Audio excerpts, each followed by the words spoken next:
Chapter 1. Out of Place. Song E. You're going to be late for school.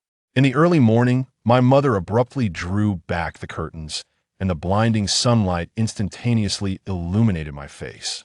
I leisurely reached for my phone. It was only 6:04 shatad early. Mom, I don't feel like going today. I stretched languidly.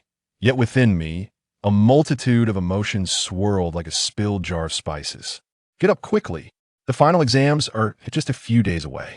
If you don't perform well, just wait until I return. My mother's tone was laden with undeniable authority.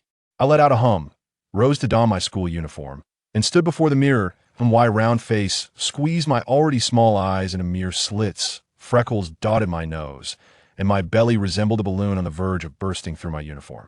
I found myself utterly repulsive. Hurry up and eat something before heading to school, my mother urged, deftly folding the blankets. I am not eating. I'm leaving now. I grabbed my backpack, slipped on my shoes, cast one last glance at my plump reflection, sighed resignedly, and closed the door behind me.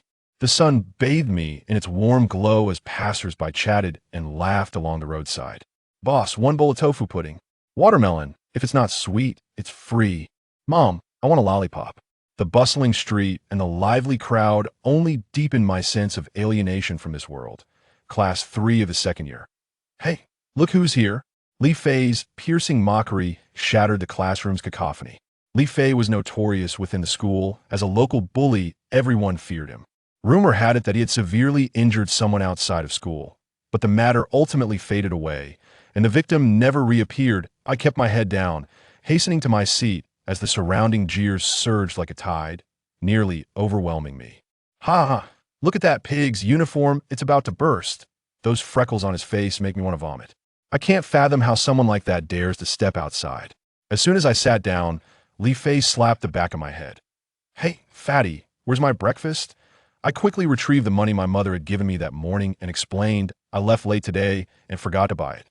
Li Fei frowned, the corners of his mouth twisting into a sneer as he menaced. I don't care whether you're late or not if you don't bring me something tomorrow. We'll meet on the rooftop. A chill ran down my spine, and I hurriedly nodded. Li Fei snatched the 20 yuan from my hand and swaggered away. The class bell rang just in time. Our Chinese teacher, Zhang Wen, entered the classroom clad in sports attire, her high ponytail exuding vitality. Though she was 30 ms, Zhang remained youthful and beautiful, exuding an exceptional aura, always accompanied by a subtle, comforting fragrance. I cherished her lessons when she was present. Everything around me seemed to transform into something beautiful. I wish time could freeze in the moment she taught. Gentle lady, how lovely. Wait for me at the corner of the city. Her melodious voice echoed in the classroom, and sunlight streamed through the window, illuminating her, creating a breathtaking tableau. The bell rang, abruptly shattering this idyllic moment. Song E. Fetch a bottle of water for my brother Fei. Lin Xiao's sharp voice rang in my ears. Lin Xiao was Li Fei's lackey, coming from a well-off family, trailing behind Li Fei daily, affectionately calling him Brother Fei. I glanced at him, but chose to ignore his request. What's the matter? My brother Fei wants water. Did you hear me? He shouted, his voice loud, eager for everyone to know he was Li Fei's sycophant. With a sigh of resignation, I uttered a soft "oh" and stood up to leave the classroom. Chapter 2. The first encounter with the school bell. Make way, make way. The corridor was bustling with students, and my bulky figure always made my reactions a beat slower than others. Bang! I collided with someone unexpectedly. My head. I felt a soft object crash into my chest, a delicate fragrance instantly enveloping me, causing me to retreat a few steps in panic. That hurt so much. Chen Zihan, covering her head, murmured softly. Chen Zihan was the school's recognized beauty, with a petite face, sparkling eyes, and skin as fair as snow, tinged with a hint of pink. Her luscious lips were enticing, and her long, chestnut curls cascaded down her back, exuding an enchanting charm with every movement. I'm so sorry, I mumbled, my head bowed low, unable to meet her gaze. Throughout my life, aside from my mother, I had scarcely exchanged words with girls. This close encounter rendered me so nervous that I didn't know where to place my hands and feet. It's all right, I wasn't paying attention either, running too fast, she replied, a slight smile gracing her lips, her dimples appearing sweetly, instantly alleviating my anxiety. Chen Zihan, stop right there. I looked up to see Xiao Yang approaching her. Xiao Yang was renowned for his excellence in school, possessing a handsome face, well-defined features, and bright, confident eyes. Standing beside the school bell, they appeared to be a perfect match, as if crafted by fate itself. "I'll take my leave now." Qin Zihan waved at me and turned it apart. I softly responded with an feeling both elated and a touch disheartened. Elated that I had conversed with the school bell, disheartened by the insurmountable chasm that separated someone like me from her world. Before I could fully recover from the serendipitous encounter, a sharp voice shattered the tranquility. "Hey, pighead, where's our brother Fei's water?" Lin Xiao crossed his arms, casting a disdainful glance at me. I forgot," I mumbled, my voice barely audible, a wave of unease washing over me.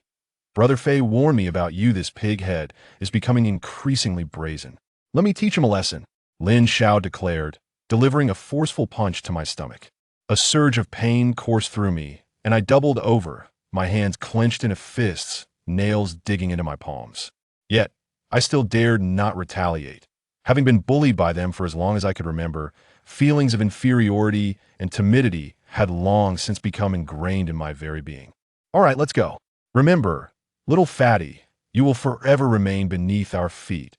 Li Fei shot me a glance before swaggering away with his entourage. I gazed at their departing figures, my heart brimming with resentment and fury. I loathed my own cowardice. The way I had endured 2 years of torment without daring to retaliate, I despised my own appearance, feeling both unattractive and overweight forever, becoming the target of ridicule and bullying. That evening, as I made my solitary journey home from school, I passed by a dimly lit alley where a cacophony of raucous laughter suddenly erupted. "Hey, this little girl doesn't look too bad. Let's have some fun with her." I overheard a group of ruffians taunting a girl, their malevolent grins betraying their intentions. Upon closer inspection, I recognized these miscreants as the subordinates of Li Fei. Panic surged within me, and my first instinct was to flee this den of iniquity. Yet, as I turned to leave, the image of the girl, isolated and defenseless, rooted me to the spot. After a prolonged hesitation, an unexpected surge of courage welled up within me, and I shouted, "I'm calling the police. If you don't leave now, they will be here." The ruffians turned pale at my words and hastily bolted from the alley. The girl lifted her gaze, offering me a grateful nod and a soft thank you before she hurried away. As I watched her retreating silhouette, an unfamiliar sensation washed over me. Perhaps it was my first confrontation with those who had tormented me, or maybe it was the first taste of the exhilarating feeling of heroically rescuing a damsel in distress. A profound sense of pride began to blossom within me. Chapter 3: A mysterious guest arrives home. Upon returning home, I pushed open the door to behold my mother preparing an extravagant feast. Alongside a stranger, a man I had never seen before. "Song-yi, come here. This is Uncle Chun. He used to carry you when you were little." My mother greeted me with a beaming smile and warmth. "You must be Song-yi. I have heard your mother praise you often. Look how much you have grown," Uncle Chun said, a kind smile gracing his face as he looked at me. I merely responded with a faint acknowledgement, feeling a sense of resistance within. "I'm not hungry. I want to eat. I'm going to my room," I declared, making my way directly towards my sanctuary. "Xiaoyi, your uncle and I have been waiting for you for quite some time." My mother's words trailed off, interrupted by the sound of the door closing behind me. I was acutely aware of the situation at hand. My father had passed away a decade ago, and my mother, having been only 25 at the time, was still young and entitled to seek her own happiness. I understood that she would eventually find another companion. Yet, when that day finally arrived, it was difficult for me to accept the prospect of calling a stranger father. I plunged into my room, booted up my computer, munched on snacks, and immersed myself in the game The King of Fighters 97, attempting to escape my troubles within the realm of virtual battles. However, the intense skirmishes in the game did little to quell the turmoil in my heart. The smiles of Chun Zihan, the arrogance of Li Fei, and the images of my mother with Uncle Chun incessantly flickered through my mind. "Walk slowly. Next time, I'll prepare something delicious for you." My mother's gentle voice echoed behind me, reminiscent of the warm sun in winter, reaching the depths of my heart. I understood that she was bidding farewell to Uncle Chun, who had come to visit. Over the years, my mother had single-handedly raised me, through hardships, the struggles of which only she truly comprehended. For my sake, she had turned down every possible romance, dedicating all her energy to my upbringing. I often felt a profound sense of indebtedness towards her. She deserved a happy and fulfilling family and a partner who could cherish and love her. So, my mother gently opened the door, peeking in with a hint of caution in her eyes. "I hope you aren't upset that I invited Uncle Chun over today." I shook my head, forcing a smile, and replied, "Mom, I'm just feeling unwell today. It's nothing personal. If you wish to find someone, I support you. After all these years, you deserve someone who treats you well." Upon hearing my words, my mother's eyes instantly glistened with unshed tears, her voice trembling as she said, "Thank you, my son. Now please go to bed." She nodded and gently closed the door. That night, as I lay in bed, I gazed through the window at the luminous moon. The moonlight cascaded softly into the room, yet my thoughts drifted far away. For some inexplicable reason, Chun Zihan's smiling face suddenly appeared in my mind without warning. Her radiant smile and sparkling eyes illuminated my dark world like a beam of light. I shook my head in self-deprecation. I, a 240-pound individual, languishing at the bottom of my class academically, possessed an appearance that was rather ordinary, even bordering on unattractive. I found myself disliking the reflection I saw in the mirror. She, the radiant flower of our school, was surrounded by admiration, boasting exceptional academic achievements and striking beauty. Between us lay an insurmountable chasm, rendering any future connection utterly impossible. As these thoughts swirled in my mind, a wave of sleepiness gradually enveloped me, and I drifted into the realm of dreams amidst this intricate tapestry of contemplation. Chapter for the cruel collision of dreams and reality, I found myself suspended in a state of uncertainty, unable to discern whether I was ensnared in a dream or ensconced in reality. My body felt as if it had been liberated from the burdens of weight, floating effortlessly in the air. In a desperate attempt, I strained to open my eyes, yet my eyelids seemed glued shut, impervious to my will. A voice murmured incessantly in my ear, its words an indistinct haze, and my efforts to comprehend them were in vain. A peculiar force surged through my being, wildly coursing within me, instilling an overwhelming fear that I might never awaken from this state. Summoning every ounce of strength, I yearned to break free from the confines of this nightmare. Just as despair began to engulf me, a blinding light abruptly pierced through my closed eyelids. "Song-yi, hurry up and eat. You must go to school." The sound jolted me awake. I gasped for breath, my heart racing violently within my chest. Strangely, my body felt inexplicably light, reminiscent of that dreamlike sensation. With little time for contemplation, I instinctively rushed to the mirror, where the reflection revealed the all-too-familiar visage of an unattractive, portly figure, round and bloated. It dawned on me that everything I had just experienced was merely a figment of my imagination. With a heavy sigh of disappointment, I hastily washed up and picked up the pancake I had bought for Li Fei, dragging my weary limbs toward school. Class 3 of the second year was as raucous as ever. I cautiously clutched the pancake as I made my way to my seat. No sooner had I settled down than I heard Li Fei's piercing voice call out, "Song-yi."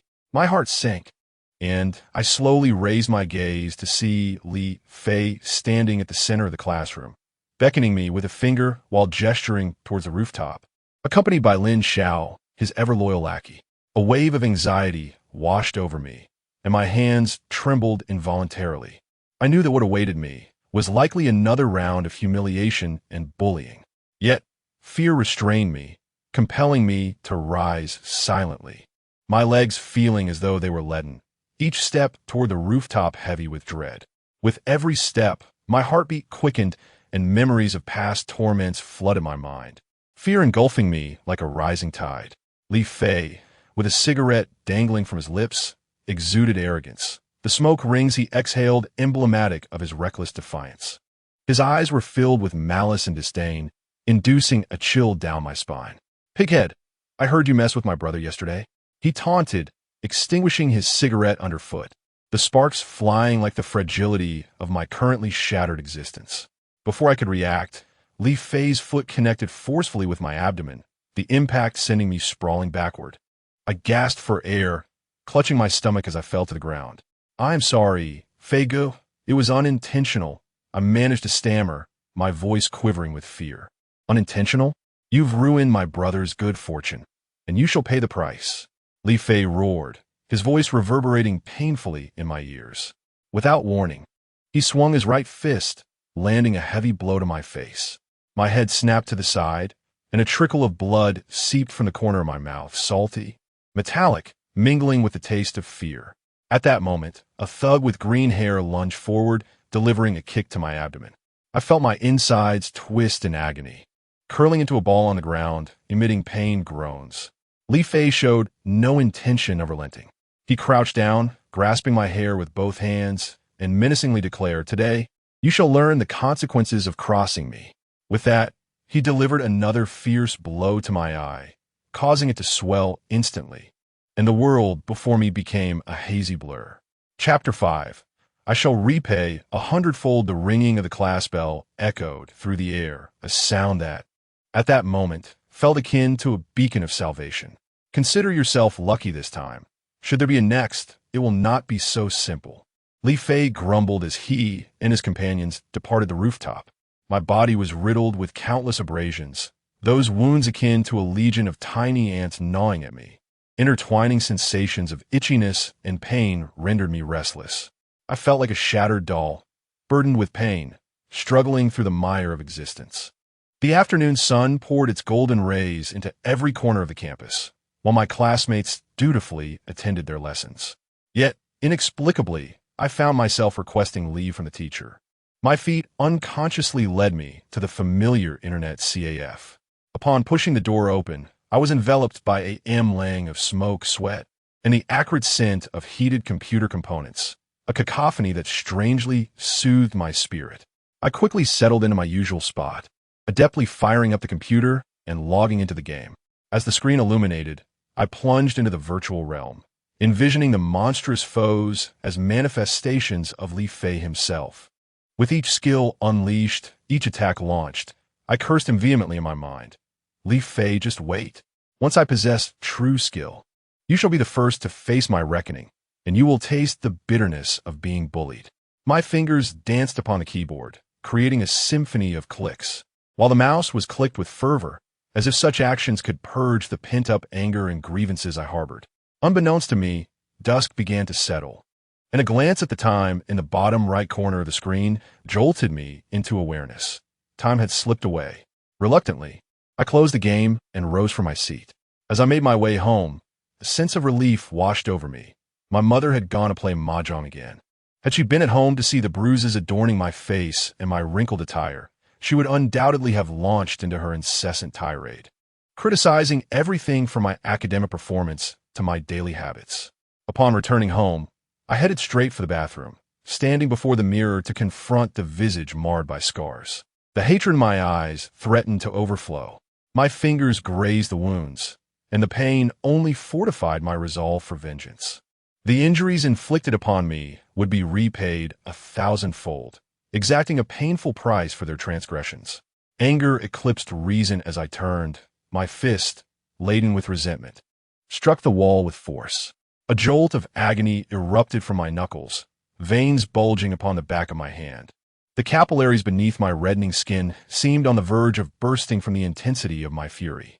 I loathed this version of myself, shackled by an invisible chain, unable to break free, filled with disappointment yet unsure of how to change. After a hasty wash, I dragged my weary body to bed, and the moment my head met the pillow, exhaustion crashed over me like a tidal wave, plunging me into a deep slumber.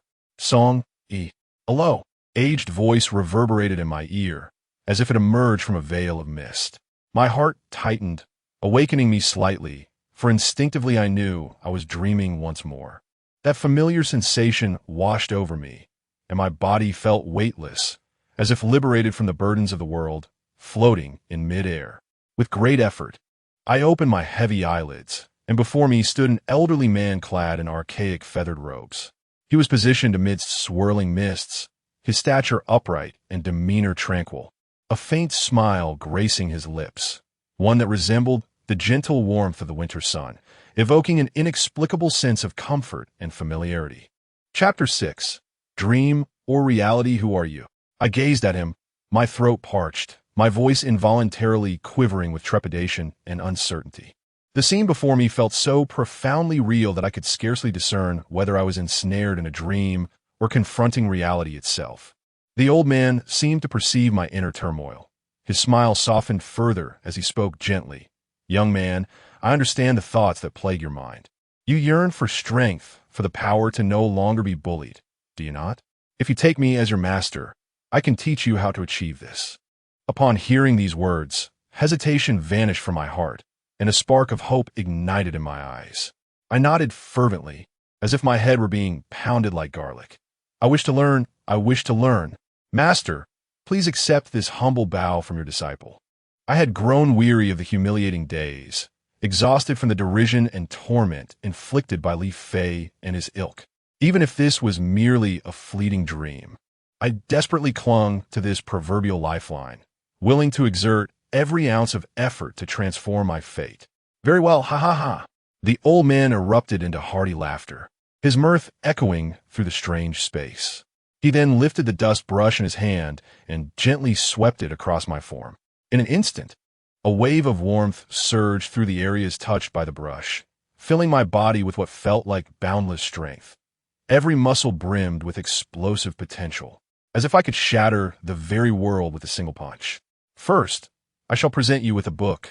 Study it meticulously and gradually grasp its mysteries. When you have comprehended its depths, I shall return to you, the old man declared, producing an ancient tome adorned with peculiar symbols and intricate patterns, exuding an air of enigma. I cautiously accepted the book, though concern etched my features. But master, I do not understand anything at present. What if I cannot comprehend the contents within this book?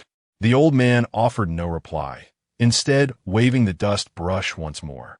In that moment, a blinding light pierced through unexpectedly, causing my eyes to sting painfully. Instinctively, I shut my eyes, and when I opened them again, I found myself back in my familiar room.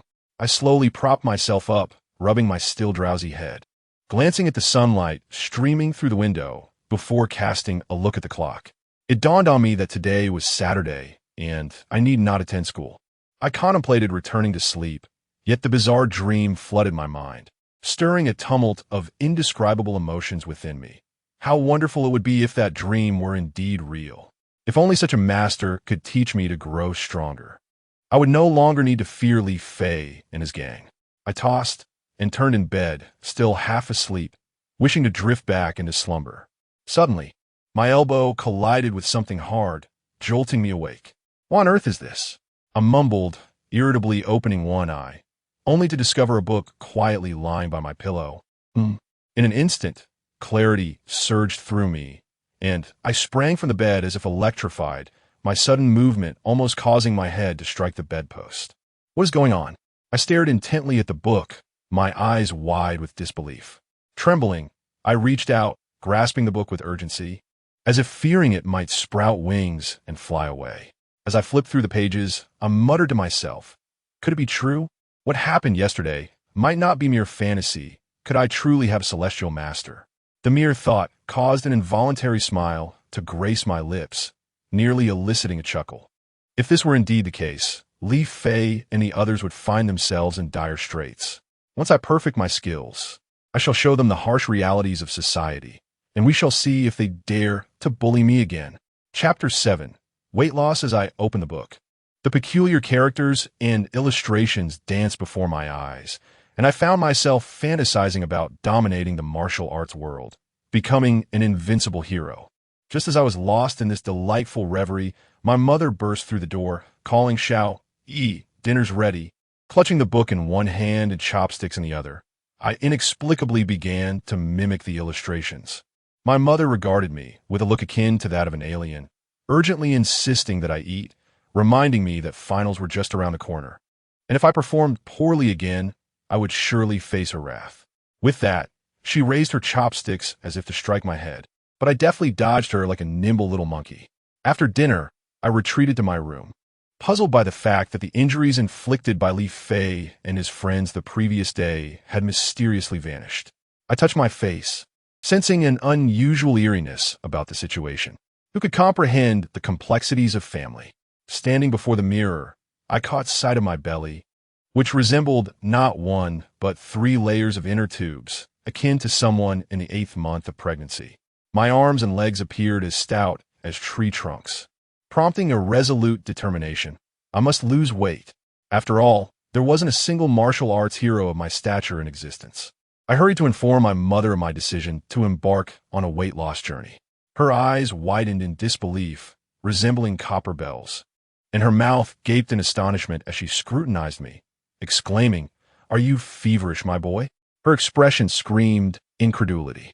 Yet, I paid her no mind and quickly donned my gear before heading out to jog.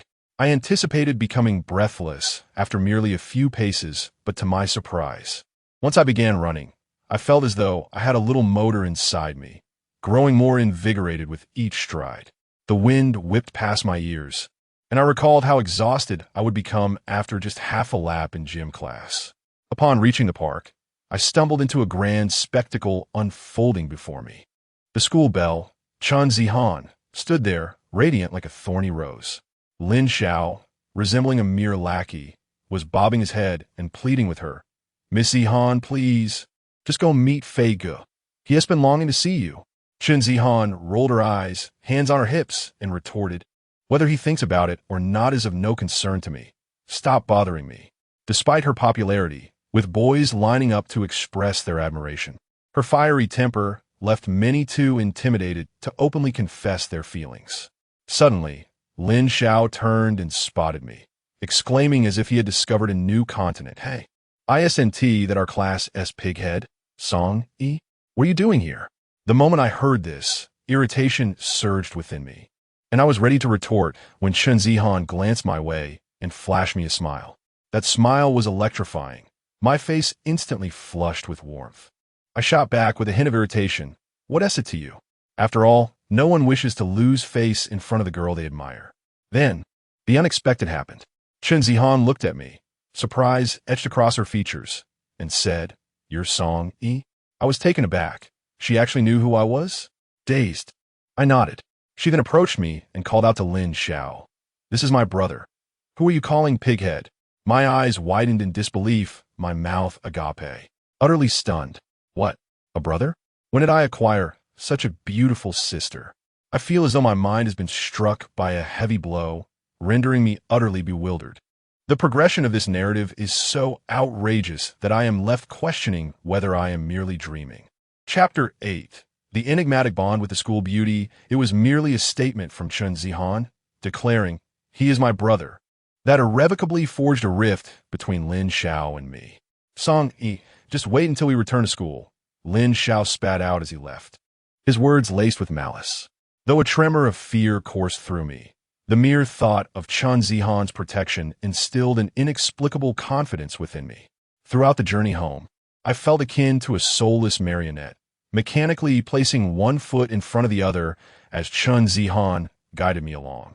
Upon arriving home and opening the door, my hands trembled, whether from anxiety or exhilaration, I could not discern. My mother emerged from the kitchen, apron-clad, and her eyes sparkled upon seeing Chun Zihan. "Oh my, Zihan has grown so much. She is truly beautiful," my mother exclaimed, clasping Chun Zihan's hand. "Xiao, this is Chun Zihan, the daughter of Chun Uncle, who visited us last time. You both attend the same school. Come, Zihan, have a seat." It dawned on me, rather belatedly, that the Chun Uncle who had come to our home was indeed Chun Zihan's father. A tumult of emotions swirled within me. I was thrilled to discover this connection with the school beauty, yet disheartened by the realization that she would henceforth be my sister, effectively quashing any prior notions I harbored. "How did you two arrive together?" "I was just considering sending Xiao E to fetch you," my mother remarked, her brow furrowed in confusion. Chun Zihan, her lips sweet as if coated in honey, replied, "Annie, I happened to see my brother downstairs. We became acquainted at school. Song E is truly wonderful." Standing beside her, my face flushed crimson, and my heart raced as if it might leap from my throat. In all my years, I had never been so close to a girl or engaged in conversation with one. I was at a loss as to where to place my hands, trembling with nerves. Just then, my mother became an unexpected ally. Zihan, you have your final exams approaching.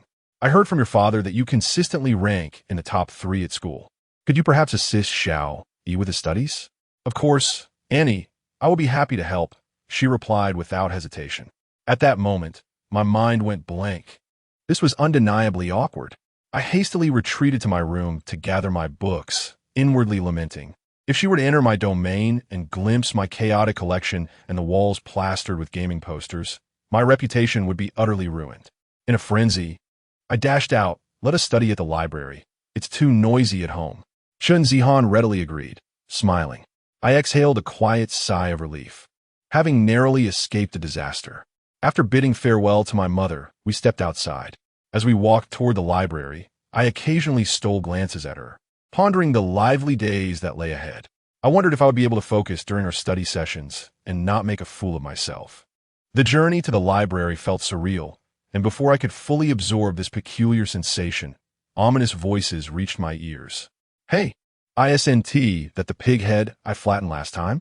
I looked up to find, to my dismay, that the world had indeed narrowed its path. Li Fei and his lackeys approached us swaggering like street thugs.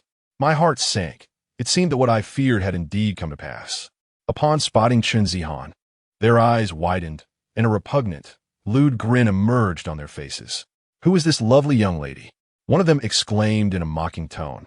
These ruffians, outsiders to the school, were unaware of Chun Zihan's identity, nor did they realize that she was the object of their leader's infatuation.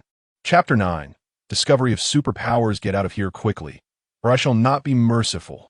I clenched my fists and shouted at the top of my lungs. "Ha ha! Have you forgotten how you begged for mercy after I knocked you down on the rooftop last time?" The ruffians laughed uproariously, their smug expressions nearly overflowing with arrogance, as if they were the rulers of the world and I was merely an insignificant ant beneath their feet. Chun Zihan glanced at me and then at the group of thugs, her voice ringing clear as she said, "You better leave. My brother and I have matters to attend to." "Your brother?" I was unaware that this hefty pig had such a beautiful sister. "Why not let us have some fun?" They taunted, rubbing their hands together with lecherous grins. I felt an overwhelming urge to charge at them, yet my feet felt as though they were nailed to the ground. Fear gripping my heart. With determination, I positioned Chun Zihan firmly behind me and bellowed, "Leave at once."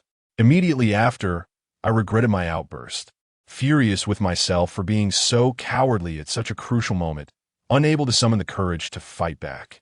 "Ha ha ha! You truly underestimate yourself." Just as those words escaped their lips, a blonde thug lunged at me with a wild swing of his fist. In that split second, something extraordinary happened. His movements appeared to slow down dramatically, akin to a video being played at a fraction of its normal speed, allowing me to observe every detail with clarity. Instinctively, I stepped back and effortlessly dodged his attack. "You dare to evade? Onward!" The blonde, infuriated, bellowed. The other thugs, energized as if by a surge of adrenaline, charged at me. Yet to my eyes, they seemed like puppets performing in slow motion, each movement vividly articulated. I weaved and dodged, as if engaged in a delightful game of avoidance, exhilaration coursing through my veins. At that moment, a surge of bravado welled up within me. I thought, "I've often been bullied by you lot. Today, I shall take my revenge." Seizing my chance, I unleashed all my strength into a powerful punch aimed at one of their midsections. The impact sent him sprawling backward like a kite severed from its string, writhing in agony on the ground. The other two, struck with terror by the force of my blow, wore expressions of sheer dread. I had no intention of letting them escape. I pressed my advantage, swiftly overpowering them until they were reduced to whimpering cries for mercy. Gazing at my fists, I felt an immense satisfaction. It turns out that when a hefty individual unleashes their strength, they can be quite formidable. Watching the 3 thugs flee in disarray, I stood proudly with my hands on my hips, unable to suppress a hearty laugh. Indeed, I had discovered the potency of my own power. This encounter would be a tale to recount for a lifetime. "Wow, brother, you are incredible," Chun Zihan exclaimed, her eyes wide with admiration, sparkling like stars. Upon hearing her words, my heart soared with joy, feeling as though I could float to the heavens. Yet, I maintained a facade of composure. Clearing my throat and striving to appear nonchalant, I rubbed my nose and forced a grin, chuckling lightly. It was nothing much, just a trivial matter. With their meager skills, they scarcely sufficed to fill the gaps between my teeth. In reality, my heart races like a drum, pounding with a deafening intensity. My palms are slick with perspiration, and my back is soaked through with sweat, fearful that at any moment, this extraordinary ability may vanish. Chapter 10. Fitness. As soon as Chanzahan and I stepped into the library, I felt the piercing gaze of countless eyes upon us. Those scrutinizing looks were akin to searchlights, all fixated on our presence. It was painfully clear to me that with my unremarkable appearance, walking alongside a beauty like her would inevitably invite whispers and speculation. "Brother, we have math today," Chun Zihan said softly as she settled beside me, her voice as gentle as a spring breeze. "If there's any question you struggle with, feel free to ask." I nodded eagerly, but when my eyes caught a glimpse of her profile so close, I felt my breath hitch.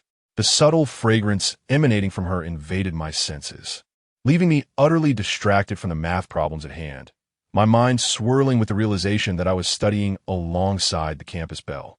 Reflecting on the earlier incident of confronting those ruffians on the street, I found it increasingly bewildering. Could it be that the white-bearded old man from my dream last night had something to do with it? Was he perhaps aware of how much I had been bullied and had bestowed upon me some extraordinary ability? I wondered if I could dream of him again tonight to inquire about this newfound power. Lost in my thoughts, I suddenly smacked my forehead. I realized that even with superpowers, my excess weight remained a significant hurdle. If I didn't shed some pounds, I would be the subject of ridicule. The mere thought of those mocking faces ignited a fierce determination within me, and I silently vowed, I shall transform into a streak of lightning. I have something to attend to. I'll take my leave, I stammered, my cheeks flushed as I spoke to Chinzihan. The word sister lingered at the back of my throat, making several rounds before I ultimately refrained from uttering it. Chinzihan looked surprised, but nodded obediently. I swiftly grabbed my backpack, feeling akin to a deserter as I exited the library, my destination set on the fitness club. As I crossed the threshold of the gym, I felt like a rustic intruder in a high-fashion runway show, utterly out of place. The interior was filled with strikingly fit individuals, each gliding effortlessly on treadmills as though their feet were equipped with springs. Those lifting weights appeared entirely at ease, as if they were holding feathers rather than dumbbells. In stark contrast, I surveyed myself. Layers of belly fat piled upon one another, my flesh jiggling with each step, and my limbs resembling those of an elephant. It was utterly mortifying. "Hey, buddy, looking to get fit? Would you like to sign up for a membership?" A muscular man, reminiscent of Schwarzenegger, suddenly appeared, startling me. I gazed at his well-defined muscles, my eyes widening in awe, thinking to myself, if only I could possess such physique, I would have to navigate sideways. Let's take a look for now, I stammered, my gaze still fixated on his impressive build. "Stop looking. With your current physique, I guarantee you'll shed pounds in just a month." The muscular man confidently stroked his chin, making a bold promise.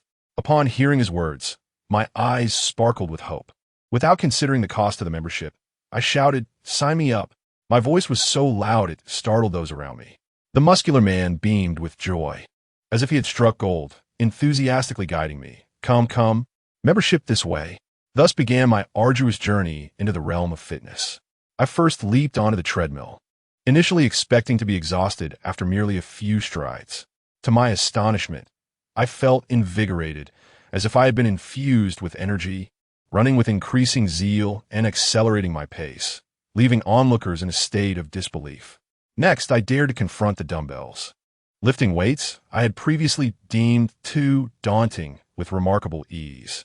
I flitted between various pieces of equipment like an indefatigable little motor.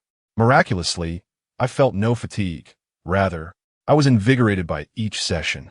After a rigorous afternoon, when I stepped onto the scale, I nearly shattered it with my astonishment. I'd lost 5 pounds. My excitement was so overwhelming that I nearly performed a somersault in the gym. This sensation was akin to transforming from a portly gentleman into a dashing figure in an instant. Now, I stride with confidence, feeling as though I have become slender. My back no longer aches, my legs are free from pain, and ascending 5 flights of stairs is effortless. Tonight, I am certain I will awaken from a dream with a smile, and tomorrow, I shall persevere, striving to shed another 5 pounds. Eager to see who will dare to mock me in the future. Chapter 11. Vacation in the past few days at school. I have thoroughly scanned the campus with my eyes, yet I have not caught a glimpse of Li Fei. During the final exams, his seat remained conspicuously vacant. I surmise that he has once again found himself in some sort of trouble, and his family is likely frantically seeking assistance to resolve the situation. I cannot help but wonder what mischief he has concocted this time. As the final exam results were released, I glanced at my ranking, which steadfastly lingered among the last few positions.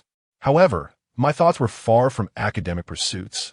My mind was singularly focused on one intention: weight loss. Each day, I approached my weight loss endeavor with fervor, casting aside all formulas and theorems. Fortunately, diligence bore fruit, and the results of my efforts were nothing short of miraculous. I successfully shed a total of 40 pounds. Gazing into the mirror at my increasingly slender self filled me with immense joy. Although I still have a distance to travel before achieving my ultimate goal of becoming as slim as a lightning bolt, my confidence soared, and I was resolute in my belief that I would attain it. Finally, after enduring the school day, I shoulder my backpack, my heart brimming with delight at the thought of no longer attending classes. Suddenly, a voice as gentle as a spring breeze wafted into my ears. "Brother, we have a holiday tomorrow. Do you have any plans?" Turning around, I was met with the sight of Chun Zihan, her head tilted and her large eyes sparkling with curiosity. At that moment, all eyes in the classroom converged upon us like a spotlight, illuminating me and Chun Zihan in stark clarity. Whispers erupted. "Isn't that the school bell? What does she want with Song Yi? Did you hear? The school bell calls him brother." "Really? He looks so ordinary. How could she be his sister?" The cacophony of gossip buzzed around me like an incessant swarm of flies. However, I had long since developed an immunity to such idle chatter, and their words simply flowed in one ear and out the other without leaving a trace. "I plan to go for a run and hit the gym tomorrow," I replied to Chun Zihan as I made my way out. "Great, let us go together." She beamed, playfully adding, "I haven't been in a while, and I've put on quite a bit of weight these past few days." I nodded eagerly, my heart swelling with joy at the prospect of working out alongside the school bell. Such a fortuitous opportunity was rare indeed. Upon returning home, the thought of exercising with Chun Zihan tomorrow sent me into a frenzy. I rummaged through my wardrobe, trying on one piece of clothing after another. To my dismay, I discovered that due to my rapid weight loss, outfits that once fit me well now hung loosely like sacks or were comically short like children's wear. None were suitable. I sighed in front of the mirror, but ultimately resolved to accept my appearance, reminding myself that Chun Zihan had already seen me at my heaviest. The next morning, as soon as the alarm rang, I sprang out of bed and dashed into the bathroom. A splash of cold water invigorated my face, followed by an exuberant application of shampoo. Finally, I spritzed myself with perfume, closing my eyes as I indulged in the fragrant cloud enveloping the bathroom. Taking a deep breath, I felt a profound sense of satisfaction. This morning, I simply had a poached egg and boiled cabbage. My mother, observing my determination, could not help but remind me, "Xiao Yi, health is of utmost importance. Do not overexert yourself." I nodded in acknowledgement, hastily donned my shoes, and rushed towards the entrance of the gym. As the gentle morning breeze caressed me, the sensation was particularly delightful. Chapter 12. The turbulent winds of the gym as soon as Chun Zihan spotted me from a distance. Her eyes brightened like a jubilant little deer bounding towards me. She was adorned in a refreshing green camisole paired with a playful denim skirt, a sight that would compel anyone to steal a few glances. My heart began to race uncontrollably, nearly bursting from my chest. "Oh, Song Yi is here." A familiar booming voice echoed behind me. I turned to see the muscular figure of Zhang Jian. At 30 years of age, he was a mass of sinewy muscle, exuding warmth and enthusiasm. Yet, for reasons unbeknownst to me, There was a hint of a rogue charm in his demeanor that rendered him less than virtuous. I politely nodded and quickly inquired, "Is it possible to intensify the training today? I am eager to shed weight and achieve my desired physique as swiftly as possible." Zhang Jian thumped his chest confidently, assuring me, "Absolutely no problem." Just as he spoke, his gaze fell upon Chen Zihan, and his eyes widened in delight as he grinned. "Ah, is this young lady your girlfriend? She is truly remarkable." Upon hearing his words, my face flushed crimson, resembling a ripe tomato, as I stammered, "And no, she is my sister."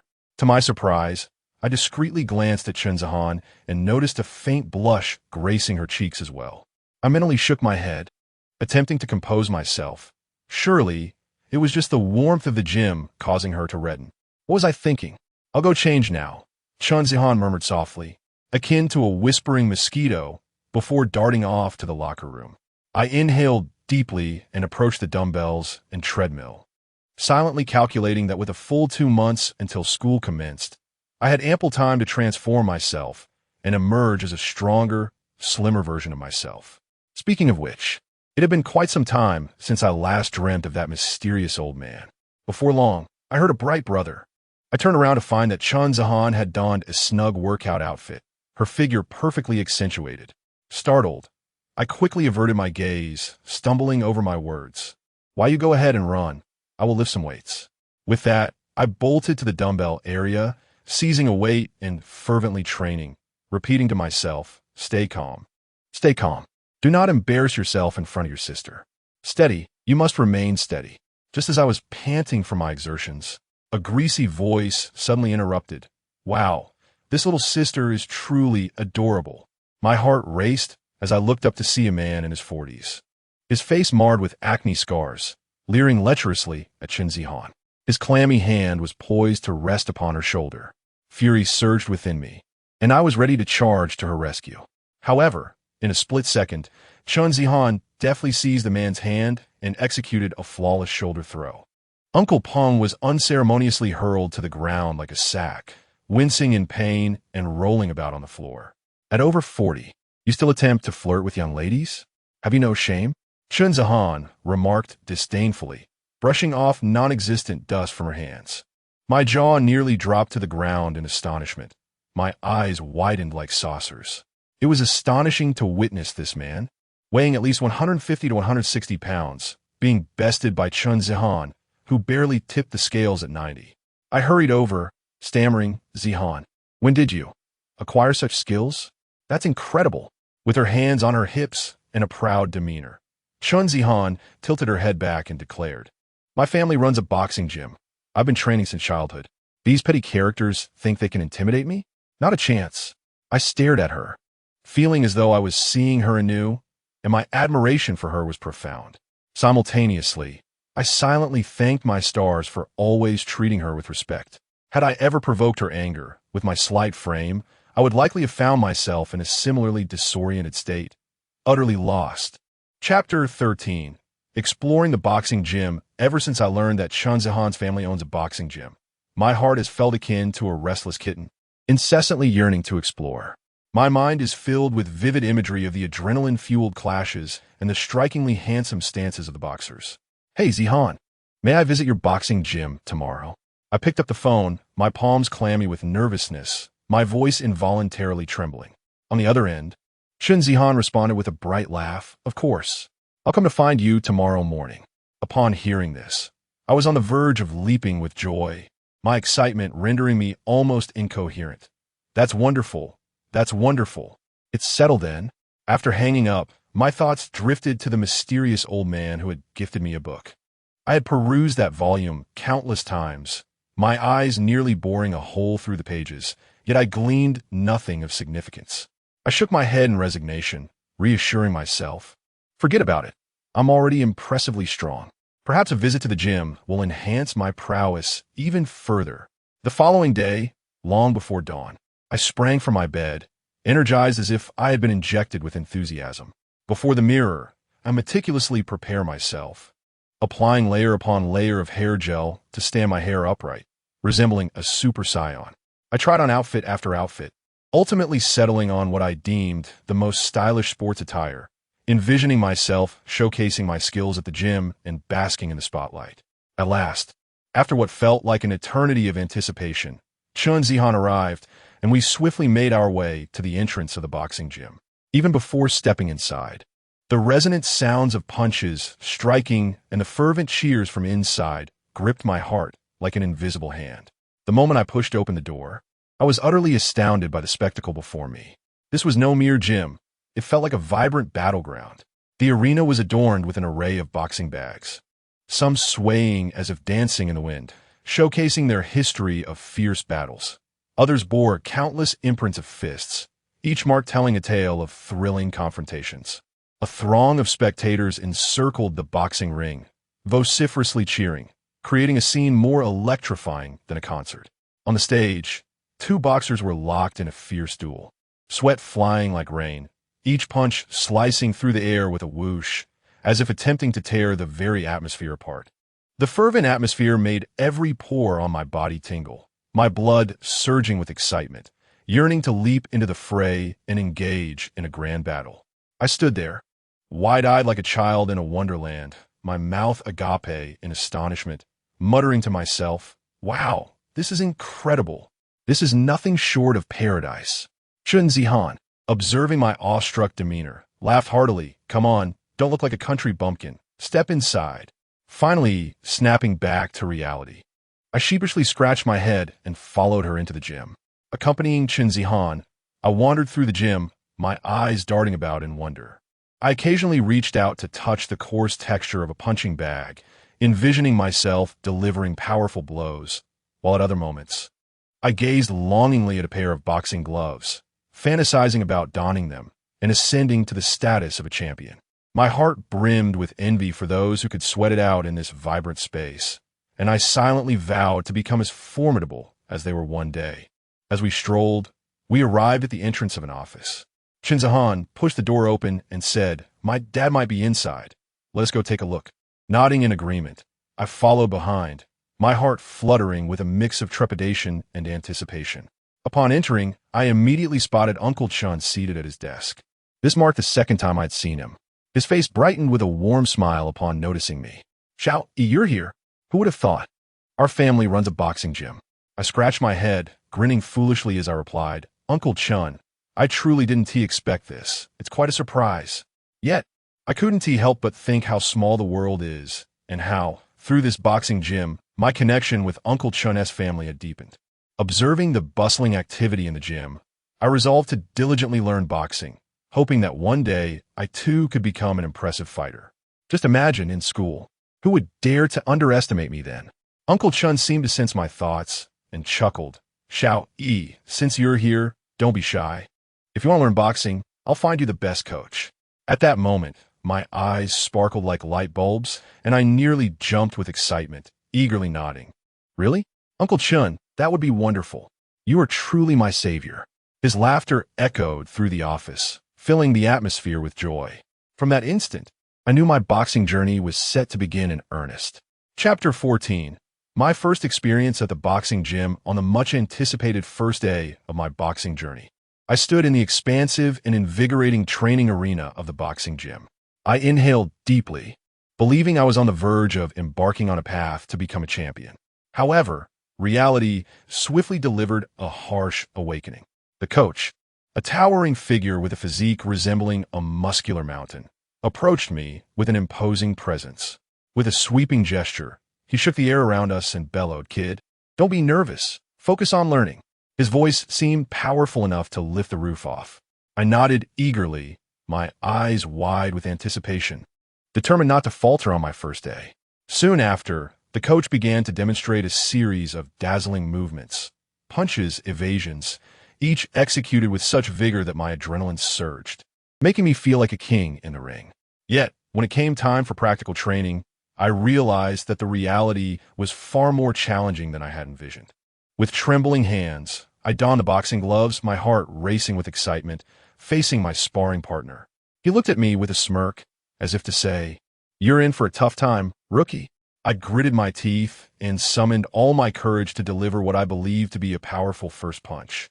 However, That punch seemed to be cast under a spell, drifting lazily through the air without even grazing his clothing.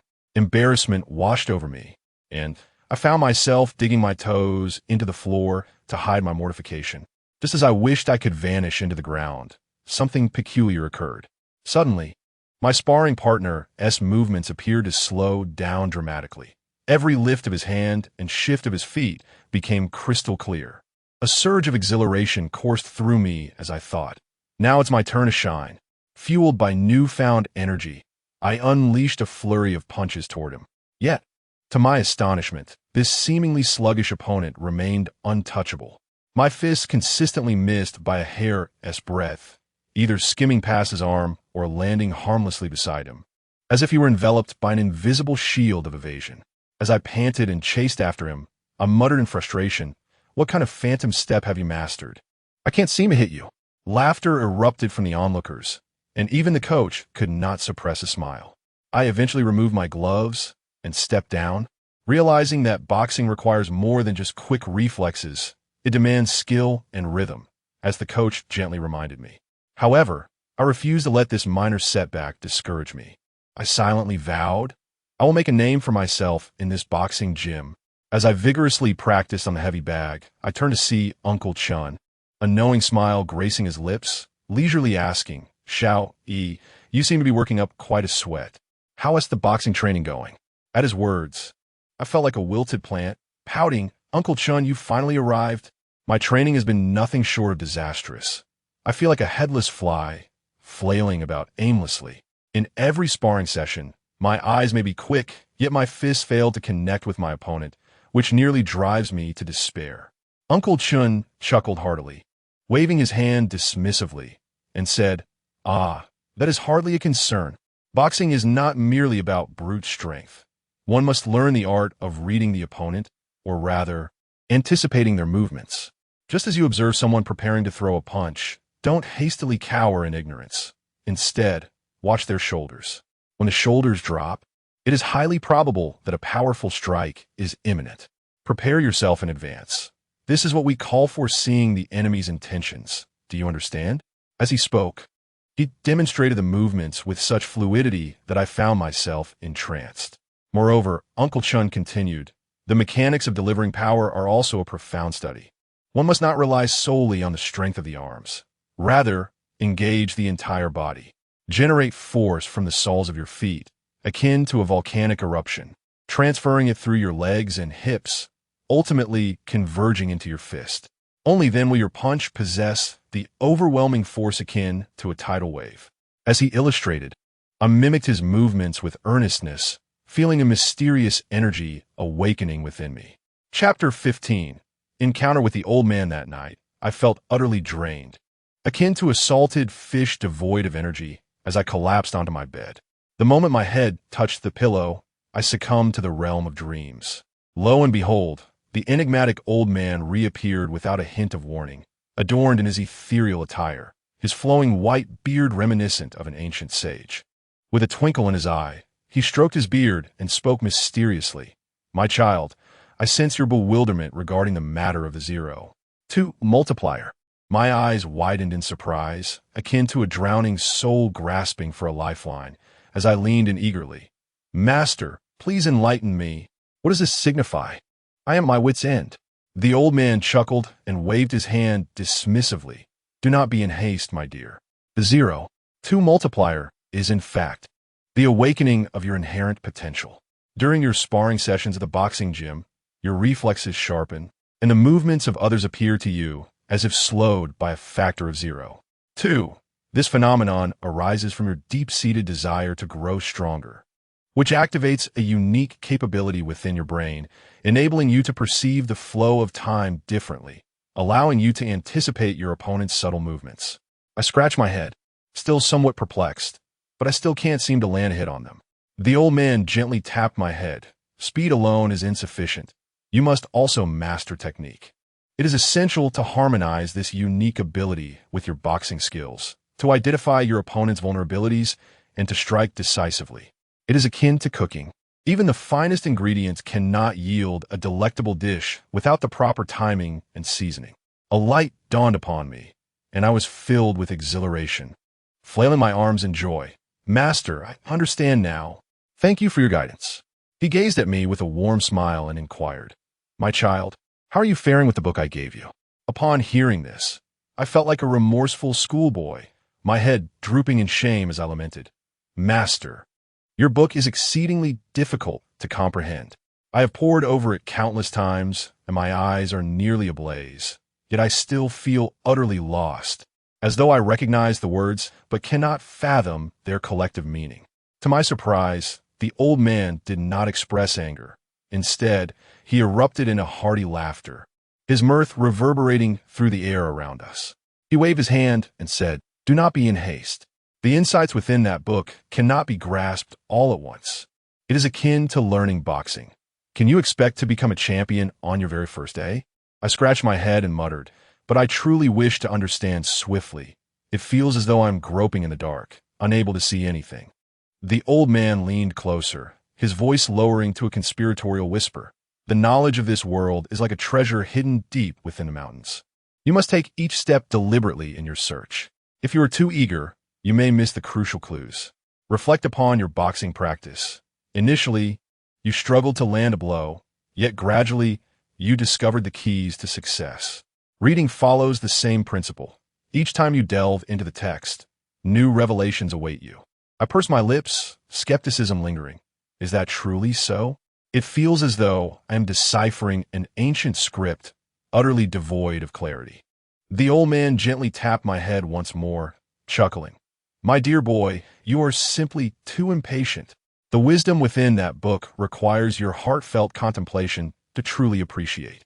Much like the act of dining, one must partake in life bite by bite to satiate one's hunger. Thoughts of instant gratification will not lead to fulfillment. When the moment arrives, enlightenment shall naturally dawn upon you." I nodded in resignation. "Very well, Master. I shall heed your advice and proceed at a measured pace. However, might you offer me a subtle hint to help me navigate the path with fewer detours?" The old man, with a twinkle of mischief in his eye, replied, "Hints are woven into the fabric of daily life. Should you pay close attention to your surroundings, a moment of clarity may strike you unexpectedly." With that, his figure began to blur, and in a state of urgency, I called out, "Master, do not depart just yet. Share a little more suddenly." I awoke, reflecting on the old man's words. I scratched my head, pondering the enigma. This mysterious elder, I mused, when shall I truly grasp the secrets contained within that tome? Chapter 16. The amusement park before the sun had fully risen. I was abruptly awakened by the insistent ringing of my phone. Groggily, I reached out to grasp my device, and upon answering, I was greeted by the cheerful, bird-like voice of Chen Zihan. "Brother, my dad and I are coming over for dinner today, so you mustn't sleep in." Instantly alert, I sprang from my bed and replied with enthusiasm, "Rest assured." After ending the call, I dashed into the bathroom. Once I finished my shower, I found myself in front of my wardrobe, deliberating for what felt like an eternity. I rummaged through a multitude of garments, trying them on only to feel dissatisfied with each piece. I muttered to myself, why do all these newly purchased clothes seem so lackluster? This one is far too ordinary, and that one is overly flamboyant. My striking image relies heavily on this outfit. After much deliberation, I finally managed to select an ensemble that pleased me, and with satisfaction, I departed to welcome my guests. In recent days, I had remarkably shed 60 pounds. At 6 feet tall and weighing 180 pounds, I now appeared particularly handsome. Before long, the doorbell rang. I swiftly strode to the door and opened it to find Chun Zihan clad in a delicate yellow floral dress, resembling a charming sprite straight from a fairy tale, utterly captivating. "Hello, Auntie." Chun Zihan smiled brightly. "Hello, Uncle." Chun Zihan's father beamed, carrying an array of thoughtfully prepared gifts. I promptly ushered them inside, where my mother emerged from the kitchen, warmly greeting our guests. In a hushed tone, Chun Zihan confided, "My dad has recently become infatuated with health recipes, insisting I eat all sorts of bizarre dishes every day. I feel like I might be sick." Suppressing my laughter, I replied, "I've been practicing boxing recently, and I'm utterly exhausted every day, feeling as if I'd become a wind-up punching machine." Our playful banter ensued, punctuated by bursts of laughter, as we immersed ourselves in our own little world. After dinner, Chun Zihan's eyes sparkled with excitement as she tugged at my arm, playfully pouting. Brother, let us go to the amusement park. I haven't been in ages. Seeing her wide, pleading eyes, I felt my resolve weaken, and I nodded in agreement. All right. I shall accompany you for a day of unrestrained fun. Upon arriving at the amusement park, the scene was one of sheer throngs of people. Chun Zihan bounced ahead like an exuberant rabbit, pointing excitedly at the roller coaster, exclaiming, Brother, let us ride that. It looks so thrilling. Moments later, she was drawn to the carousel, gazing up at me with a look that seemed to plead, Please take me for a ride. Unable to resist her adorable demeanor, I consented. We first ventured onto the roller coaster. As we climbed aboard, I attempted to feign calmness, assuring Chun Zihan, Don't be afraid. I'm here. However, the instant the roller coaster launched, I regretted my bravado. The speed was akin to a rocket's ascent, and Chun Zihan screamed in fright, clutching my arm tightly. I too was taken aback, my heart racing as if it might leap from my throat, and I could only shout, It's all right. It will be over soon. Inwardly, I thought, this is far too exhilarating. I shall never boast again. After disembarking from the roller coaster, Chun Zihan appeared slightly pale, yet she bravely declared, That was so much fun. Let's try something else. Subsequently, we ventured to the bumper cars. As I navigated my vehicle, I felt akin to a fervent race car driver, careening wildly and sending the surrounding cars into disarray. Chun Zihan, beside me, erupted in laughter, her joy infectious as she energetically directed me. Crash into that one. Hurry, hit that car. Don't let them escape. Her exuberance was irresistible, and I found myself laughing along.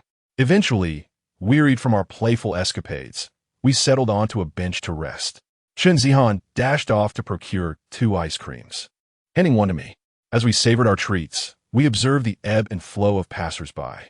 The sunlight kissed her face, illuminating her delightful features. And as I gazed at her, a wave of affection surged within me, intensifying my admiration for her charm. Yet, the realization that she was Uncle Chin's daughter introduced a tinge of conflict in my heart, prompting me to silently contemplate. This relationship is indeed intricate. I must tread carefully with my feelings to avoid any awkwardness. Before we knew it, the sun began its descent, signaling that it was time to return home. Despite her evident reluctance, Chun Zihan obediently joined me in the car. During our journey back, she leaned against my shoulder and drifted into slumber. Observing her serene, sleeping visage filled my heart with warmth. Though the day had left me physically exhausted, the joy of spending time with Chun Zihan rendered it truly delightful. I yearned for more days like this in the future. No matter the fatigue, I would gladly embrace them. Chapter 17. The flaw in the boxing gym. On that particular day, I entered the boxing gym with a cheerful melody on my lips and a lightness in my steps, my mind still lingering on the words spoken by the old man in my dream the night before. As soon as I stepped through the door, I spotted the coach leading a group of trainees, all sweating profusely. The scene so vibrant it resembled a large steam chamber. I found a corner to drop my bag and began to scan the surroundings, resembling a little detective in search of hidden treasures. The old man had advised me to pay attention to everyone's movements, so I resolved to observe closely. Perhaps I might uncover some astonishing secret. My gaze first landed on a burly figure, whose punches were both swift and fierce, each strike against the heavy bag producing resounding thuds that echoed through the gym, as if he intended to shatter it. I muttered to myself, wow, this guy's fists are like cannonballs. If only I could harness such power. Who would dare underestimate me in the future? Just as I was lost in thought, the muscular man seemed to sense my stare, turning to glare at me, causing me to shudder and quickly avert my eyes. Next, my attention shifted to a pair of sparring partners. Their movements were as agile as monkeys, exchanging blows with remarkable speed and fluidity. I watched, mesmerized, murmuring, these two are incredible. I feel as though my eyes can't keep up with their rhythm. If I were to spar with them, I'd surely be left dazed. I continued to observe, like a curious child, shifting my gaze from one duo to another, my mind replaying the old man's words, to learn to anticipate an opponent's actions and detect flaws in the minutiae. As I pondered, I began to mimic the actions myself, throwing punches, dodging, reciting aloud, shoulders down, ready to strike, leaned back, prepared to evade. The surrounding trainees cast peculiar glances my way, likely wondering if I lost my mind. I paid them no mind, immersing myself in my observations and reflections. Suddenly, I discerned a pattern. Before the skilled fighters threw their punches, their eyes would briefly focus, akin to a sniper locking onto a target. I felt a rush of exhilaration, nearly leaping with joy, thinking, I've uncovered it. This must be the flaw the old man spoke of. Eager to test my newfound insight, I sought out a sparring partner. Standing opposite him, I locked my gaze onto his eyes, feeling as though I could see right through him.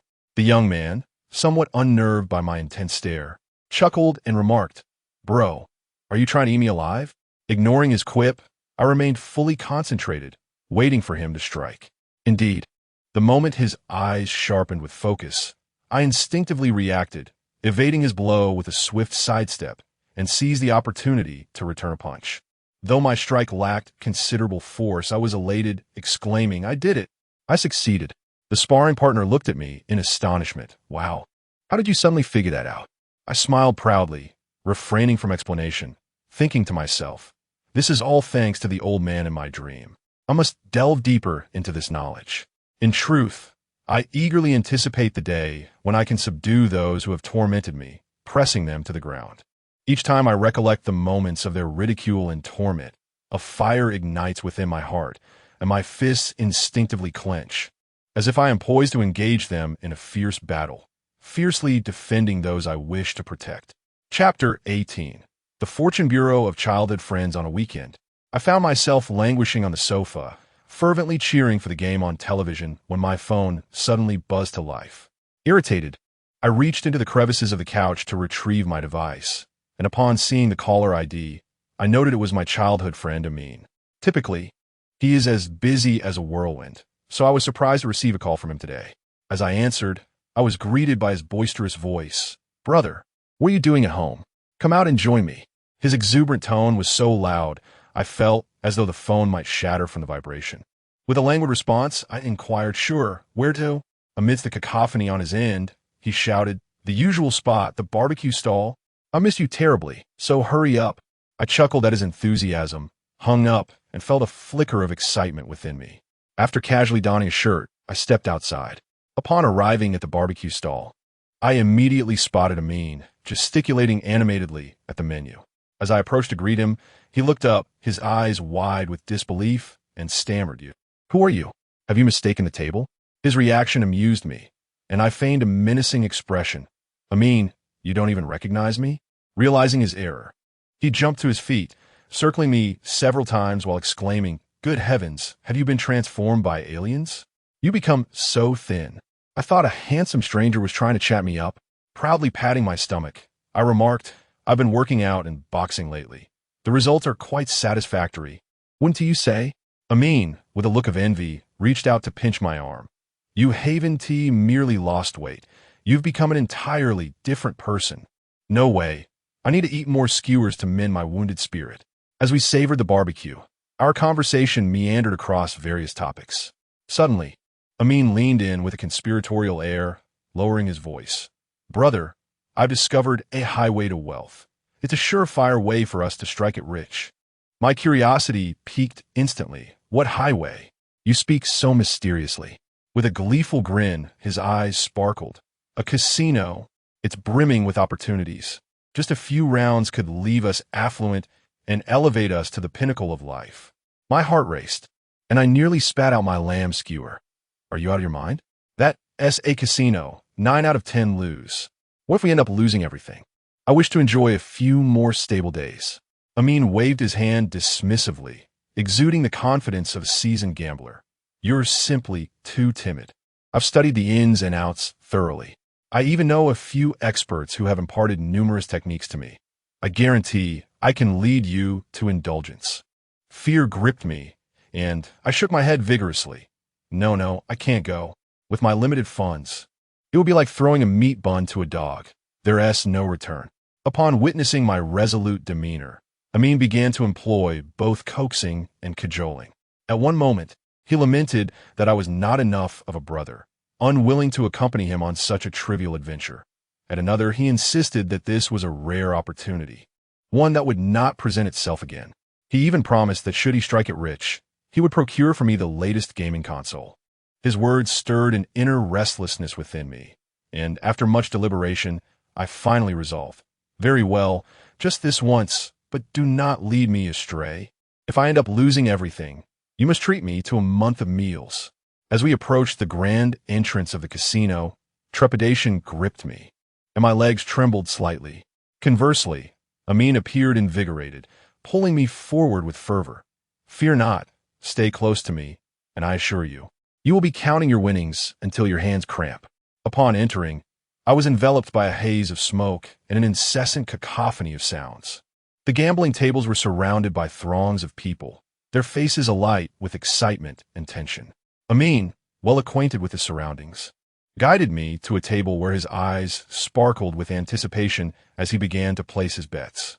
My palms grew clammy with anxiety, and I fixated on the table, scarcely daring to breathe, as if my heart might leap from my throat.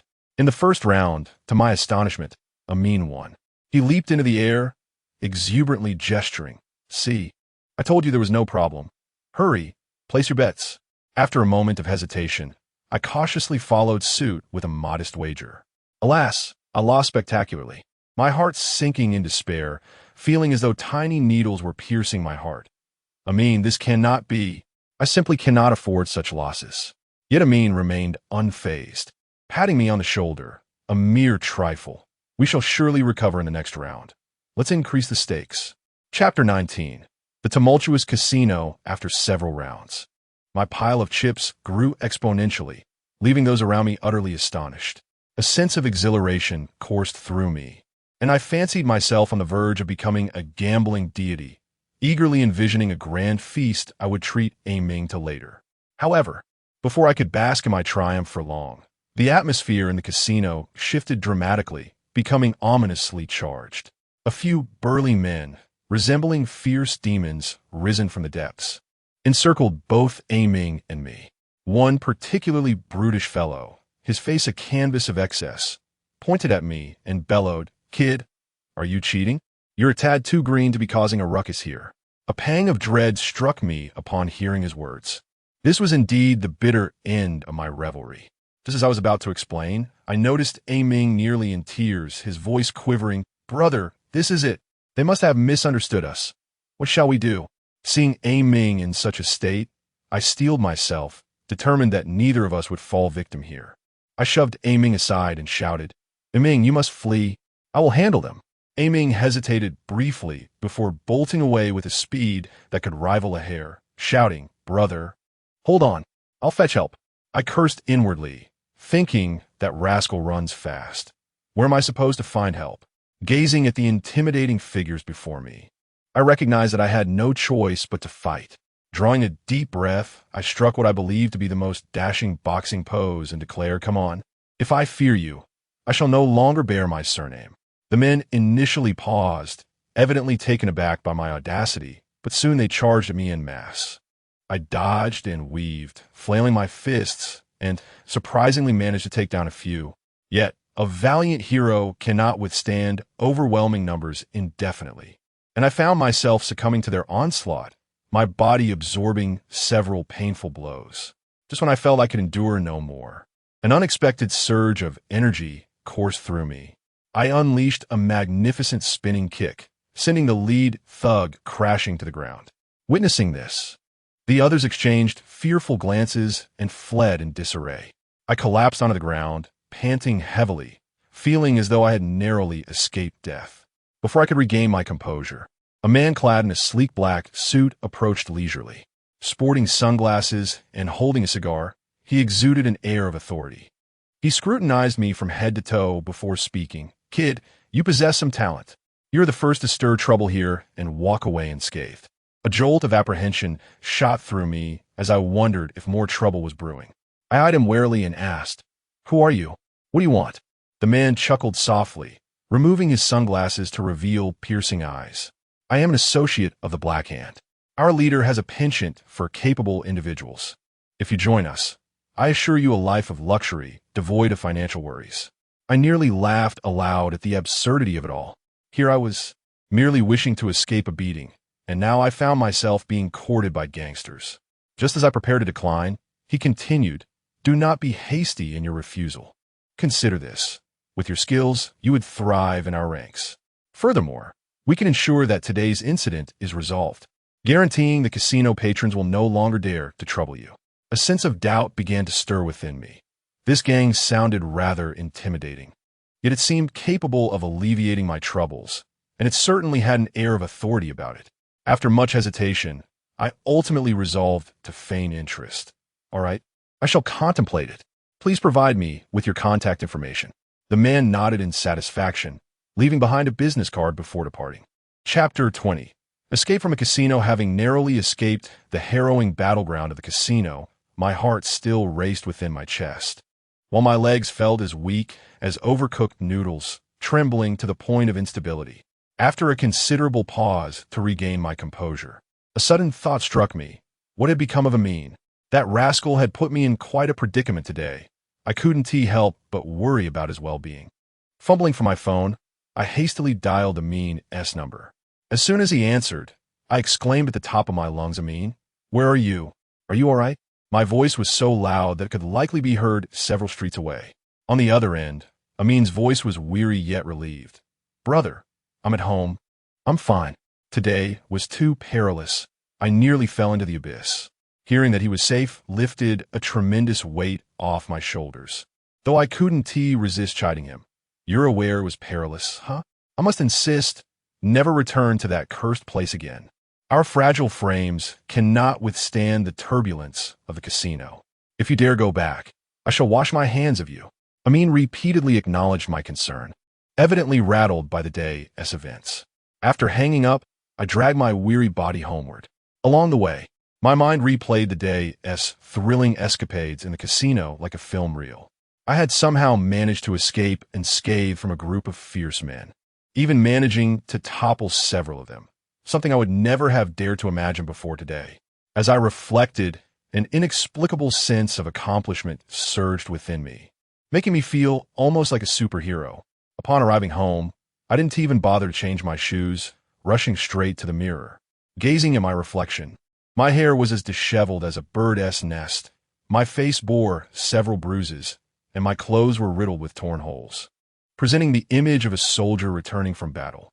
Yet, for some reason, I found myself increasingly handsome in that chaotic state. I struck what I believed to be a most impressive pose in front of the mirror, mimicking the heroic lines from films. Today I have saved myself, the great hero. While I admire myself, my imagination began to wander. Would those who typically bullied me at school tremble in fear upon hearing of my daring exploits today? Perhaps, in the future, they would steer clear of me. And what of Chun Zihan? If she knew of my bravery, might she regard me with newfound respect? The mere thought made me chuckle, though the movement tugged painfully at my bruises. Still, I couldn't suppress my smile. Just as I was lost in my own reflection, my mother suddenly burst through the door. Upon witnessing my disheveled appearance, she gasped in alarm. "What happened to you? Have you been in a fight?" It took me a moment to regain my senses, and I quickly composed my expression, replying earnestly, "Mom, don't worry. I was engaged in a particularly thrilling adventure today. Your son showcased remarkable prowess." My mother looked at me with a puzzled expression, likely questioning my sanity. I remained indifferent to her, continuing to immerse myself in my own heroic world, savoring the delightful moments of charm from today. Suddenly, my hand inadvertently brushed against something hard in my pocket. Upon retrieving it, my eyes widened in shock, nearly losing my composure. It was the contact card thrust upon me by that nefarious member of the mafia. I hastily discarded it, not wishing to entangle myself with their affairs. The memory of that thug, with his brutish visage and a sinister smile playing at the corners of his mouth, patting my shoulder and enticing me to join them with promises of unending glory, left me feeling nauseous. Unending glory? I thought my life would be in peril instead. Following them into their violent escapades, I could easily find myself cornered in a dark alley, missing a limb or two that would utterly shatter my simple yet blissful existence. Chapter 21. The casino crisis reemerges in the early morning, The sunlight filtered through the gaps in the curtains, casting a warm glow upon my face.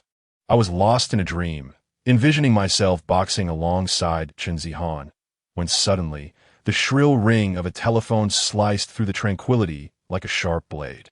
Who could it be at such an early hour? I mumbled, groggily reaching for the phone on my bedside table. "Hello, who is this?" I asked, irritation lacing my voice. Still thick with sleep. "Brother Song, you must come quickly." A Ming's voice, tinged with desperation, echoed from the other end. "Those guys from yesterday have shown up, and I can hardly hold on." Instantly alert, I sat up in bed, the remnants of sleep vanishing in an instant. "Ming, don't panic. Take your time and explain what happened," I urged, frantically searching for my clothes. "They've trapped me in the gambling den, Brother Song. I've been tied up." Ming's voice trembled as he spoke. One of them said, "You thought you could get away with what you did to us yesterday." A chill ran down my spine, a sense of foreboding washing over me. "Stay calm, I'm on my way." I hung up, neglecting to wash my face, hastily throwing on some clothes before rushing out the door. As I hurried along, anxiety gnawed at me. My feet felt as though they were flying, desperate to reach Ming's side. Vivid images of the menacing faces in the casino flashed through my mind, along with the horrifying sight of Ming bound and helpless, twisting my heart in anguish. Finally, I arrived at the gambling den. The moment I stepped inside, I saw Ming tightly bound to a chair, surrounded by several menacing figures. The leader, marked by a scar across his face, exuded an air of danger. "What do you want?" I feigned calmness, my voice audibly quivering. "What do we want?" The scar man sneered. "You think we can just let it go after you cheated us and injured our brothers yesterday? Pay up, or we'll cut off this kid's hand." Despair gripped me. This was a predicament from which there seemed no escape. "We didn't cheat. You were the ones who attacked us first." I protested. Still trying to talk back. Another thug approached menacingly. "Unless you come up with the money today, none of you will leave." I glanced at Ming, whose face was pale with terror, eyes pleading for help. I knew it was up to me to find a way out. Taking a deep breath, I endeavored to steady my nerves. "How much do you want?" I inquired. "Not much, just 100,000. The scarred man raised a finger and waved it mockingly. 100,000? My eyes widened in disbelief. "This is extortion. I don't have that kind of money." "No money?"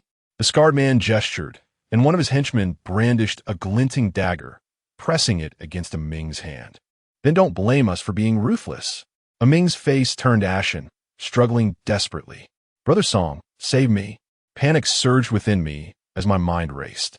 Suddenly, an idea struck me, and I exclaimed, "All right, I shall provide you with the money, but I must return to fetch it. You will accompany me." I intended to lure them away first. The scar-faced brute hesitated for a moment before nodding in agreement. "Very well, but you had better not attempt any tricks. Otherwise, this lad will lose his hand." I led them out of the gambling den. As we proceeded, I discreetly surveyed my surroundings. At that moment, a police car sped past, and my eyes lit up as I shouted, "The police are coming!" Upon hearing this, their faces changed dramatically, and they began to look around frantically. Seizing the opportunity, I dashed forward, shoving aside the man who was restraining Amin, and untied the ropes binding him. "Run," I urged, pulling Amin along as we sprinted away. We zigzagged through the narrow alleyways, panting heavily until we were certain they had not followed us, at which point we finally paused to catch our breath. Amin collapsed onto the ground, gasping for air. "Song, thank you. If it weren't for you, I would have met a terrible fate today." Chapter 22. A heartfelt companion with a serious demeanor. I turned to Amin and solemnly declared, "Amin, you must understand that this is merely the beginning. Those individuals will not easily let us go. We must exercise caution in all matters, for they will undoubtedly come knocking at our door again." Amin's face immediately drained of color, his eyes filled with fear and regret. Bowing his head, his voice trembled as he said, "Brother Song, it's all my fault. If I hadn't been so foolish and brought you to the casino, we wouldn't be entangled in this mess." I gently patted his shoulder, offering reassurance. "What's done is done. Do not blame yourself any further. We must devise a way to confront this situation. Come, let's go somewhere." I led Amin to the boxing gym where I had been training. As we stepped inside, a wave of fervor enveloped us. Inside the venue, boxers were training vigorously, their sweat glistening as they struck the punching bags, which echoed with resounding thuds, narrating tales of strength and resilience. The walls were adorned with posters of various boxers, their confident stances and focused gazes seemingly encouraging everyone present. I guided Amin directly to our coach. Coach Wang Chong was a robust middle-aged man, his years of training bestowing upon him a stable and resolute aura. His deep-set eyes appeared capable of perceiving the potential within each individual. I conveyed my purpose, hoping he would mentor Amin in boxing. After assessing Amin, Coach Wang's lips curled into a slight smile, exuding confidence as he assured, "Rest assured, as long as he is willing to endure hardship, I can certainly train him into an exceptional boxer." The training commenced in earnest. Amin stood on the boxing ring, appearing somewhat at a loss. His sparring partner, Xiao Li, a seasoned fighter, initially approached the bout with tentative attacks, yet Amin found himself utterly defenseless. His movements were clumsy and sluggish, his punches lacking force, and he consistently lagged in evasion. Before long, Amin was struck by Xiao Li's fist, his body swaying backward as he stumbled a few steps, nearly losing his balance. Clutching his abdomen, pain etched across his pale face, Amin expressed his frustration. "Brother Song, this is far too difficult. I feel like I'm not cut out for boxing. Perhaps I should just give up." I stepped forward, placing a comforting hand on his shoulder. "Amin, do not be disheartened. When I first started boxing, I was in an even worse state. I couldn't even throw a proper straight punch and was scolded by the coach daily. However, if you persevere and gradually master the techniques, you will witness your own progress. Look at me now. Am I not able to handle it with ease?" Encouraged by my words, Amin clenched his teeth and regained his resolve. Taking a deep breath, he assumed his stance once more, his gaze now imbued with determination. This time, he diligently adjusted his movements, attempting to evade Xiao Li's attacks, and began to counterattack. Although his retaliations still bore a hint of naivety, each punch was infused with vigor. As time passed, Amin gradually acclimated to the rhythm of training. His movements became increasingly adept, and his punches grew more powerful. Although he still occasionally fell victim to Xiao Li's strikes, he no longer retreated as easily as he had at the outset. Each time he was knocked down, he swiftly rose to his feet, re-engaging in the training with renewed vigor. Unbeknownst to us, the night gradually descended, and the individuals within the boxing gym began to disperse. Amin and I concluded a day of rigorous training, dragging our weary bodies out of the gym. "Come, Amin, let us indulge in some skewers and unwind," I suggested to him. Amin nodded, a look of eager anticipation illuminating his face. We arrived at a familiar barbecue stall, where an array of ingredients adorned the counter, and the lamb skewers sizzled on the grill, emanating an irresistible aroma. We found a seat, ordered several skewers of lamb, and 2 bottles of beer. Once the skewers arrived at our table, Amin eagerly seized one, taking a generous bite, his face radiating satisfaction. This is delectable, Sangge. Today's meal feels more delightful than usual." I chuckled, took a bite of my lamb skewer, and responded, "That is because we toiled throughout the day, exerting ourselves. Thus, everything we consume tastes exquisite." As we savored the skewers and sipped our beer, we reminisced about the moments of our childhood. "Sangge, do you recall the time we sneaked in old Zhang's peach orchard next door?" Amin suddenly exclaimed, his face aglow with joy.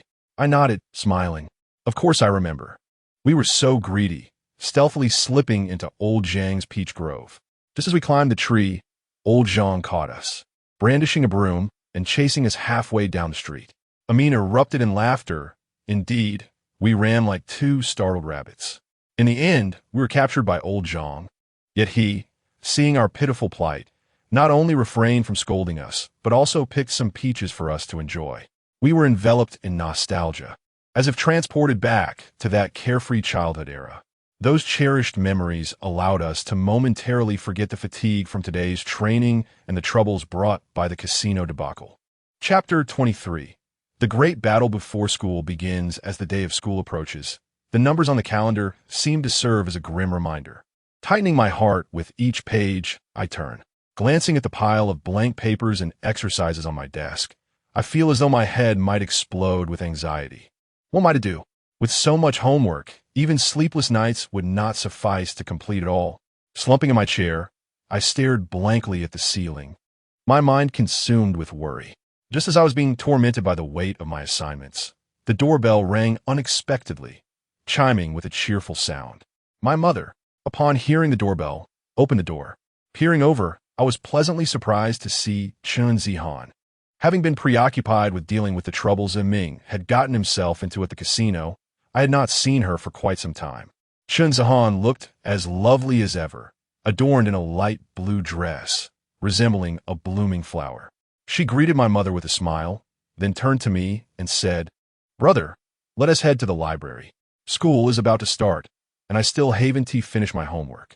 Hearing this, I felt a wave of relief wash over me. It turned out I was not alone in my plight. I quickly sprang from my chair, gathering my things as I replied, "Sure, that sounds perfect. I've been worried about it too." I stuffed the blank papers and exercises into my backpack, bid my mother farewell, and set out with Chun Zihan. As we walked toward the library, I shyly inquired, "Zihan, what assignments do you have left?" She blinked and replied, "Just the last few chapters of math exercises and an essay." "How about you?" I scratched my head, feeling a bit embarrassed. "Well, I haven't touched much at all, and I fear the teachers will be furious." Chun Zihan chuckled softly, reassuring me, "It's all right, we can work on it together. We'll definitely finish." Upon arriving at the library, the tranquility enveloped us, with only the rustle of pages and the scratch of pens on paper breaking the silence. We found a spot by the window and settled in. As I pulled out my assignments, the sight of the challenging problems made my head ache once more. Yet, Chun Zihan had already begun writing diligently, her profile illuminated by the sunlight, exuding an aura of concentration. Taking a deep breath, I forced myself to calm down. Whenever I encountered a difficult math problem, I would surreptitiously glance at Chun Zihan's answers and ponder over them. When it came time to write my essay, I racked my brain, pouring out all the ideas I could muster, yet still felt my writing lacked substance. Noticing my furrowed brow, Chun Zihan leaned over to offer suggestions. Before we knew it, the afternoon had slipped away, and we had completed most of our assignments. Although some remained, my spirits had lifted considerably. Stretching, I turned to Chun Zihan and said, "I owe you one. Without you, I would have been in quite the predicament today." With a smile, she replied, "No need to be polite. We are siblings after all." As we strolled leisurely on our way home, laughter and conversation flowed between us, reminiscing about the amusing moments from our time in the library. Chun Zihan's laughter rang out like delicate silver bells, echoing in my ears. "Zihan!" Suddenly, a voice called out from behind us. As we turned our heads simultaneously, we noticed Xiaoyang approaching us with quick strides. Coming from a well-off family, possessing striking looks, and excelling academically, he was the object of affection for many girls at school. His tall stature and clean casual attire rendered him an epitome of elegance.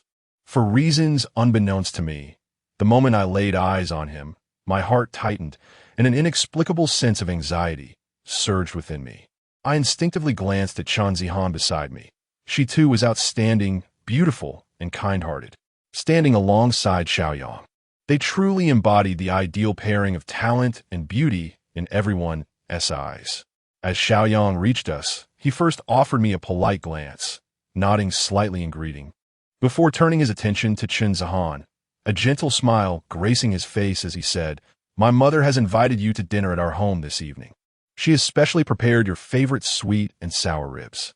I felt a sudden jolt in my heart, unable to suppress the thought of how close their families must be, for even the parents were so familiar with one another. However, to my surprise, Chun Zihan shook her head without hesitation and replied, "I cannot make it. I have to go home for dinner with my brother." Upon hearing this, a wave of joy surged within me, though I feigned nonchalance. My heart was already soaring with delight. Xiaoyang appeared somewhat taken aback, but maintained his courteous smile as he responded, "I see. Then perhaps next time, whenever you are free, I will ask my mother to prepare it for you again." Chun Zihan smiled in acknowledgement. After exchanging a few more casual words, Xiaoyang took his leave. "Brother, let us hurry. Mother must be waiting for us to eat," Chun Zihan urged, tugging at my sleeve.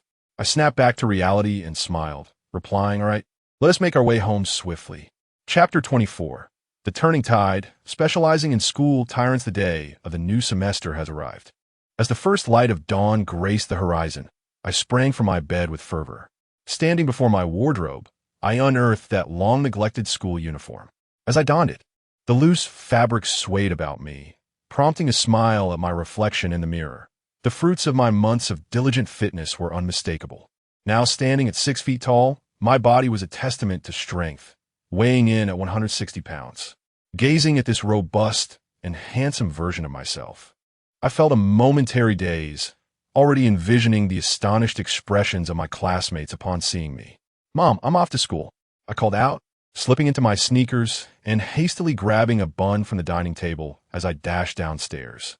On my way to school, I could distinctly feel the gazes of those around me. A few girls passed by, and one of them whispered, "Wow, who is that handsome guy?" My heart swelled with pride. Before long, I spotted Shinzi-han. Her eyes lit up upon seeing me, and as she ran towards me, she waved her hand, exclaiming, "Brother." When she reached my side, she inquired, "So, have you finished your homework?" I shook my head, a bit embarrassed, and replied, "Not quite yet." We continued our lively banter as we made our way to the classroom. With the school bell by my side, I was already quite the spectacle, but now, with my striking appearance, the rate of heads turning was off the charts, accompanied by a cacophony of whispers. Upon reaching the classroom door, the eyes of my classmates seemed to be magnetically drawn to us, all directed toward our presence. Are they new students in our class? Wow, he is so handsome. I wonder if he has a girlfriend. My keen eyes quickly caught sight of Li Fei, whose fierce gaze seemed to bore into me. This guy had been pursuing Shinzi-han for 2 years, yet she had never acknowledged him. "Brother Song-yi, I'm off to class now," I announced. And in an instant, the classroom erupted in a flurry of excitement. "What? The school bell calls him Song-yi. Is he that chubby Song-yi? No way. How'd he transform like this? Could he have secretly undergone plastic surgery?" With my head held high, I strode into the classroom with confidence, secretly vowing, "Those who once bullied me better brace themselves. They shall witness my rise and learn why the flowers bloom so vibrantly." Just as I settled back into my seat, I overheard Li Xiao whispering to Li Fei, "Brother Fei, how has this guy changed so much?"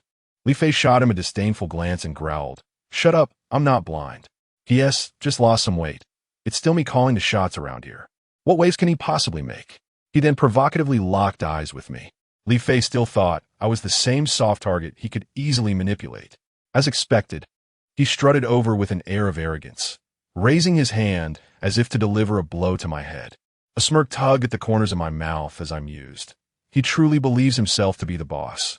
Today, I shall teach him a lesson. I leisurely extended my hand, effortlessly grasping his wrist, and teased with a smile, "What is wrong? After a holiday apart, your movements have slowed. Perhaps indulging at home has dulled your wits?" Li Fei, taken aback by my audacity, gaped at me with eyes wide as saucers, his expression akin to that of a ghost sighting. In front of so many classmates, he had never suffered such humiliation, his pride wounded. He was instantly consumed by a blend of embarrassment and rage. Without a second thought, he kicked over my desk, cursing, "What? Want to be hit? You're getting too bold." With that, he swung his fist in my direction. I stifled a laugh. With his meager skills, he sought to assert himself before me. I effortlessly sidestepped his clumsy attack and, taking advantage of his momentum, twisted his arm backward.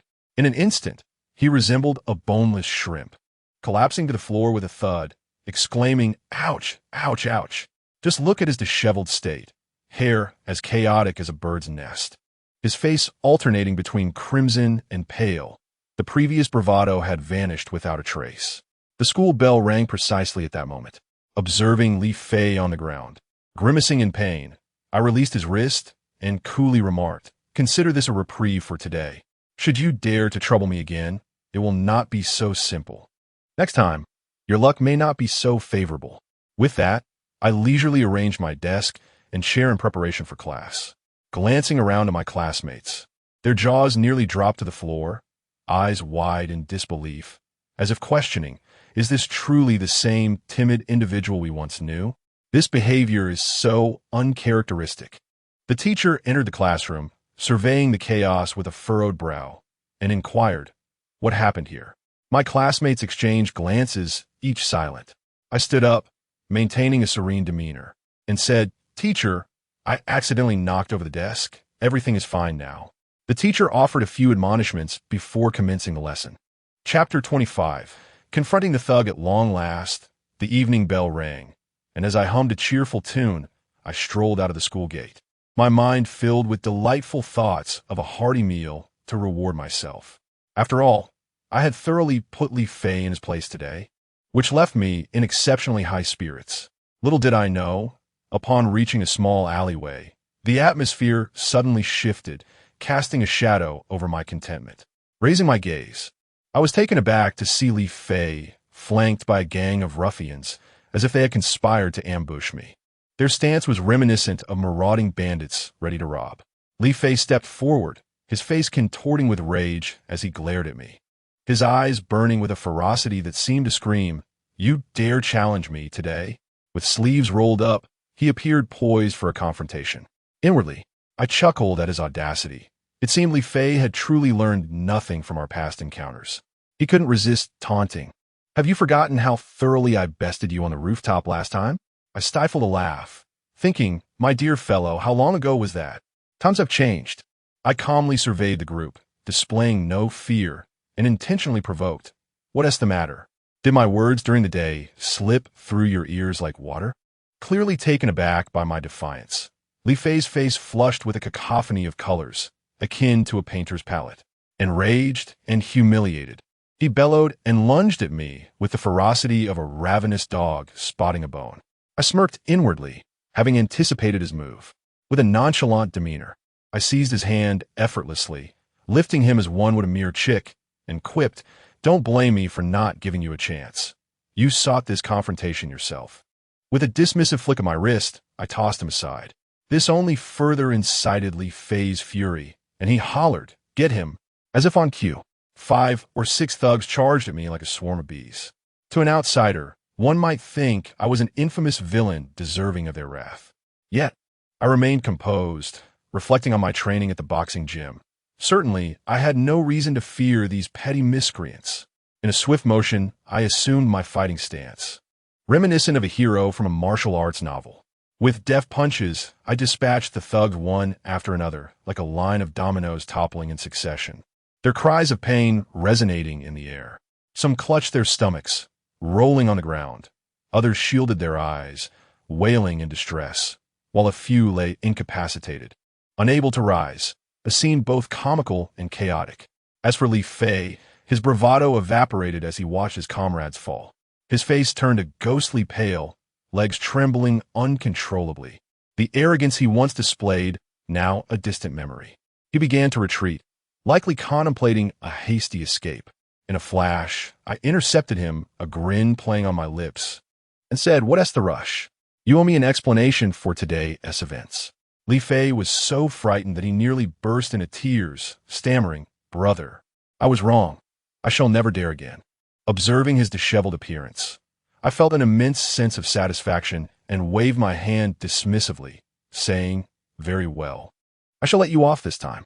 However, should you dare to trouble me again, it will not be so easy next time."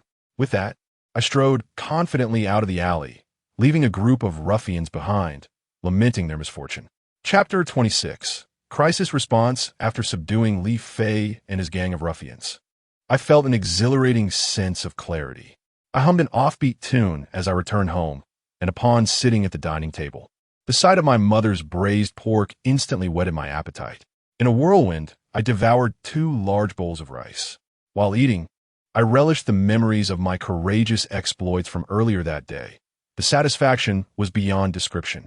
That night, lying in bed, I tossed and turned, unable to sleep from the excitement. After such a long wait, I could finally hold my head high. The following days at school were considerably more relaxed, and Li Fei had not shown his face to trouble me again.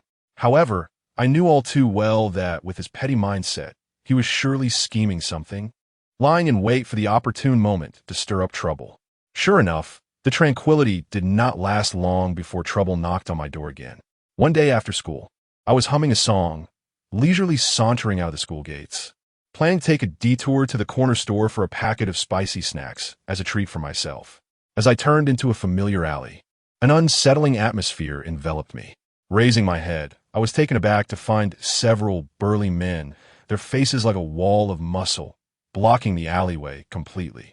My heart sank. I realized I was being targeted once more. The leader, a bald man adorned with a large gold chain, bellowed at me. "Are you Song E?" My mind raced. I could not afford to acknowledge it, or I would surely receive a beating. I shook my head vigorously, my eyes darting, pointing to the other side with a facade of calmness. No, I just saw him heading that way. I thought to distract them long enough to make my escape. But as I attempted to slip away, my peripheral vision caught sight of one man, and my heart sank. He was one of the casino enforcers. I had heard they were collecting protection fees near the school, employing ruthless methods. Now, having drawn their attention, I was in deep trouble. My mind buzzed, and I quickly bowed my head, feigning the act of tying my shoelaces, contemplating how to slip away. Yet, these men were not so easily deterred. The bald leader stepped forward menacingly, declaring, "Kid, don't play tricks. If we don't settle this today, you won't be leaving." My heart raced. What was I to do? Looking around, the alley was eerily quiet, devoid of any passers-by or potential rescuers. I took a deep breath, striving to maintain my composure, frantically devising an escape plan. Suddenly, a spark of inspiration struck me. I forced a smile onto my face, one that was more painful than tears, and said, "Gentlemen, there's been a misunderstanding. I know who you're looking for. I'm quite familiar with him. He enjoys playing pranks and must have deliberately evaded you." The bald man squinted suspiciously, asking, "Really? Don't you dare deceive us." I nodded vigorously, my chest pounding audibly. "I wouldn't dare mislead you. I'll take you to him, but he is quite fast. We must hurry, or we'll lose him." As I spoke, I strode forward with determination, contemplating my strategy. First, I must lead them out of this alley. Once we reach a more populous area, what could they possibly do to me? A few burly men, albeit with lingering skepticism, indeed followed closely behind. As I walked, I discreetly monitored their movements, silently praying that my ruse would remain undetected. Progressing further, I soon glimpsed the bustling street ahead, and a surge of elation coursed through me. My opportunity had arrived.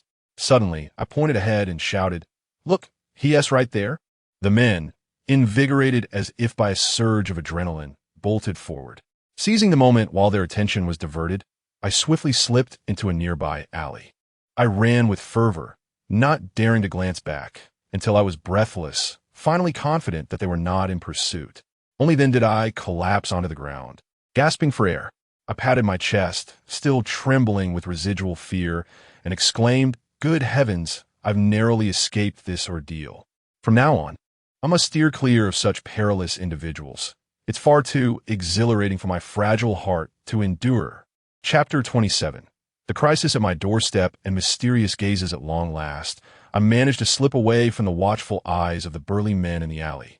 Dragging my leaden legs homeward, yearning for the warmth of my cozy nest to catch my breath. From a distance, I noticed the front door wide open, and a jolt of unease shot through me. This was certainly not a good sign.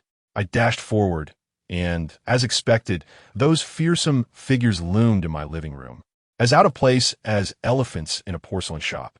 My mother stood nearby, her face etched with confusion and concern, resembling a protective hen, fearful yet mustering a facade of strength. My mind buzzed with anxiety, realizing I could not escape this predicament. They had followed me home. What on earth did they want?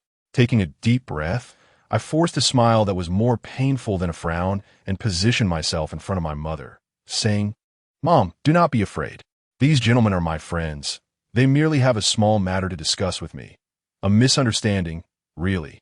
My mother scrutinized me, then glanced at the intimidating figures, her expression clearly conveying her skepticism. I ushered them towards the door, assuring her, "Stay here and rest, Mom. I'll be back shortly with these gentlemen." Once outside, I led the imposing men to an abandoned factory.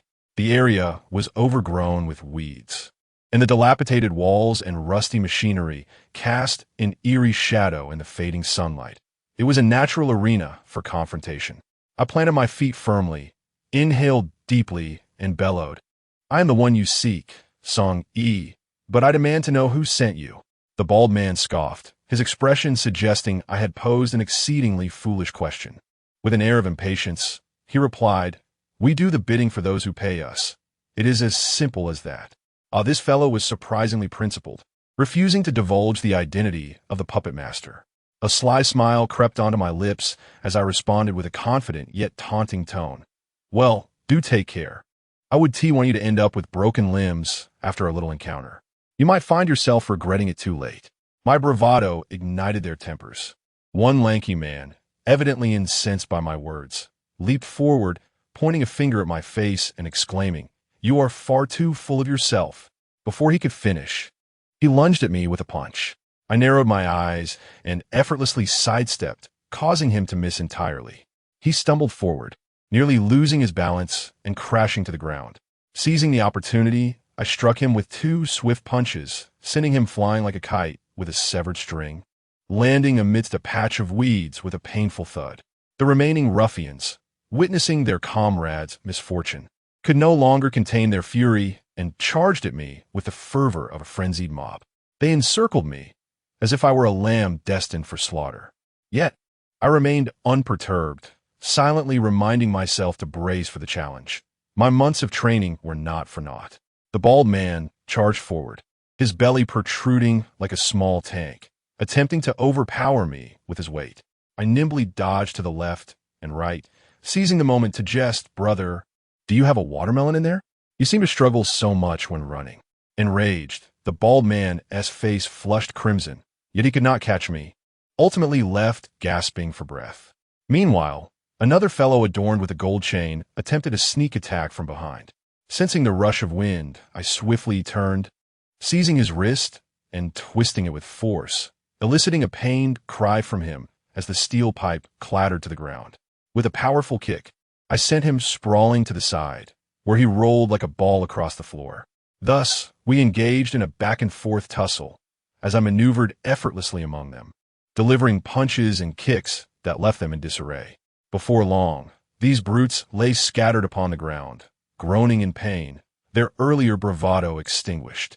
I clapped my hands, surveying their disheveled state, and triumphantly declared, "So, who sent you here?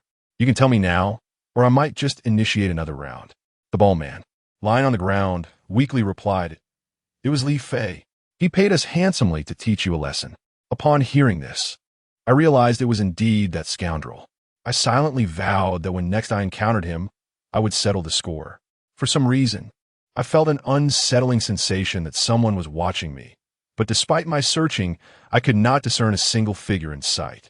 Chapter 28. The revenge plan. After dealing with those burly men, I returned home, burdened with fatigue and a simmering anger. Upon entering, I found my mother pacing anxiously in the living room, her brows furrowed tightly enough to squash a fly. As soon as she spotted me, she rushed forward, scrutinizing me from head to toe, her eyes glistening with unshed tears as she lamented, "Son, what on earth happened? Please don't conceal anything from me." I quickly forced a smile, thumping my chest reassuringly. "Don't worry, Mom. They're just friends from Uncle Chun's boxing gym. They enjoy playing pranks and wanted to scare me a little. I didn't mean to frighten you." Upon hearing they were from Uncle Chun, my mother sighed in relief, her expression softening slightly, and reproached me, "You should be more discerning in your friendships. Their jokes are far too extreme." I smiled along, but inwardly I mused, "This is no joke at all. If it weren't to spare you worry, I wouldn't have bothered fabricating such an excuse." Once my mother retired to her room to rest, I collapsed onto my bed, staring at the ceiling, my mind consumed with the vexatious visage of Li Fei. This brat has been a persistent thorn in my side, and today he even sent someone to chase me home. Enough is enough.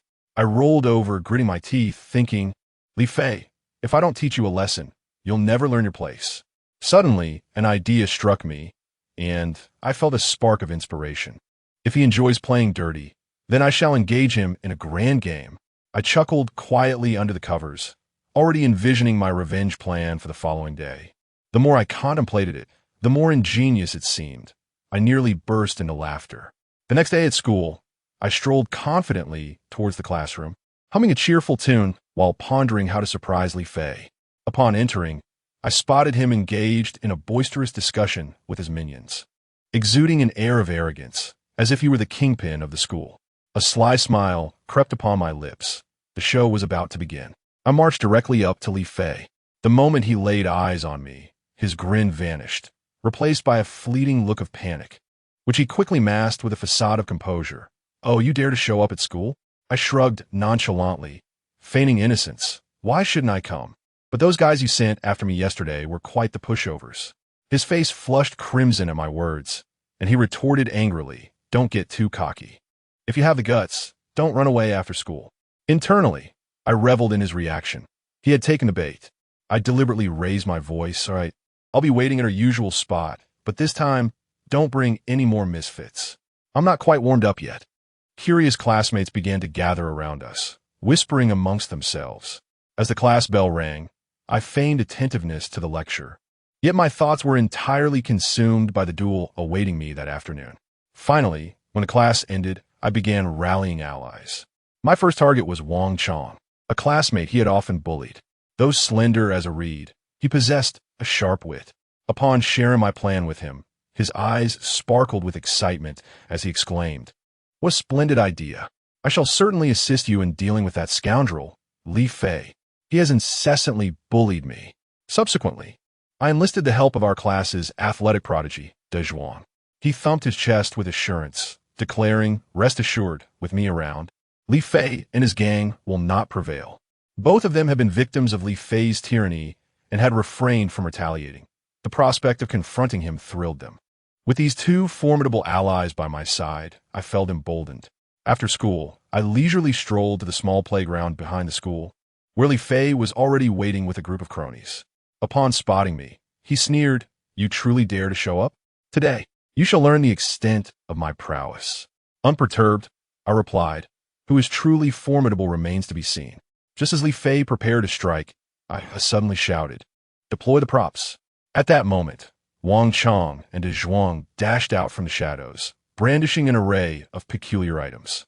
Wang Chong wielded an enormous water gun filled not with ordinary water, but with specially concocted water balloons infused with dye. De Zhuang, on the other hand, bore a massive inflatable punching dummy, resembling a giant in stature. Li Fei and his minions were left dumbfounded, and before they could comprehend the situation, Wang Chong unleashed a barrage from the water gun, splattering them with vibrant hues, transforming them into a motley of colors. De Zhuang, not to be outdone, hurled the inflatable dummy into the midst of Li Fei's group. The dummy toppled and sprang back up, sending them sprawling in disarray. Seizing the moment, I charged forward, shouting, "Li Fei, today you shall experience the taste of retribution." Thus, alongside Wang Chong and De Zhuang, we unleashed a whirlwind of chaos upon Li Fei and his gang, leaving them utterly defeated. As the skirmish concluded, Li Fei and his cohorts fled in disgrace, while my companions and I erupted into laughter, reveling in the exhilarating sensation of vengeance. Chapter 29. Sibling shopping adventures on this bright Saturday morning, as the sun began to grace the horizon. The shrill ring of my phone pierced through the tranquility. Groggily, I fumbled around on my nightstand until my hand finally grasped my phone. Upon glancing at the caller ID, I saw it was Zihan. In a sweet, melodic tone, she requested, "Brother, would you accompany me to the mall today? I wish to purchase a new dress." Instantly, I felt a surge of alertness and eagerly replied, "Of course." After ending the call, I sprang from my bed and dashed into the bathroom to freshen up. Once I was ready, I opened my wardrobe and immediately spotted my newly acquired white t-shirt. I donned it alongside a pair of blue jeans and stood before the mirror. Behold, the reflection staring back at me was undeniably charming. I couldn't help but exclaim, "Goodness, is this dashing gentleman?" Arriving at the mall, I spotted Chen Zihan from a distance. She was adorned in a delightful yellow floral dress, her bangs playfully swaying in a gentle breeze, radiating a sense of youthful exuberance. Hurrying towards her, her eyes lit up as she exclaimed, "Brother, you look rather handsome today." A flush crept onto my cheeks, and my heart swelled with joy, though I feigned humility, responding, "Oh, it's nothing really."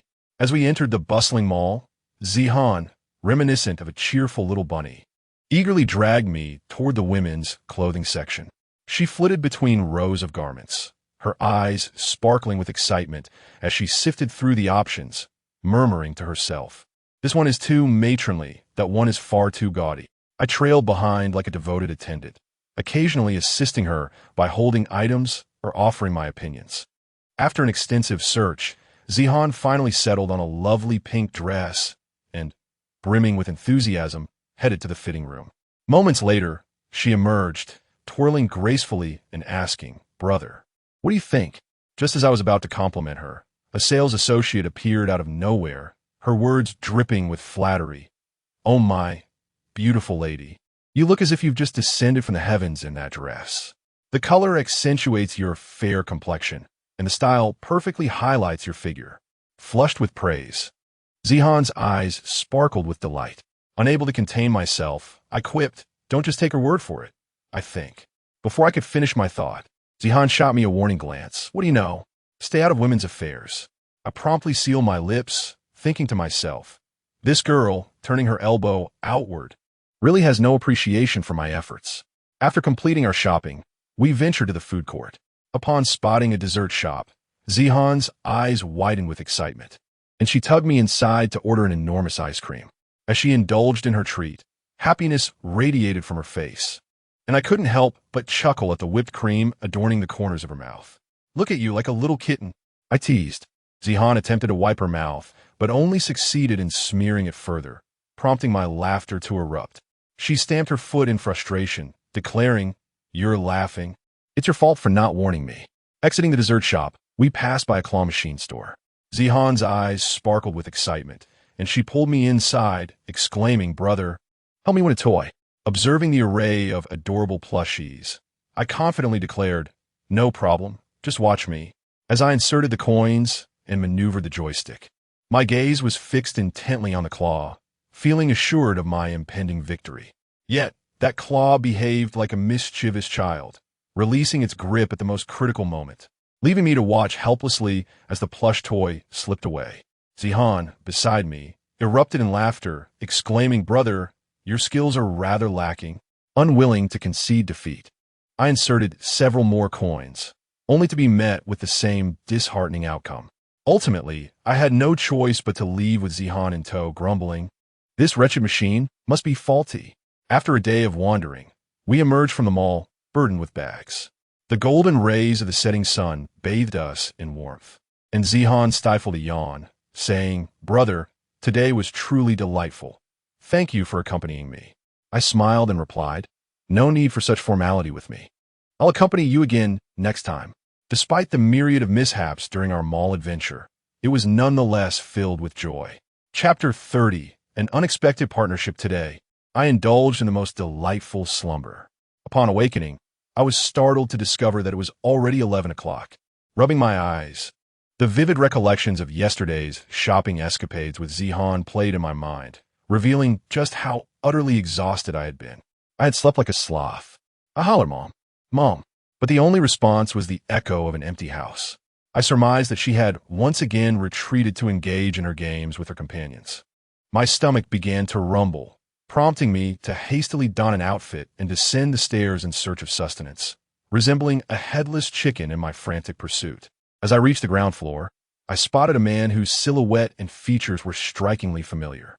A jolt of recognition coursed through me as I thought, "Isn't that the individual from the Black Hand who handed me the card?"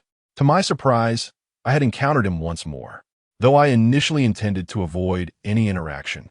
My curiosity clawed at me like an inquisitive feline, rendering me unable to resist. I observed him stealthily, his demeanor reminiscent of a spy executing a clandestine mission. Driven by impulse, I pondered, what on earth is unfolding here? My intrigue piqued, I crouched low and tailed him like a thief. He moved briskly, and I hurried behind him, constantly vigilant to avoid detection. I concealed myself behind telephone poles and garbage bins, feeling as though I were a secret agent. Passing by a stall selling grilled sausages, the enticing aroma wafted towards me, intensifying my hunger, yet I was unwilling to abandon my pursuit. I swallowed hard and continued to follow him closely. My journey resembled that of a super spy on a covert operation, suppressing even the slightest sound for fear of being discovered. Eventually, we arrived in an abandoned building, where he finally halted. I conceal myself behind a dilapidated pillar, cautiously peering out, my heart racing with trepidation. What mischief is he up to? To my astonishment, he brandished a glinting knife, the blade reflecting the dim light ominously, creating an unsettling atmosphere.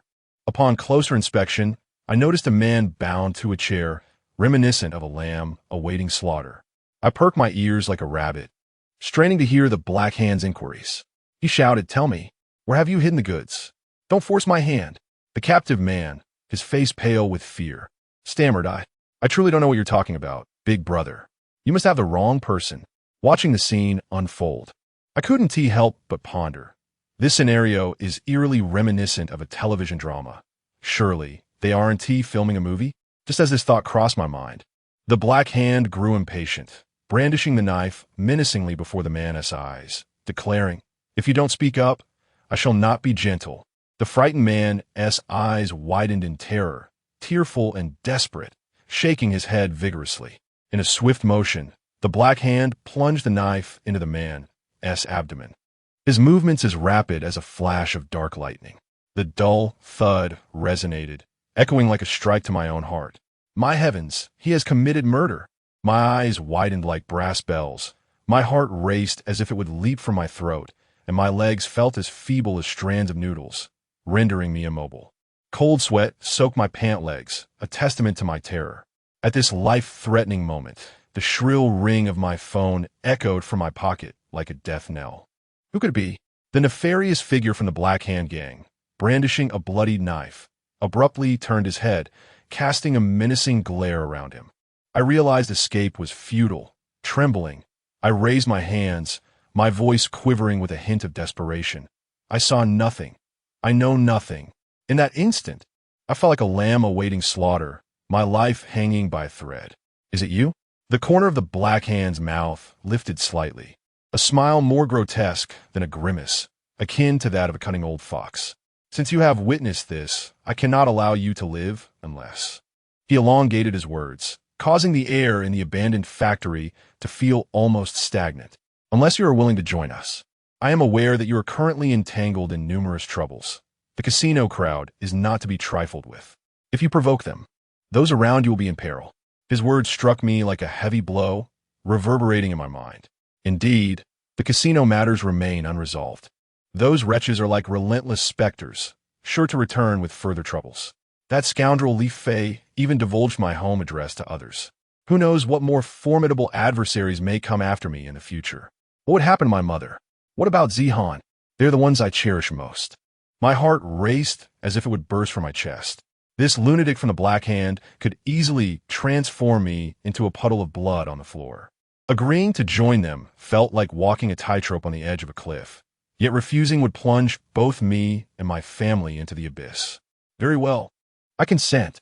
The moment the words escaped my lips, my legs buckled, nearly causing me to falter. Upon hearing my response, he grinned widely. "Good lad, you know how to read the room."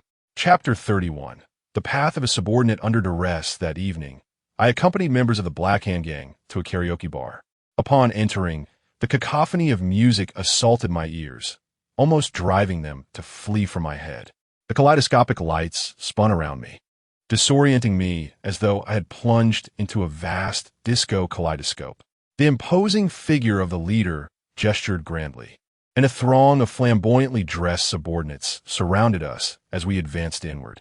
As we passed by booths laden with alcohol, I observed patrons swaying drunkenly, while others clutched microphones, wailing as if possessed. Their singing could have lifted the very roof off the establishment. Anxiety coursed through me, my palms slick with sweat, yet I feigned calmness on the surface. The leader turned, a bemused smile playing on his lips, and said, "Do not be nervous. You will be frequenting this place often in the future." Internally, I was in a frenzy of thought. How could I not be nervous? My heart felt as though it were leaping into my throat. Nevertheless, I nodded like a chick pecking a grain, my legs feeling as though they were encased in lead as I shuffled forward. We arrived at a private room, and I initially believed we were to sing. However, upon entering, I was taken aback to discover it was an office. Seated within was a middle-aged man, perhaps in his 40s, clad in a sharply tailored suit. his hair slicked back with an unsettling sheen. His demeanor exuded the aura of a cinematic mob boss, as if he were accompanied by his own theme music. "Boss, I have brought him to you," the one who led me announced, his voice echoing through the room. It turned out his name was Chong. He bowed awkwardly, resembling a shrimp, and swiftly exited. The boss reclined in a leather chair, his gaze sweeping over me like a searchlight, leaving me feeling as though I were under an X-ray. "I hear you took down 7 or 8 opponents at the casino alone," he remarked, a slight smirk gracing his lips, his tone casual, as if he were commenting on my breakfast choices. My mind buzzed with disbelief. The news had traveled far too swiftly. I quickly lowered my gaze, forcing a grin that was more grotesque than a frown, and stammered, "It was merely luck, just a blind cat stumbling upon a dead mouse." "Ha, good lad, I like you."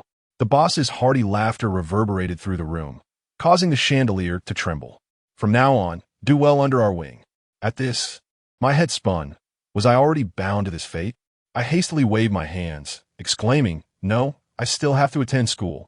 I had no desire to stray from the straight and narrow at such a tender age. The boss raised an eyebrow, seemingly anticipating my refusal, and calmly replied, "We operate only at night, leaving your daytime free for schooling." Internally, I scoffed. How clever of them to leave me no escape route. Yet, I could only muster an awkward yet polite smile. It appeared my part-time job was a foregone conclusion. I would have to take it one step at a time, silently praying to avoid major troubles. As I exited the private room, I glanced around, my eyes darting in every direction. The karaoke bar pulsed with flashing lights and deafening music, patrons wildly gyrating on the dance floor. My naivety must have been evident, as passers-by likely found my bewildered expression amusing. As I wandered, I approached a door that struck me as peculiar, starkly contrasting with the other private rooms. Beside me stood 2 imposing men, resembling towering iron structures, their arms thicker than my thighs, exuding an air of intimidation that seemed to convey a clear message: no trespassers allowed. As I curiously surveyed the scene, suddenly, Chong appeared out of nowhere, clapping a hand on my shoulder with a resounding smack that nearly made me leap. "What do you think? Isn't it great here?" he inquired with a grin, his tone reminiscent of one proudly showcasing a prized possession. I hastily nodded, my face adorned with a forced smile. "Oh yes, Brother Chong, this place is absolutely splendid." Yet, internally, I pondered, splendid in what way? I was on the verge of being overwhelmed by this intricate situation. Then, cautiously pointing at the enigmatic door, I asked Brother Chong, "What lies behind that door?" Chong paused for a moment, a flicker of mystery crossing his face before he quickly reverted to his jovial demeanor. "You'll find out in due time."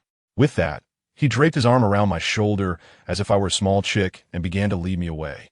As he pulled me along, I couldn't help but glance back at the door, my curiosity piqued, yearning to uncover the secrets hidden within. However, I soon reconsidered, thinking perhaps it was better to remain oblivious. After all, curiosity can be perilous, and my own safety was paramount. Who knows? Behind that door might lie a treasure trove filled with gold and silver, or perhaps a treacherous place shrouded in dark secrets. It would be wise to prioritize my well-being for now and unveil the mysterious veil at a more opportune moment. Chapter 32.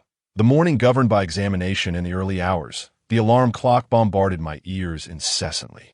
I groggily opened my eyes, feeling as though 2 heavy weights were attached to my eyelids, rendering them nearly immovable. My mind replayed the bizarre events of the previous night. Reluctantly, I mustered the energy to wash up, and as I gazed into the mirror at my disheveled hair and bleary eyes, I couldn't suppress a laugh. Upon arriving at school, I dragged my legs, which felt as though they were filled with lead, and wobbled back to my seat. Just as I lay down, hoping for a brief reprieve, the bell rang, shattering the last vestiges of my drowsiness. As I reluctantly straightened up, I noticed my Chinese teacher entering with a stack of exam papers. "Today, we have a test, so please put away your books," she announced. Instantly, I snapped to attention, my mind buzzing as I thought, "Oh no, this is it." I didn't study at all. It dawned on me that I had been so preoccupied with the affairs of the shadow hand that I had completely forgotten about the exam. As the papers were distributed, I stared at the densely packed text, feeling as if it was mocking me. "Caught off guard, aren't you?" The first question stumped me, a fill-in-the-blank for a classical poem. The verses I usually recited effortlessly had vanished from my mind. I racked my brain, nearly pulling out my hair in frustration, before managing to scribble a few words. During the reading comprehension section, the questions appeared as if written in an alien language, leaving me utterly perplexed. With no other option, I blindly searched through the text for answers, flailing about like a headless chicken. When it came time to write an essay, I bit down on my pen, struggling for what felt like an eternity to produce a few sentences, each word feeling as though it had been extracted from my very soul. Finally, the class bell rang, signaling the end of this torturous hour. During the break, I rested my head on the desk, feeling foggy and drained. When De Zhuang approached, his face etched with concern. In his booming voice, he asked Song what is wrong. After the incident with Li Fei, we had become close friends, and his concern was genuine. I weakly waved my hand, muttering, "I'm fine, just didn't sleep well last night." In truth, my heart was heavy. It wasn't merely a lack of sleep. Just then, I heard the soft voice of Zihan from the back of the classroom. "Brother." I rubbed my eyes and walked over. Zihan smiled brightly at me, her eyes sparkling, and inquired, "Brother, do you want to have dinner together tonight?" Upon hearing this, my heart warmed. But then I remembered I had to work at the karaoke bar that evening, and my spirits sank once again. With a resigned smile, I replied to Zihan, "I can't. I have to work part-time for a few nights. Please don't tell my mother. Just say you're tutoring me." Upon hearing this, her lips immediately pouted, and her face displayed a look of grievance. "Brother, why have you been so busy lately? You haven't spent quality time with me in ages." I comforted her, as one would a child. "Once I get through this hectic period, I promise to spend time with you and take you out for a grand meal." Zihan reluctantly nodded, yet still scrutinized me with suspicion. "You better not be lying. Are you hiding something from me?" A sudden jolt coursed through my heart. Yet I feigned composure on my face, patting my chest and assuring her, "How could that be? What could I possibly conceal from you?" Once Zihan turned away, I let out a long sigh of relief, silently berating myself. This deception weighs heavily on my conscience. I truly know not when I shall be freed from this chaos and return to a semblance of normalcy in my life. Chapter 33. Working in the karaoke bar in a hurried rush after school, I had not even changed out of my uniform, clad in that distinctive blue and white attire. Burdened by a heavy backpack, I once again found myself stepping into this den of iniquity. Upon entering the karaoke bar, the previously chaotic atmosphere fell abruptly into silence. All eyes converging on me like searchlights. I felt akin to a little lamb lost among a pack of wolves, utterly uncomfortable. My embarrassment so profound that I could have carved out a three-room suite with my toes on the floor. I muttered softly, "What are you staring at? Have you never seen someone in a uniform working before?" Yet internally I was a bundle of nerves gripping my backpack straps so tightly that I feared they might snap. At that moment, A Chong approached. "Hey there, welcome to the team. But you really ought to change out of that uniform. It's far too conspicuous." With that, he produced a wrinkled uniform resembling dried pickled vegetables and tossed it to me, as if discarding a tattered rag. Reluctantly, I took the garments and retreated to the restroom, staring at my reflection in the mirror, clad in my school uniform, and then glancing at the peculiar work attire in my hands. I felt tears welling up. After meandering around the karaoke bar for a while, an unsettling feeling began to creep over me.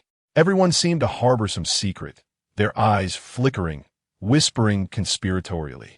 The waitstaff moved cautiously with their trays, as if afraid of spilling something immensely valuable. Meanwhile, the patrons in the private rooms rushed in and out, their expressions hurried. And the moment a door closed, a low murmur of mysterious whispers filled the air. "Waitstaff, bring me a beer." A gruff shout jolted me from my reverie, like a hammer striking a nail. I shouted back, coming right up, hastily grabbing a stack of beers and rushing towards the table. Along the way, I was pleased with the thought that once I delivered this order, I would be one step closer to the end of my shift.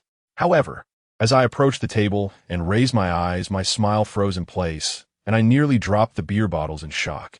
Seated at the table were several burly men, each with imposing physiques and menacing expressions, looking as if they had stepped out of a gangster film.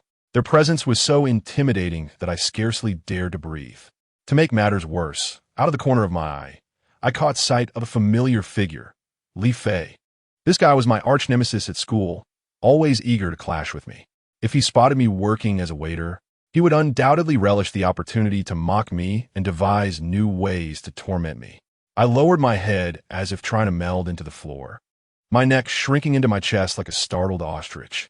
Trembling hands quickly placed the beers on the table, my movements swift as the wind, mumbling indistinctly, "Your beers, enjoy." My voice was so soft that I doubted anyone else could hear it. Gradually, I began to acclimate to the environment, weaving between the dance floor and private rooms, skillfully balancing the tray of drinks, while mentally calculating my earnings for the day and planning my post-shift meal. Suddenly, a piercing scream sliced through the cacophony of music. "Waitstaff, get over here." The voice was sharp and grating, akin to nails scraping against a chalkboard. Following the sound, I turned to see a fellow with bleached hair, clad in eccentric attire, standing at the entrance of the private room. He was flailing his arms, and on the nearby sofa sat several ruffians, their demeanor unmistakably menacing. "What is it that you desire, sir?" I endeavored to make my voice sound both courteous and gentle. The bleached-haired man glared at me like an enraged lion and bellowed, "Do you see what this is? There's a fly in this beer. What sort of establishment is this?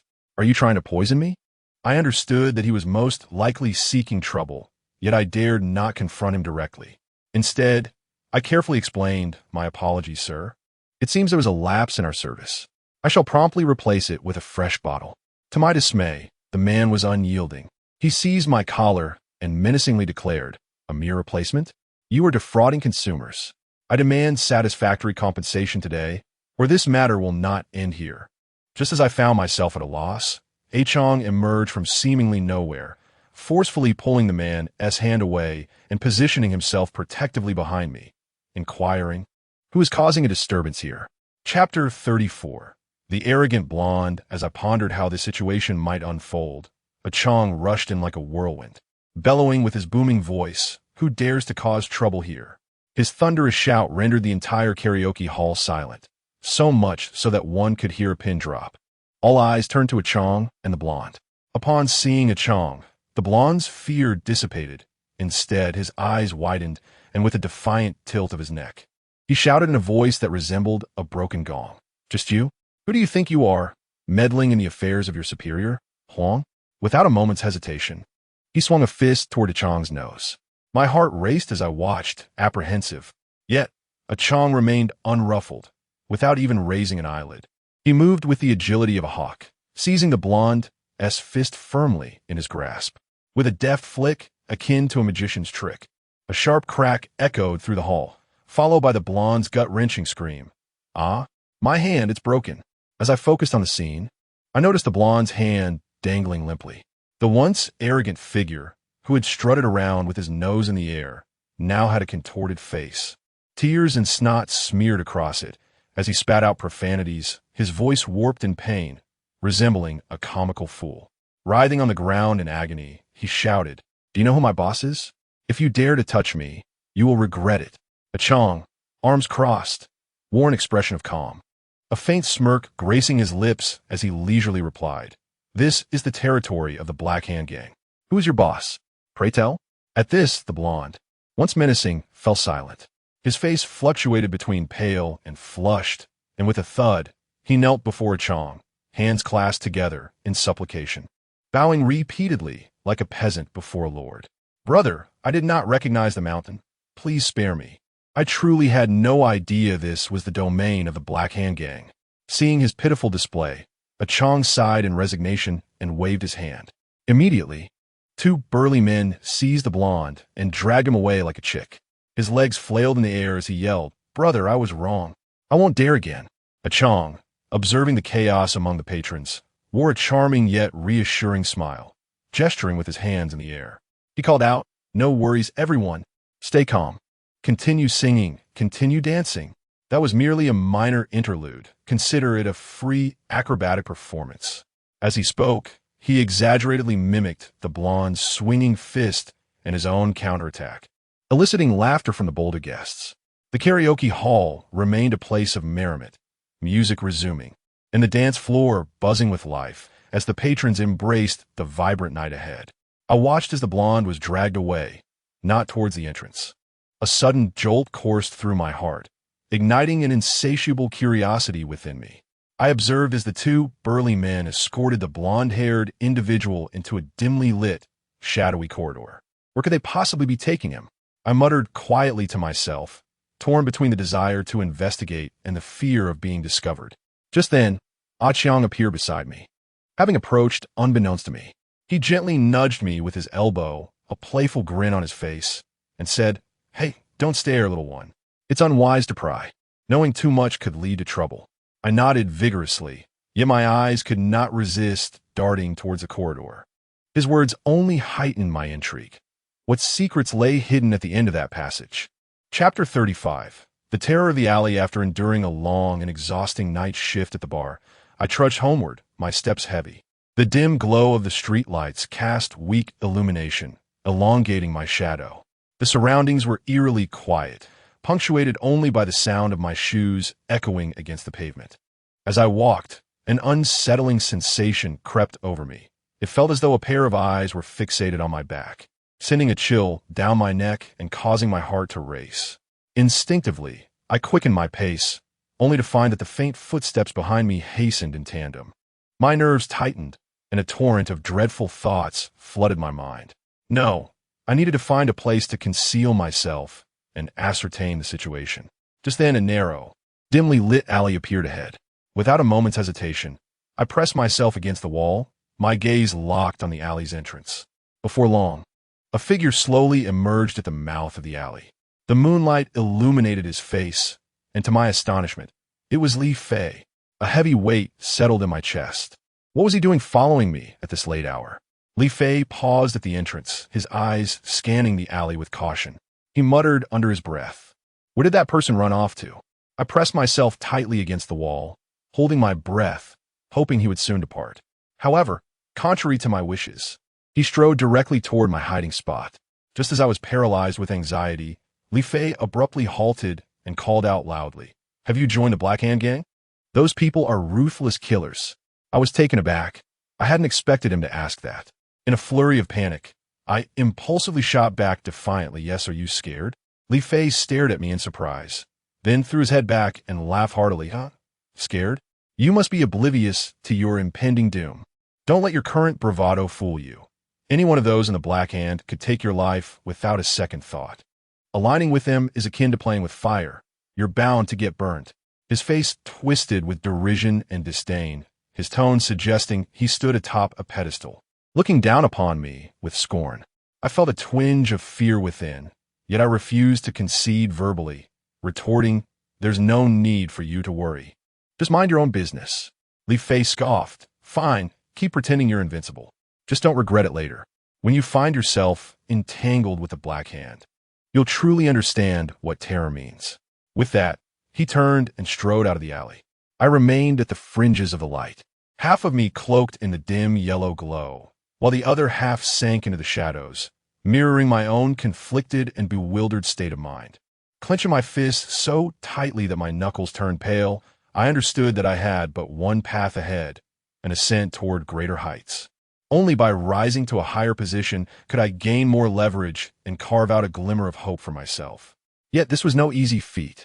The Black Hand was rife with ruthless individuals, and every step upward required treading on the shoulders of countless others. A single misstep, and I could be mercilessly trampled underfoot.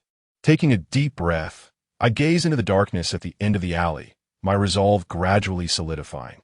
Here I stood at the edge of the light, half of me enveloped in the dim glow, the other half ensnared by darkness, perfectly reflecting my current state of inner turmoil and confusion. In the days to come, a path fraught with thorns awaits, where each step must be taken with utmost caution. A moment's carelessness could lead to irreparable consequences. Yet, I have no alternative. To emerge from this quagmire and secure my survival, I must exert every ounce of my strength. Chapter 36. The imminence of war recently. My life has resembled that of a wound-up alarm clock, bustling through the day at school and toiling at the nightclub by night, leaving me utterly exhausted, akin to a weary dog, with no recollection of what a good night's sleep feels like. Fortunately, I have successfully transformed from a novice in the nightclub to a skilled worker, adeptly serving drinks and managing trays with remarkable ease. One day, as I lethargically wiped down a table, pondering how late I might have to endure the night, my phone suddenly buzzed. Upon glancing at the caller ID, I was startled to see it was A-Chong. A sense of foreboding gripped me. A-Chong's call likely heralded unwelcome news, perhaps another request for overtime. "Hey, A-Chong, what is up?" I inquired cautiously, fatigue evident in my voice. "Hey, kid, you don't need to come to the nightclub tonight." A-Chong's voice resonated from the other end, imbued with a tone of casual ease. Upon hearing this, I was nearly overwhelmed with excitement, almost dropping my phone. "Is this for real? A-Chong, please don't toy with me." I could scarcely believe my ears. The prospect of an early night felt like winning the lottery. "Of course it's true. Why would I deceive you?" A-Chong chuckled, then shifted the conversation. "However, don't just laze about. We're gathering at 12th Street tonight. Bring some gear." "Bring gear? What kind of gear?" I was momentarily flummoxed, an ominous premonition settling in. "Don't worry about the details. You'll find out when you arrive. Just make sure to be on time." A-Chong concluded, abruptly hanging up the phone. With a heart full of trepidation, I made my way to 12th Street. Upon arrival, I was taken aback. There was a sea of people densely packed in layers, and I estimated there were at least a few hundred, if not more. As I stood there, A-Chong's booming voice pierced through the crowd. "Welcome, kid. Tonight is your moment to shine." My face was a canvas of confusion, my eyes wide as saucers. I quickly jogged over to A-Chong, forcing a smile. "A-Chong, what do you mean?" My heart is racing. A-Chong clapped my shoulder with such strength that I nearly stumbled, then pointed towards a group across the way. "Do you see that bunch over there? Tonight, we need to show them what we're made of. You must lead the charge. If you perform well, you'll enjoy the spoils with me in the future." I followed his finger to the opposing group, who were glaring menacingly, itching for a confrontation, as if they would pounce on us at any moment. I swallowed hard, my legs trembling uncontrollably, filled with regret for having waded into this murky situation. But it was too late to back out now. If I fled, I would surely lose my standing in this community. With no other choice, I gripped the baseball bat tightly, steeling my resolve. "All right, A-Chong, just watch me." Despite my bravado, my voice quivered slightly, betraying the fear that coursed through me. At that moment, the atmosphere on both sides grew increasingly tense, as if the air were saturated with the scent of gunpowder, suggesting that a mere spark could ignite this impending conflict. I took a deep breath, and the crowd began to surge, signaling that a chaotic skirmish was on the verge of erupting. Chapter 37. Turmoil on the streets on this unremarkable Shirdeo Street. A night that should have been tranquil has unexpectedly transformed into a chaotic maelstrom. The group of menacing figures across the way surged forward like a relentless tide, brandishing clubs and knives that glinted ominously in the dim light. I stood frozen, a tattooed bald man wielding a baseball bat, bellowing incomprehensible slogans as he charged toward me. In an instant, I sidestepped, causing him to miss and tumble headfirst into a nearby trash bin with a resounding crash, scattering refuse everywhere. He flailed within, exclaiming, "Oh my God!" Just as I dealt with the bald man, a lanky figure armed with a knife rushed at me, muttering, "Kid, there's nowhere to run." Amused, I recognized this as an opportunity for practice. I seized his wrist, twisting it sharply and causing the knife to clatter to the ground with a crisp sound. Following through, I delivered a swift kick that sent him rolling several times across the pavement. Around me, my companions grappled with their adversaries, tumbling about and stirring up clouds of dust. Some clashed with makeshift weapons, while others accidentally tripped and fell into nearby flower beds. My gaze shifted to Changgu, who was entangled with a rotund man adorned with a large gold chain. Changgu deftly dodged each of the man's attempts to strike. Suddenly, seizing the moment, he executed a sweeping kick that sent the hefty man crashing to the ground, his chain swinging wildly as he landed. Unperturbed, the man reached out to grab Chang's leg. At that moment, a blond man charged at Changgu with a bat, and I recognized this as the perfect opportunity to prove myself. Typically overlooked in a gang, I was eager to shine. In a flash, I sprinted forward, deftly snatching the bat from the blonde's grasp. With a decisive stomp, I sent him sprawling to the ground with a thud, his exclamation of "What on earth is happening?" punctuating the chaos. Chong-gu, momentarily taken aback by my sudden intervention, regained his composure and stepped toward me, a satisfied smile spreading across his face as he clapped my shoulder. "Brother, I knew I could count on you," he exclaimed. However, before I could fully process the moment, he unexpectedly drew a knife and, without hesitation, plunged it into the fallen blonde. The piercing sound echoed like a sharp hook piercing my heart. The blonde's body stiffened, followed by a harrowing scream, as blood gushed forth like a torrent from a burst pipe. Stunned, I stood transfixed, my eyes locked onto Chong-gu. "Chong-gu, what are you doing?" I stammered, my voice trembling. Brother Chong, seemingly unfazed, wiped the blade on Huang Mao's clothing and tucked it away into his pocket. With a cold glance directed at me, he remarked, "Young man, there are matters you fail to comprehend. This is for our future stability." Yet, I was acutely aware that this was merely the inception of our tumultuous journey. In this ruthless underworld, survival necessitated perpetual vigilance and strategic maneuvering.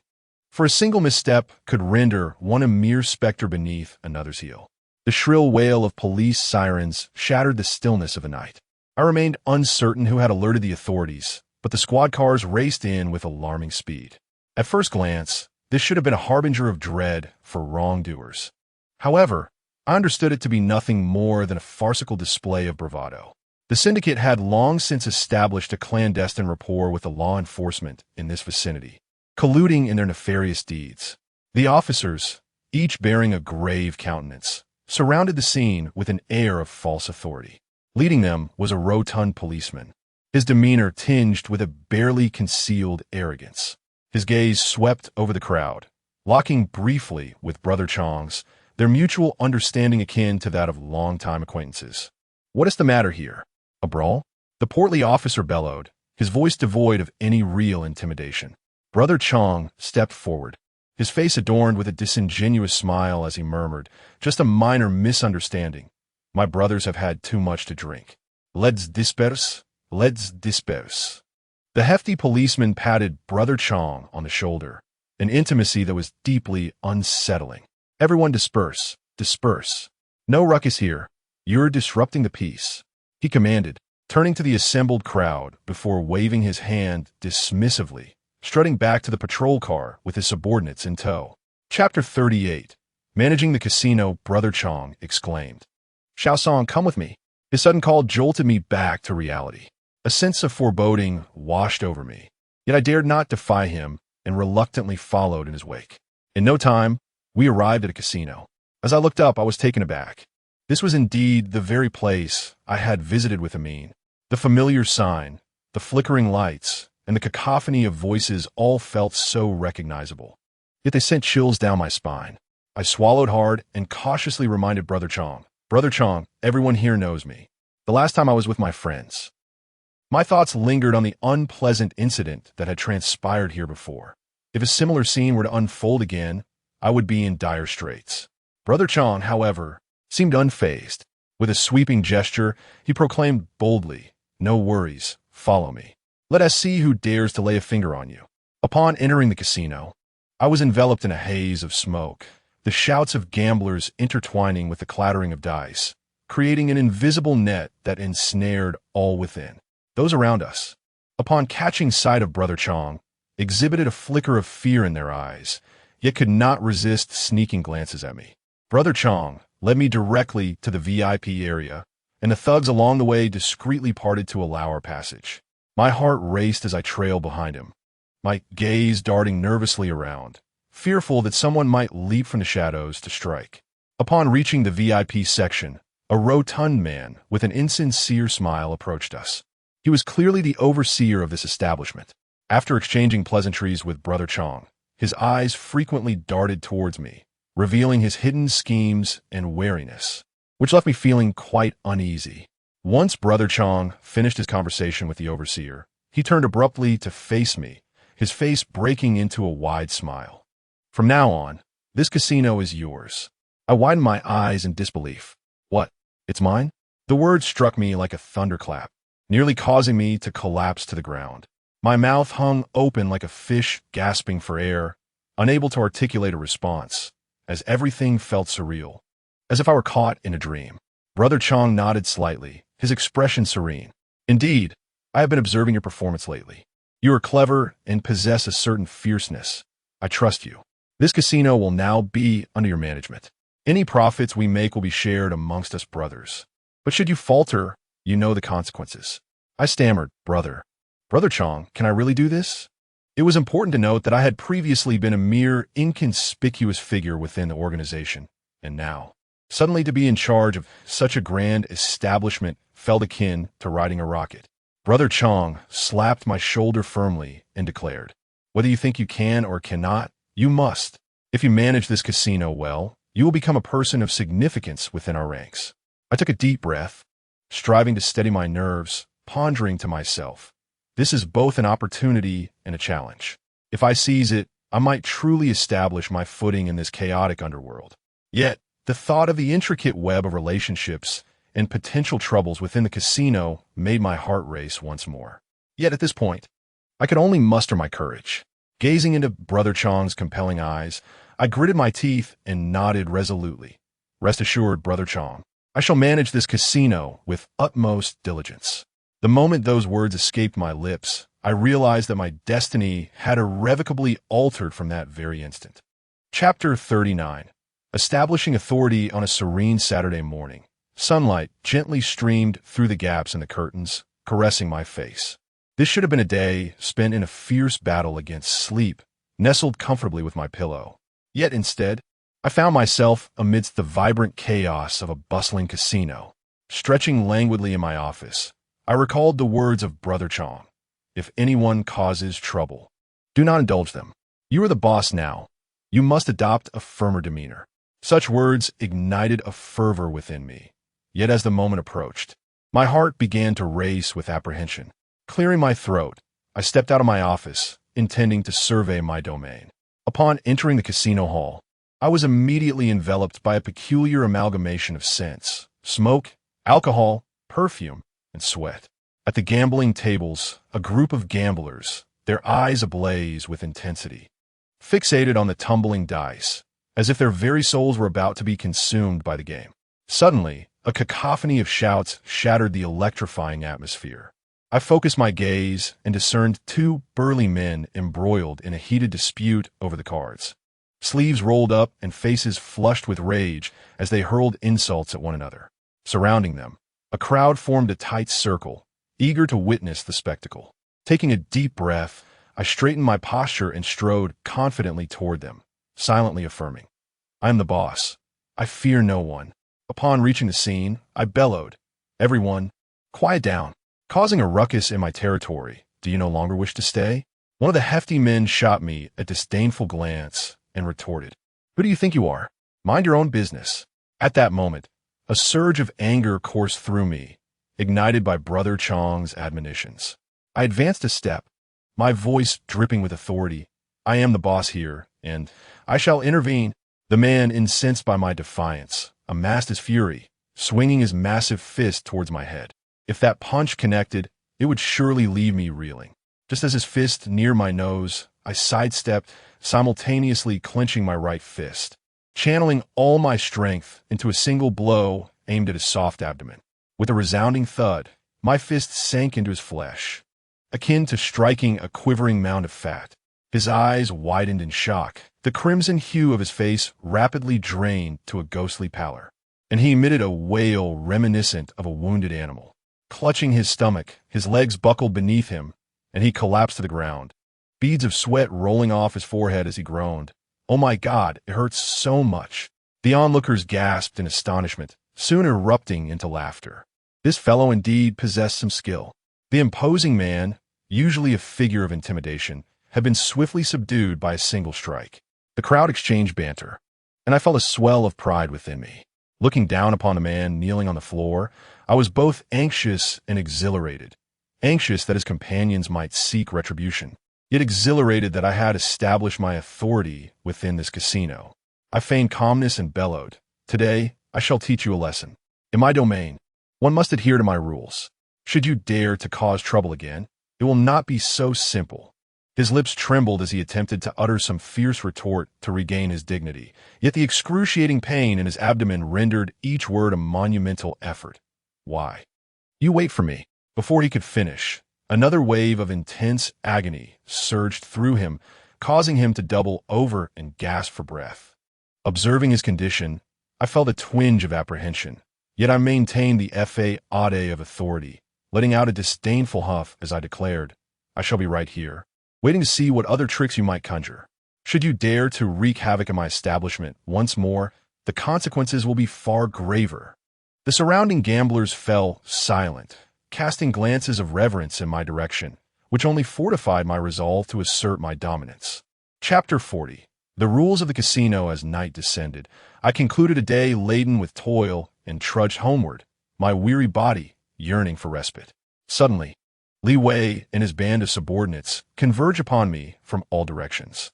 At last, we have awaited your arrival. He sneered. Today, we shall settle the score from our last encounter at the casino.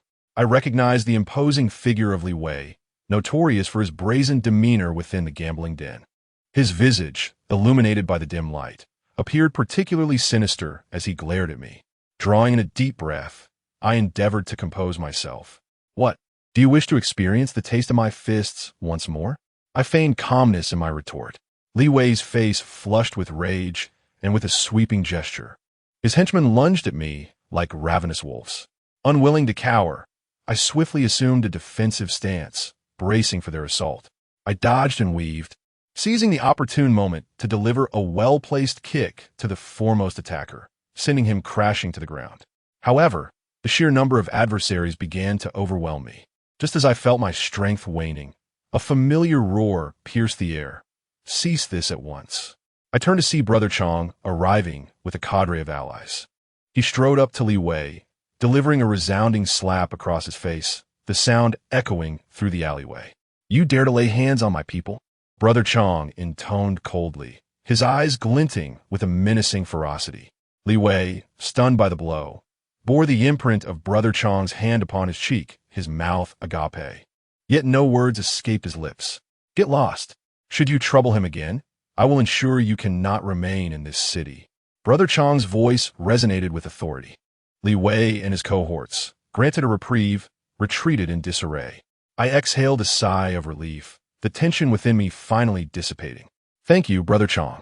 I expressed my gratitude. He clapped me on the shoulder, smiling warmly. No need for formalities with me. Should you require assistance in the future, do not hesitate to ask. Brother Chong's demeanor shifted to one of concern, laced with expectation. It is your first day managing the casino. Naturally, there will be challenges. You witnessed those gamblers. Their eyes ablaze with desperation. They are reckless individuals. But remember, each one of them carries a single head upon their shoulders. Who is truly afraid of whom? Lighting a cigarette, Brother Chong inhaled deeply, releasing a cloud of smoke as he continued.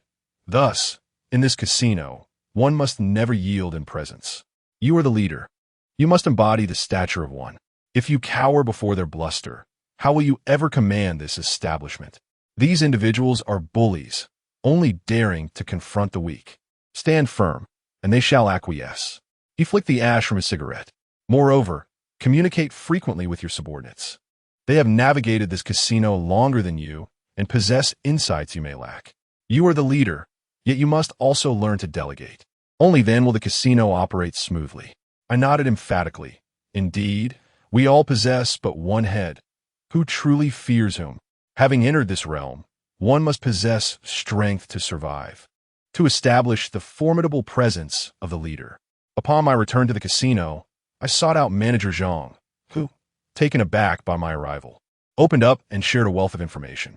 He divulged everything from the gamblers who favored deceit to the intricate machinations present in every position within the casino. It was then that I realized the myriad complexities concealed within this seemingly modest establishment. Chapter 41. The Sunday Showdown on Sunday. The casino was exceptionally crowded, the cacophony of voices rising and falling like turbulent waves. I sat at my desk, my brow furrowed, my eyes fixed intently on the ledger.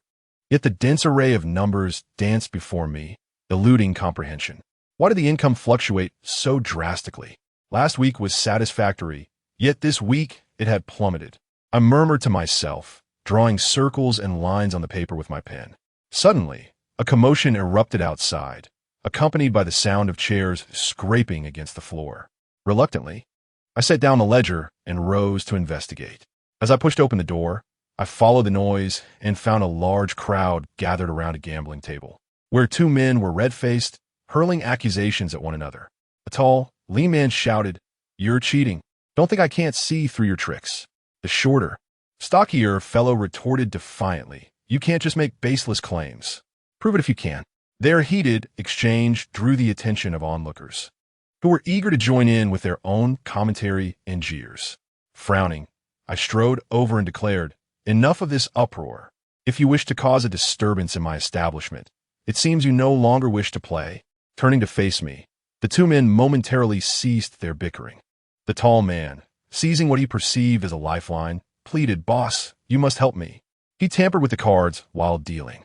The short man, his face reddening further, quickly countered, "That's absurd. He can't handle his losses and is looking for trouble." I surveyed them coolly and replied, "Whether cheating has occurred can be determined with a simple review. Xiao Wang, bring up the surveillance footage." Moments later, the video was displayed before the crowd. The footage revealed a subtle, yet discernible movement of the short man's fingers during the card dealing. With irrefutable evidence laid bare, he fell silent. According to the casino's rules, anyone caught cheating would face a lifetime ban and be required to forfeit any winnings. I stated coldly. The short man attempted to plead for leniency, but with a wave of my hand, security escorted him out. Not long after I returned to my seat, a cacophony of hurried footsteps echoed from the entrance. I lifted my head warily, only to see Li Wei accompanied by a group of his subordinates approaching. A jolt of apprehension coursed through me, my hand instinctively reaching for the concealed baton at my waist. What was this rascal up to now? Did he not learn his lesson last time and still sought to cause trouble? Li Wei entered the office, his entourage crowding in behind him. I stood, fixing a wary gaze upon him. To my astonishment, Li Wei suddenly stepped forward and knelt before me with a thud, leaving me momentarily speechless. He raised his head, sincerity etched across his face, and said, "Brother, I was blind to your prowess and stood against you. I've come to realize that in this realm of the casino, you are the true master. I, Li Wei, am willing to follow you and support you unconditionally in the future." His unexpected declaration left me utterly dumbfounded. I could never have anticipated such a turn of events. As I gazed upon Li Wei kneeling on the ground, accompanied by his entourage, a whirlwind of emotions surged within me. This Li Wei had previously troubled me on numerous occasions, causing me considerable distress. Yet now, he suddenly sought to acknowledge me as his elder brother. After a moment of silence, I scrutinized Li Wei, attempting to discern any semblance of insincerity on his face. However, after an extended observation, I found only sincerity and anticipation reflected in his eyes. After a brief contemplation, I perceived this as a potential opportunity to transform this latent source of trouble into an ally. I stepped forward, assisted Li Wei to his feet, and, adopting an air of authority, proclaimed, "Since you are earnest, I shall grant you this opportunity. However, let me make myself clear. Should you dare to act in any underhanded manner again, I shall not be lenient." Upon hearing this, a look of delight instantly illuminated Li Wei's face, and he eagerly nodded, exclaiming, "Rest assured, elder brother, I, Li Wei, shall henceforth follow your lead unwaveringly." His companions echoed their agreement in unison. Chapter 42. The Enigma of Wang Chong. As night descended, the wind danced through the bustling streets of the city, the neon signs swaying like inebriated sailors. I pulled Li Wei along, diving into a barbecue stall with a sign on the verge of falling off. "Boss, bring me 50 skewers of meat, and make sure to add extra kidneys," I shouted, simultaneously kicking a small stool towards Li Wei. He plopped down, his eyes fixed intently on the sizzling skewers on the grill. "Li Wei, I sought you out tonight to discuss the various gangs in our city. You are well informed. Could you enlighten me about the current standings of these factions?" I grasped a bottle of chilled beer from the table, popping it open with a loud crack and taking a hearty swig. Only then did Li Wei divert his gaze from the skewers. wiping at the non-existent drool at the corner of his mouth, and leaned in conspiratorially. Well, when it comes to the gangs in this city, the Tiger Hall and the Viper Gang hold the most power. The Tiger Hall boasts a large following, wielding significant influence in the eastern part of the city, collecting protection fees and overseeing various establishments thriving in their ventures. The Viper Gang, known for their cunning, controls numerous entertainment venues, dabbling in illicit activities. The two factions are in a constant struggle, often clashing in minor skirmishes. I furrowed my brow, taking another sip of beer. And what about the smaller gangs? The smaller gangs can only survive in the cracks, Li Wei replied.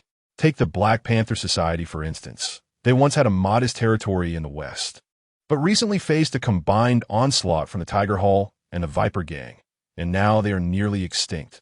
Then there's the Eagle Society, a group of reckless youths with grand aspirations, yet lacking in strategy, rendering them ineffective.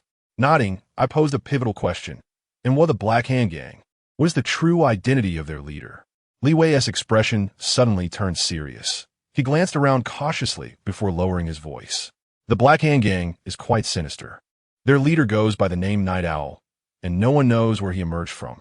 It is said he employs ruthlessly effective methods. Anyone who opposes him either disappears without a trace or ends up maimed. His actions are shrouded in mystery, and his subordinates are like shadows, hardly recognizable as members of the Black Hand Gang. A chill ran down my spine at his words. Is he truly that formidable? What are the origins of his power? Rumors suggest he is backed by a major financial conglomerate, while others claim he honed his skills in the underworld abroad, mastering the art of violence and smuggling. Regardless, his mere presence has stirred the undercurrents of the city's criminal landscape. Not long ago, the Tiger Hall and Viper Gang attempted to ally against him, only to suffer a devastating counterattack from the Black Hand Gang. Now, both factions are wary of provoking them. As Li Wei spoke, he downed another large gulp of beer, perhaps bolstering his courage. I wiped my mouth and fixed a serious gaze upon him. Do you know the strongman of the Black Hand Gang? Li Wei, busy gnawing on a grilled chicken wing, widened his eyes at my question, glancing around before whispering, Keep your voice down. The strongman? He is the second in command of the Mafia, the trusted aide of the Night Owl. Just a stamp of his foot, and the entire city trembles. Intrigued, I leaned closer and urged, do tell. What is the true origin of Brother Chong? Li Wei set down his chicken wings and began to speak mysteriously. Some say Brother Chong was once a street thug, willing to fight tooth and nail for a morsel of food. On one occasion, while competing with the Tiger Hall for territory, he single-handedly wielded an iron rod and sent a dozen of their men fleeing in terror, earning his reputation from that day forth. I scoffed. Is it merely through brawling? That seems rather simplistic. Li Wei shot me a glance of disbelief and picked up a skewer of grilled kidneys. What do you know? Later, the Night Owl recognized his ferocity and tenacity, bringing him under his wing. Since then, Brother Chong has assisted the Night Owl in numerous significant undertakings. Several capable subordinates of the Viper Gang have mysteriously vanished, reportedly at the behest of Brother Chong. I furrowed my brow, pondering, what does he do in his daily life? Surely he doesn't engage in violence every day. Li Wei chuckled softly, not necessarily. However, I've heard that many illicit enterprises in this city are orchestrated by Brother Chong behind the scenes. Smuggling, underground gambling. He is well versed in it all. The last time the Tiger Hall and Viper Gang attempted to ally against the Mafia, Brother Chong received word in advance and cleverly turned the tables, leaving those two gangs in utter disgrace. I drank deeply from my cup, realizing the depths of the Mafia's intrigue. Does Brother Chong have any weaknesses? Is there no one who can bring him down? Li Wei scratched his head thoughtfully. That's hard to say, but I have heard that Brother Chong is exceptionally filial, utterly devoted to his mother. Once, when she fell ill and was hospitalized, he stayed by her side for several days, neglecting his business. I nodded in contemplation, poised to ask more, when the boss brought over another platter of skewers. Li Wei's eyes sparkled, and he snatched one up. Let's pause the conversation. We must eat first. Even the gravest matters can wait until we are satiated. I smiled helplessly, picking up a skewer, yet my mind continued to ponder Brother Chong's affairs. It seemed the underbelly of this city harbored many secrets yet to be uncovered. Chapter 43. love letters, and the transfer student on a Monday morning. The alarm clock jolted me from my reverie. Groggy and disoriented, I fumbled to silence it, reluctantly extricating myself from the warmth of my bed.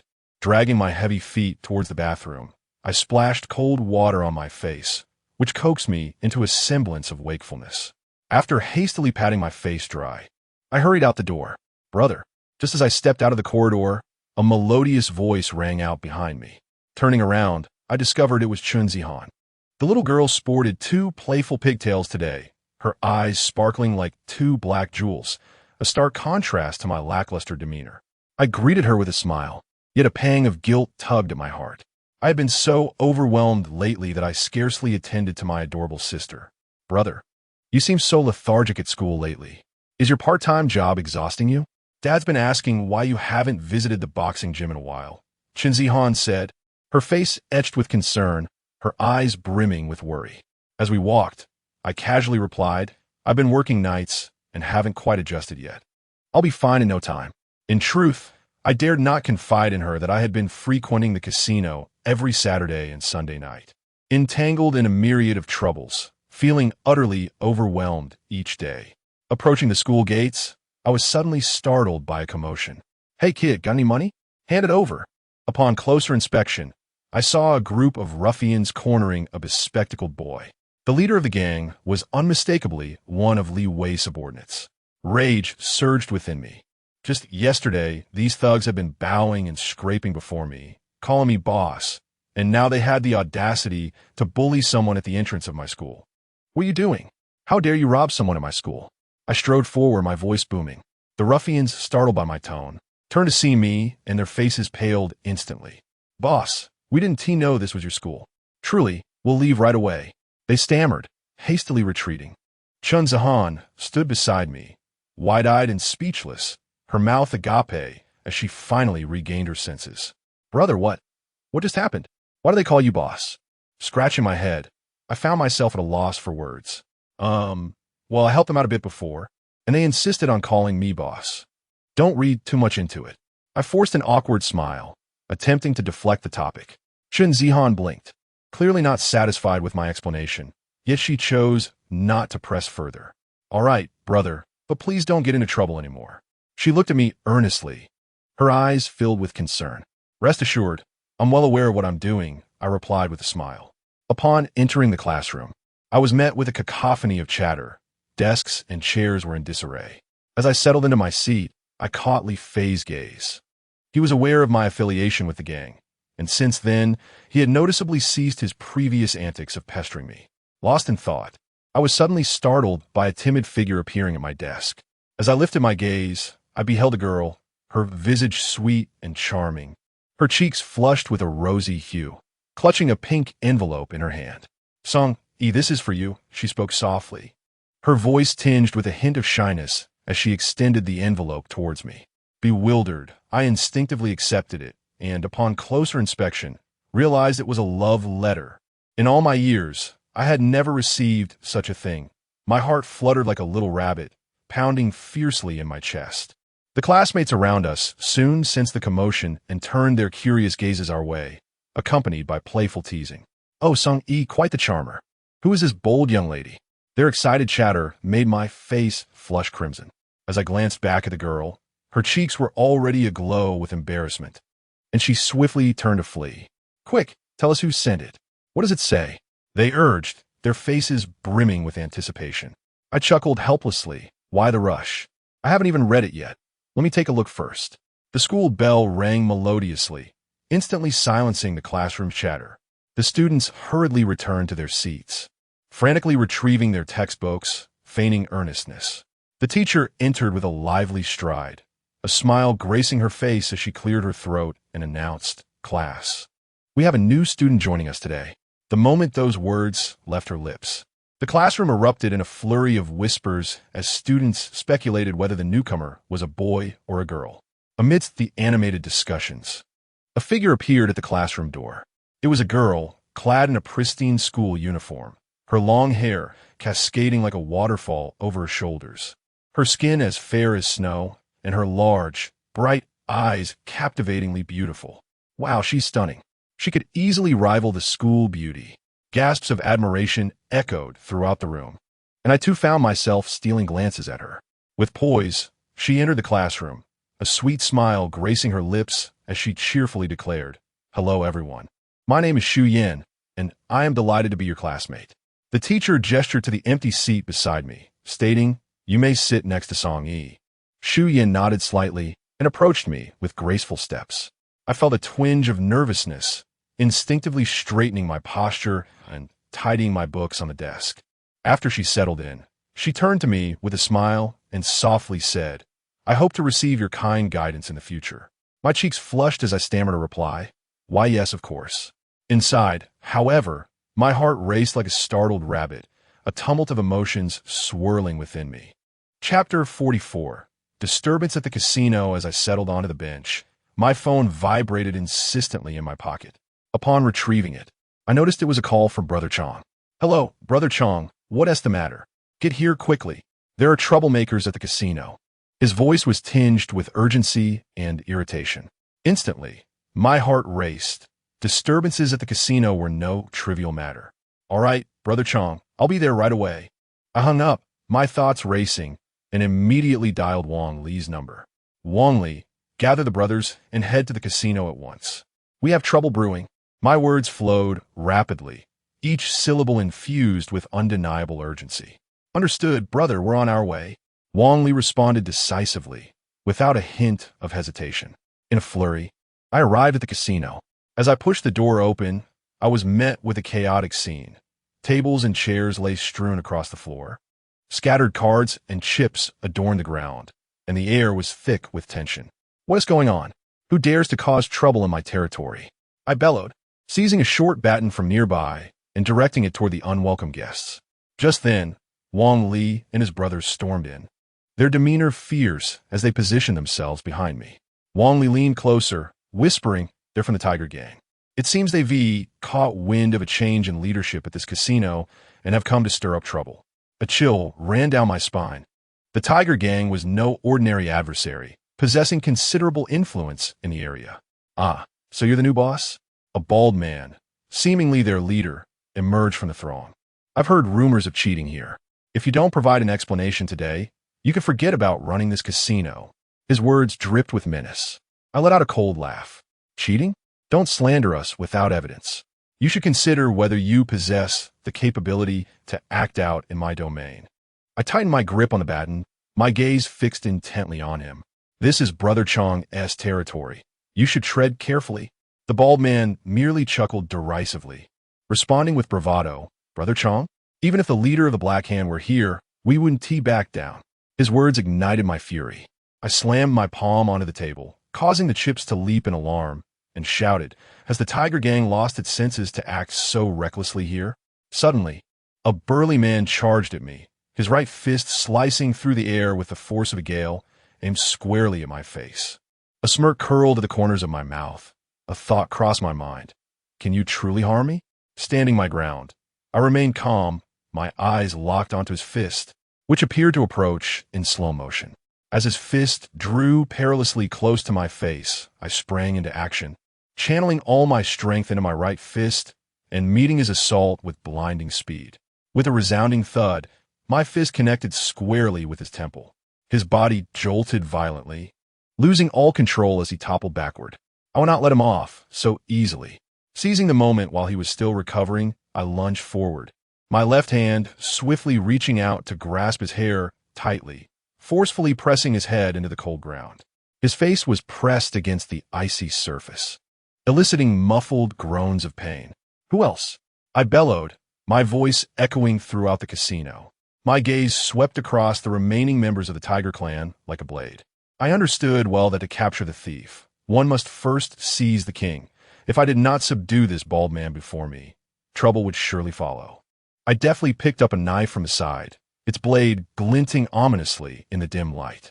The bald man was undeterred, letting out a wild cry as he lunged at me. I nimbly dodged his attack, sidestepping with agility, and then surged forward, plunging the knife directly into his thigh. With a sickening thud, the blade embedded itself, instantly staining his pants crimson. He emitted a scream akin to that of a slaughtered pig. his body swaying as he fell to one knee. "Do you yield?" I demanded, placing my foot firmly on his injured leg, the knife's blade pressed against his throat. My tone menacing. He grimaced in pain, cold sweat beading on his forehead, his face contorted, yet he gritted his teeth with defiance, his eyes reflecting a stubborn unwillingness to submit. At that moment, Brother Chong approached with his subordinates. The casino, already cramped, instantly filled to capacity. Brother Chong's expression was dark, his gaze radiating a fierce intensity. "Everyone, cease your actions," he thundered, his voice reverberating like thunder, causing ears to ring. The previously tense atmosphere froze in an instant, all movements coming to an abrupt halt.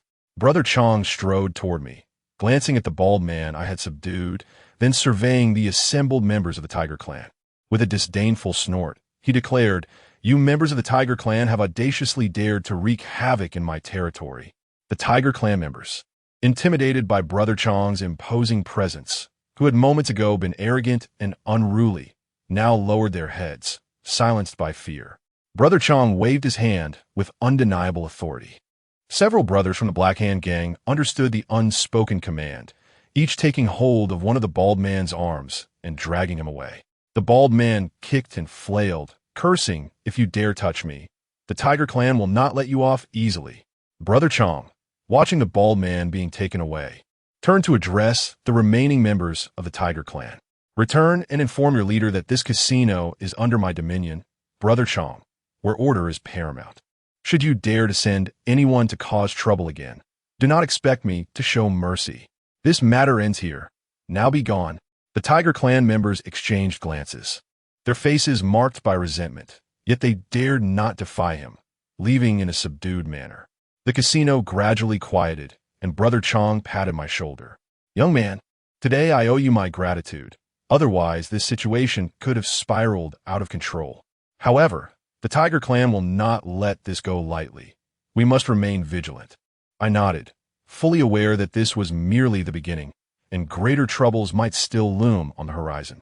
Chapter 45. The plan of the Tiger Hall Brother Chong led me to the karaoke bar where I had previously worked. After navigating numerous twists and turns, we arrived at a private room. He gently knocked on the door, and a low voice from within beckoned us to enter. Upon opening the door, I was greeted by a dimly lit room enveloped in swirling smoke. In the center, seated upon a sofa, was a man, the notorious leader of the Black Hand. "Dark Night Owl. Boss, Song, he has arrived," Brother Chong said with utmost respect. This was the second time I had encountered Dark Night Owl. The first was shortly after I joined the Black Hand, a memory still vivid with nervous energy. Dark Night Owl raised his gaze slightly, his eyes resting upon me. A faint, almost imperceptible smile gracing his lips as he spoke slowly. "I have heard that you have been performing admirably. The casino is under your commendable management." His voice was deep and resonant, each word echoing distinctly within the quiet confines of the room. My heart swelled with elation, and I stepped forward, saying, "Thank you for your praise, boss. It is all due to Brother Chong's guidance. I merely followed his instructions." Despite my humble words, a wave of excitement coursed through me. Gaining Dark Night Owl's recognition was paramount for my standing within the Black Hand. Dark Night Owl gestured for me to sit, then continued, "You handled the recent disturbance from the Tiger Hall with commendable decisiveness. However, they are unlikely to relent easily. What are your plans moving forward?" His piercing gaze seemed to scrutinize my response, assessing both my capability and resolve. Taking a deep breath to gather my thoughts, I replied, "Boss, I believe that the Tiger Hall, having suffered a setback, will harbor resentment and may return in force. Therefore, we must first bolster security at the casino, assigning several capable and trustworthy brothers to patrol both inside and outside, reporting any suspicious individuals immediately." I paused, noticing Dark Night Owl nodding slightly, encouraging me to continue. "Furthermore, we cannot solely rely on defensive measures. We must take the initiative. I propose sending a few brothers to probe the Tiger Hall's movements, observing where they are active and with whom they are associating. Knowledge of both ourselves and our adversaries is essential to prevail in any conflict. If we can uncover their vulnerabilities and disrupt their plans prior to any aggression, we can turn the tables in our favor." I licked my lips and added, additionally, we might consider disseminating some rumors on the streets, suggesting that the Black Hand is not to be trifled with. If they dare to encroach upon our casino, the repercussions will be severe. This tactic will not only deter other lurking factions, but also instill a sense of psychological pressure upon the Tiger Hall, discouraging them from taking impulsive actions. Having finished my thoughts, I awaited Dark Night Owl's response in silence. After a brief moment, he slowly opened his eyes, a glint of sharp intelligence sparkling within them, and a slight smile curved his lips. Well done. Your thoughts are clear, demonstrating both courage and strategy. Strengthening security and sending men to gather intelligence shall proceed as you have suggested. Leaning forward, his gaze fixed intensely upon me, he stated, Song E, you shall take the lead in this endeavor. Should you successfully resolve this troublesome matter with the Tiger Hall, I will ensure you are well rewarded. However, should you fail and bring disgrace upon the Black Hand, you are well aware of the consequences. I hastily rose to my feet, straightened my back, and resolutely replied, Rest assured, my leader, I will dedicate myself wholeheartedly and will not let you down. The Night Owl nodded in satisfaction, gesturing for me to take a seat, and then resumed his discussion with Brother Chong regarding other matters within the organization. While I appeared to listen attentively, my mind was preoccupied with contemplating the intricate details of how to navigate the challenges posed by the Tiger Hall, silently vowing to ensure the successful execution of this endeavor. Chapter 46. A complete sweep in the ensuing days, I was like a tightly wound spring, leaving no moment unoccupied. The brothers, tasked with enhancing security, remained vigilant, stationed every few steps around the casino, their eyes sharp and attentive to every shadow. Those responsible for intelligence gathering were equally relentless, darting through the city's dark corners, liaising with various informants, leaving no stone unturned. At last, Ahu, in charge of intelligence, returned with crucial news. The Menghu Hall was colluding with a smaller faction, planning to launch a surprise attack on the casino 3 nights hence. They intended to exploit the late-night lull when the casino's defenses were relaxed, catching us completely off guard. Upon receiving this intelligence, a chill ran through me. It was evident that Menghu Hall was resolute in reclaiming their territory. I promptly reported the situation to Dark Night Owl and Brother Chong. Dark Night Owl listened intently, his expression calm as he simply stated, Proceed with your plan. Execute it with conviction. I will back you. With a leader as support, my confidence surged. Returning to the casino, I quickly convened the brothers to devise a comprehensive counter-strategy. I positioned a contingent of brothers in concealed locations around the casino, ready to ensnare the Menghu Hall members the moment they arrived. I also dispatched several brothers skilled in disguise to infiltrate the casino staff. Should an insider be identified, they were to be apprehended immediately. Additionally, I prepared signal flares to communicate crucial messages, ensuring coordinated efforts from all fronts. On the night of the impending confrontation, the casino buzzed with its usual vibrancy. But I was acutely aware of the impending storm. As the hands of the clock inched toward the appointed hour, I concealed myself in an abandoned warehouse opposite the casino, my gaze fixed intently on the entrance. Suddenly, I discerned faint footsteps in the distance. Illuminated by moonlight, I spotted a group of shadows stealthily approaching the casino. It was the Menghu Hall members. Once they were fully encircled, I issued the command, Attack. In an instant, the air was filled with the cacophony of battle cries as my hidden brothers surged forth like tigers descending from the mountains. The Menghu Hall members, evidently unprepared for our ambush, faltered momentarily. Yet, accustomed to the ways of the underworld, they quickly regained their composure and engaged us in a fierce struggle. Amidst the chaos, I noticed a furtive figure attempting to slip into the casino. Clearly, this was the insider. I shouted and pursued him. Realizing his peril, he turned and lunged at me with a dagger. I deftly sidestepped, seizing his wrist and twisting it forcefully, causing the dagger to clatter to the ground. With a swift kick, I sent him tumbling, binding him securely with rope. After neutralizing the insider, I rejoined the fray. As the battle raged on, the Menghu Hall members gradually succumbed, many kneeling in surrender. Looking down at the defeated adversaries sprawled on the ground, I exhaled deeply, This battle was a resounding victory for us. The following day, I conveyed the news of our triumph to Dark Night Owl and Brother Chong. Dark Night Owl clapped me on the shoulder, a satisfied smile gracing his face. Well done, Song E. From this day forward, you are the official head of the casino. Work diligently, and the Black Hand Gang will not forget your contributions. Upon receiving this news, my heart was filled with joy and pride. This battle not only allowed me to successfully eliminate the threat posed by the Tiger Hall, but also garnered me considerable renown. Word of my victory over the Tiger Hall spread like wildfire among various factions, both large and small. Many sought to ingratiate themselves with me, a rising figure.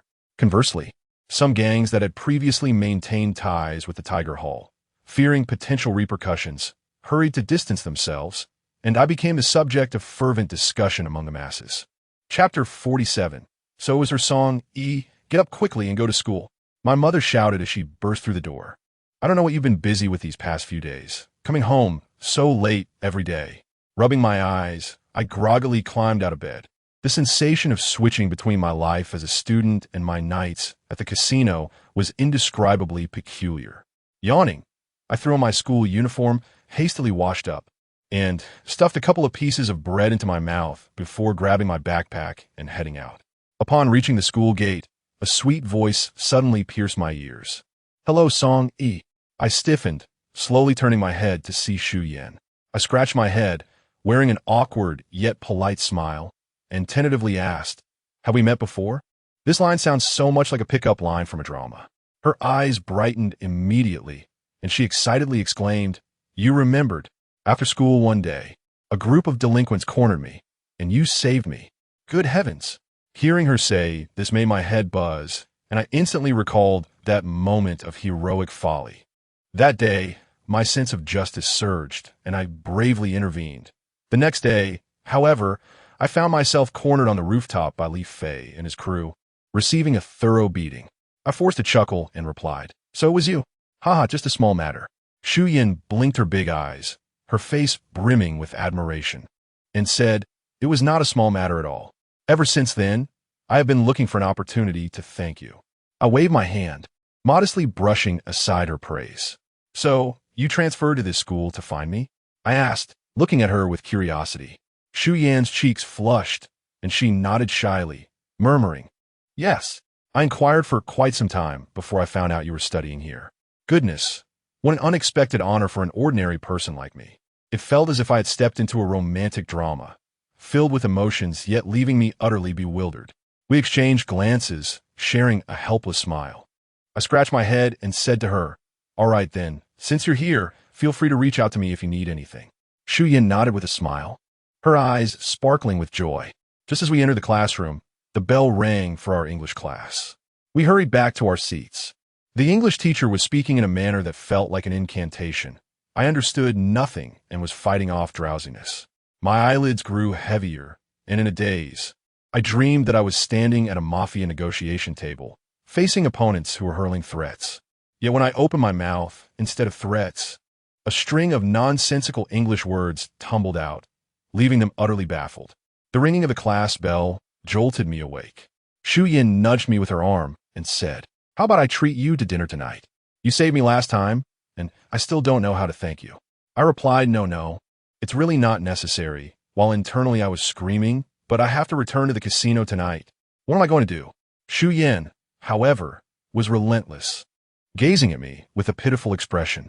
Please agree, otherwise I will feel guilty forever. Her pleading gaze made my scalp tingle. If I refused, it would seem I was lacking in compassion, yet if I agreed, I wouldn't know how to explain it at the casino. I let out a resigned sigh and said to Shu Yan, it is not that I wish to show disrespect, but I genuinely have prior engagements this evening. Perhaps we could reschedule for another day? A flicker of disappointment crossed Shu Yan's eyes, yet she quickly rallied her spirits and replied with a smile, very well then. But you must not evade your promise. You must agree to meet me another time. I nodded earnestly. I rubbed my temples, feeling a growing sense of distress. The matters entwined between the casino and the campus loomed over me like two colossal mountains, nearly suffocating me. I could only imagine the myriad of troubles that might arise in the future. My mind felt as though it would inevitably succumb to an explosion. Chapter 48. A warm evening at the dinner table after school in the evening, I hummed a tuneless little melody, swinging my backpack as I prepared to head to the casino. Suddenly, Chun Zihan burst out like a little cannonball, blocking my way. "Brother, Dad has invited you and Auntie for dinner tonight. You've canceled on us several times. This time, you must go." I was momentarily taken aback, realizing it had indeed been quite a while since we last gathered for a chat. It had also been ages since I'd seen Uncle Chun. Smacking my forehead, I cheerfully replied, "All right." Yet, before the smile could warm my face, I remembered that I had a pile of matters to attend to at the casino later that night. As I walked home, I fished out my phone and dialed Li Wei. As soon as he picked up, I shouted, "Wei, you need to keep a close watch on the casino tonight. I have to go for dinner, and if anything goes awry, call me immediately." Li Wei chuckled on the other end, teasing, "Don't worry, boss. Go enjoy your dinner. I'll keep a tight rein on the casino. Nothing will slip through. Not even a fly." After hanging up, I quickened my pace towards home. Upon entering, my mother scrutinized me. "Oh, I thought you weren't going today. I rarely see you. Hurry and change your clothes." How could I miss dinner with Uncle Chun? "I must go for both you and him," I said, smiling at my mother. Her lips curled into a smile. Her eyes filled with satisfaction, though she feigned annoyance, urging, "You rascal, hurry up and change. Look at you, all wrinkled like a dried pickle." I rummaged through my wardrobe in a chaotic frenzy, muttering, "Where have all my stylish clothes gone?" After a struggle, I finally unearthed a relatively presentable outfit. Just as I slipped it on, my phone chimed. A message from Li Wei. "Boss, everything's normal. Eat to your heart's content." Sighing in relief, I replied, "Thanks, brother," before stepping out with my mother. Upon arriving at the restaurant, Uncle Chun greeted us from afar, warmly taking our hands. "Ah, you're finally here? Come, sit down." As soon as we were seated, Chun Zihan leaned closer and whispered in my ear, "Brother, Dad specifically ordered your favorite braised pork tonight, hoping you will enjoy it." My eyes lit up at the news, thinking to myself, Uncle Chun truly understands me. We chatted and dined, and I felt more relaxed than I had in ages. My chopsticks danced across the plate, sending piece after piece of braised pork to my mouth. The flavor was rich yet not overwhelming, perfectly sweet and salty, making my eyes squint in delight. My mother watched from the side, shaking her head, whispering, "You child, mind your manners. Don't eat as if you've never had meat before." Just as I was about to respond, the waiter presented a dish of sweet and sour ribs, glistening with a vibrant red hue and exuding a tantalizing aroma. My eyes sparkled with excitement. Just as I was about to reach for it, I suddenly remembered I hadn't served the elders yet. Hastily, I picked up the serving chopsticks and first offered a piece to Uncle Chun and then to my mother. "Uncle Chun, give this a try. I bet it's delicious too." Uncle Chun nodded in approval, saying, "Little Song, you are becoming more thoughtful by the day." Chun Zihan looked at me, pouting as she remarked, "Oh, brother, your change of expression is swifter than the turning of pages. Just a moment ago, while indulging in a braised pork, I thought you might devour the entire plate." My cheeks flushed, and I chuckled in response. Well, one must make a good impression in front of the elders. Besides, this is merely a demonstration of adaptability. When faced with delectable cuisine, who can possibly resist? This meal, accompanied by laughter and exquisite food, took on an exceptionally warm ambience. Had I not joined the underworld, perhaps I could enjoy such evenings regularly, sitting around the table with family and friends, savoring warm dishes and sharing the trivial yet delightful anecdotes of life. No longer would I need to live in constant apprehension, worrying that a moment's carelessness might embroil me in trouble, causing my mother undue concern. I could bask in the sunlight-filled weekends, accompanying my mother to the market to select the freshest produce, and together we could explore new recipes at home, instead of navigating the dimly lit confines of a casino, mingling with those of dubious intentions. Chapter 49. The mysterious organization. In recent days, the casino has been remarkably tranquil. Previously, I single-handedly brought the Tiger Hall to its knees, an event that reverberated throughout the underworld, instilling such fear in the lowly minions that not a single one dared to stir trouble. With the casino now managed with meticulous care, I leisurely patrolled the premises each day, reveling in my contentment. As I hummed a cheerful tune, contemplating what to dine on that evening, my phone rang. Glancing at the screen, I saw it was a call for Brother Chong. I quickly answered, wearing a broad smile. Brother Chong, what brings you to call? Missing me? Or do you have some favorable news to share with your humble brother? On the other end, Brother Chong's voice was brisk. Come to the karaoke hall at once. There's something to discuss. With that, he abruptly hung up the call, staring at my phone in confusion. I pondered, Brother Chong speaks like a firecracker, never giving me any clarity about the matter at hand. Muttering to myself, I reluctantly rose from my seat, straightening my attire as I thought. To the karaoke hall I go. I wonder if this is a fortuitous occasion or a harbinger of trouble. I have yet to savor my leisurely days to the fullest. Stepping out of the casino, I stood at the entrance, observing the bustling street, suddenly feeling like a puppet manipulated by fate. I meandered into the private room, and, upon lifting my gaze, I was met with the serious expressions of Brother Chong and the enigmatic night owl. Brother Chong, boss, what S with the somber faces? You're scaring the wits out of me. I forced a smile, my eyes darting between their faces as I sought to glean any clues from their expressions. Night Owl's lips curled slightly, revealing a smirk that was neither fully a smile nor a frown.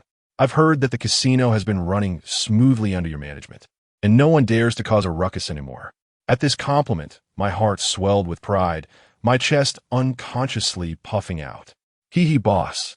Please don't flatter me too much. It's all thanks to everyone's support. My brothers have been solid, and I've merely been tinkering around inside. Who would have thought it would yield such results? I scratched my head, struggling to contain my burgeoning sense of pride. At that moment, Brother Chong cleared his throat emphatically. All right, enough of the banter. The reason I called you here is of utmost importance. Upon hearing the words utmost importance, my eyes widened like saucers. Brother Chong, whatever you say, I promise to deliver without hesitation. Night Owl interjected. Recently, a peculiar situation has arisen.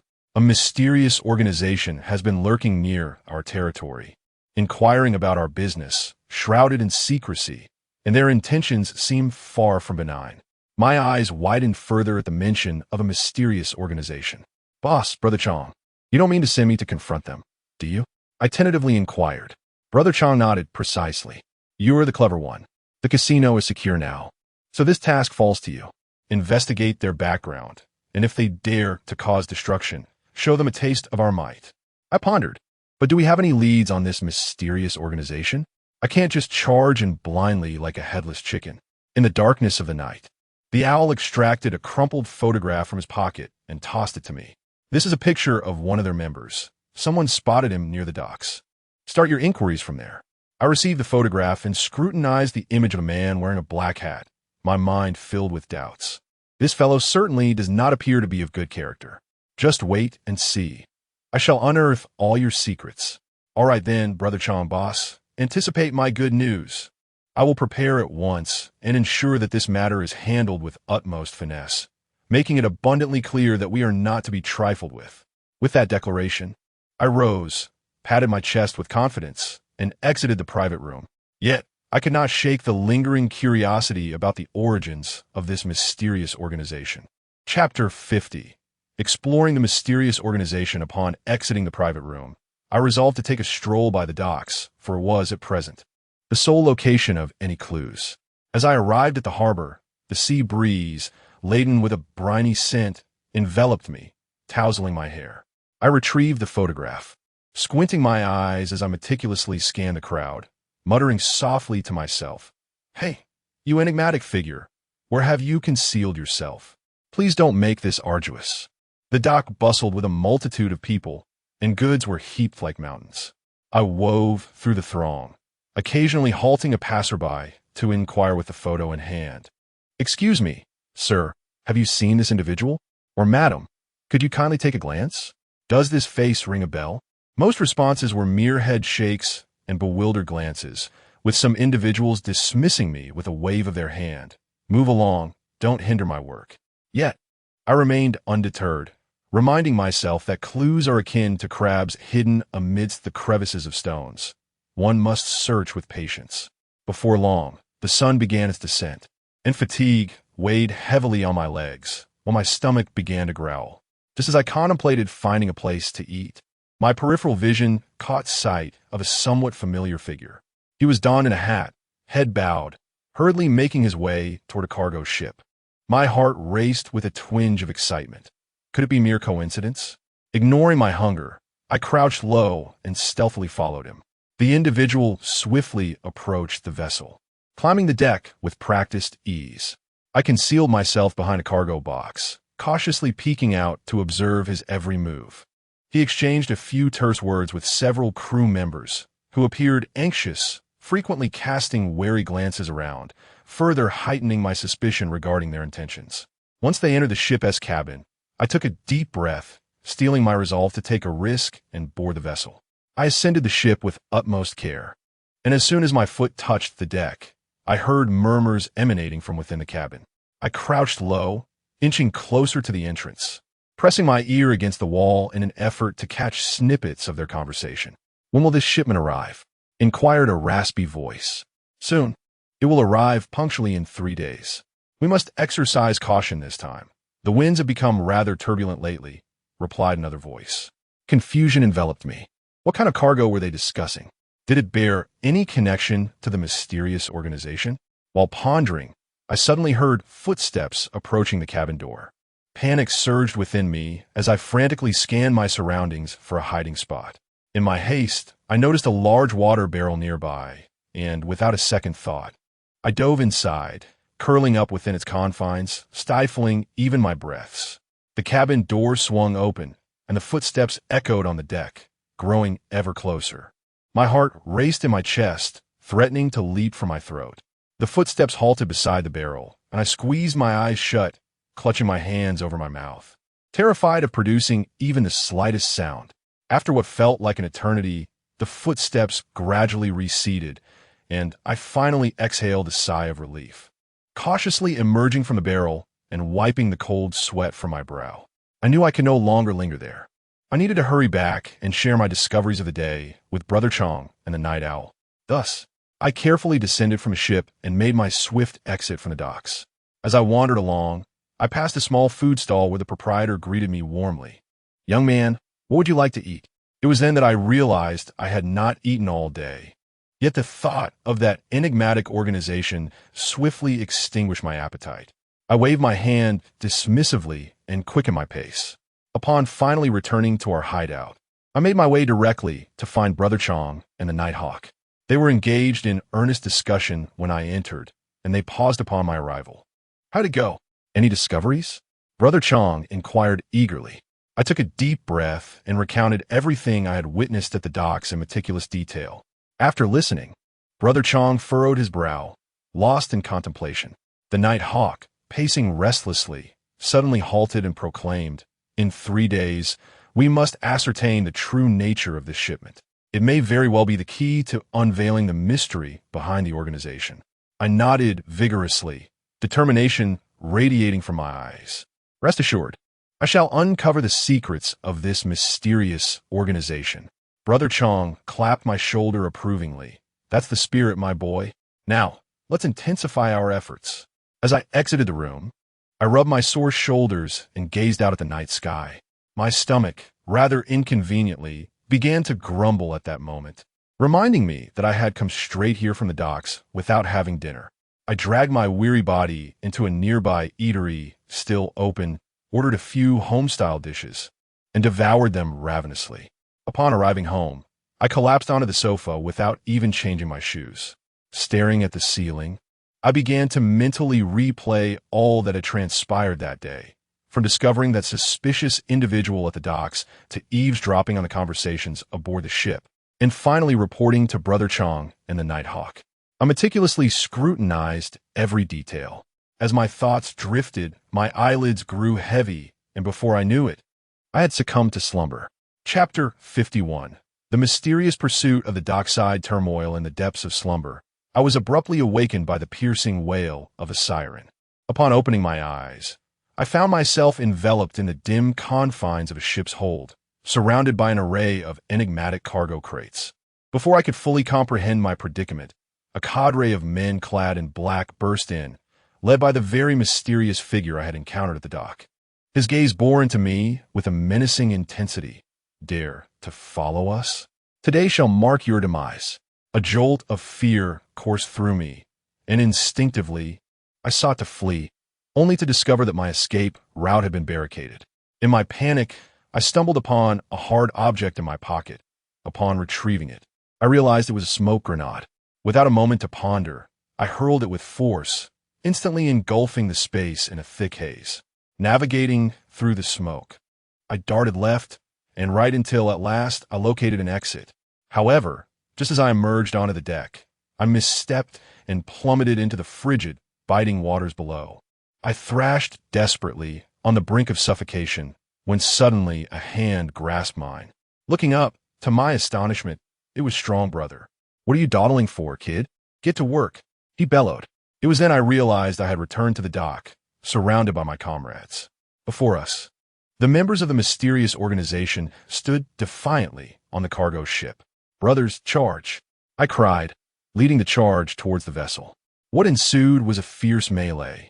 The sounds of flesh striking flesh and battle cries intertwining in a cacophony of chaos.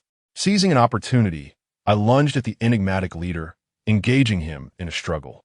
Just as I was on the verge of subduing him, a violent jolt shook me awake. I jolted upright, realizing I was still sprawled on the couch. It had all been a mere dream. Rubbing my temples, I reflected on the harrowing scenes from my slumber, a shiver of apprehension running through me. I then reached for my phone, sending messages to my brothers, coordinating a rendezvous time and secret signal. The streets of the early morning were eerily desolate, with only the occasional cleaner passing by, the sound of their brooms scraping the ground accentuating the surrounding silence. I tightened my coat around me, mentally rehearsing the action plan, meticulously confirming every detail, leaving no room for error. Before I knew it, the dock was within sight.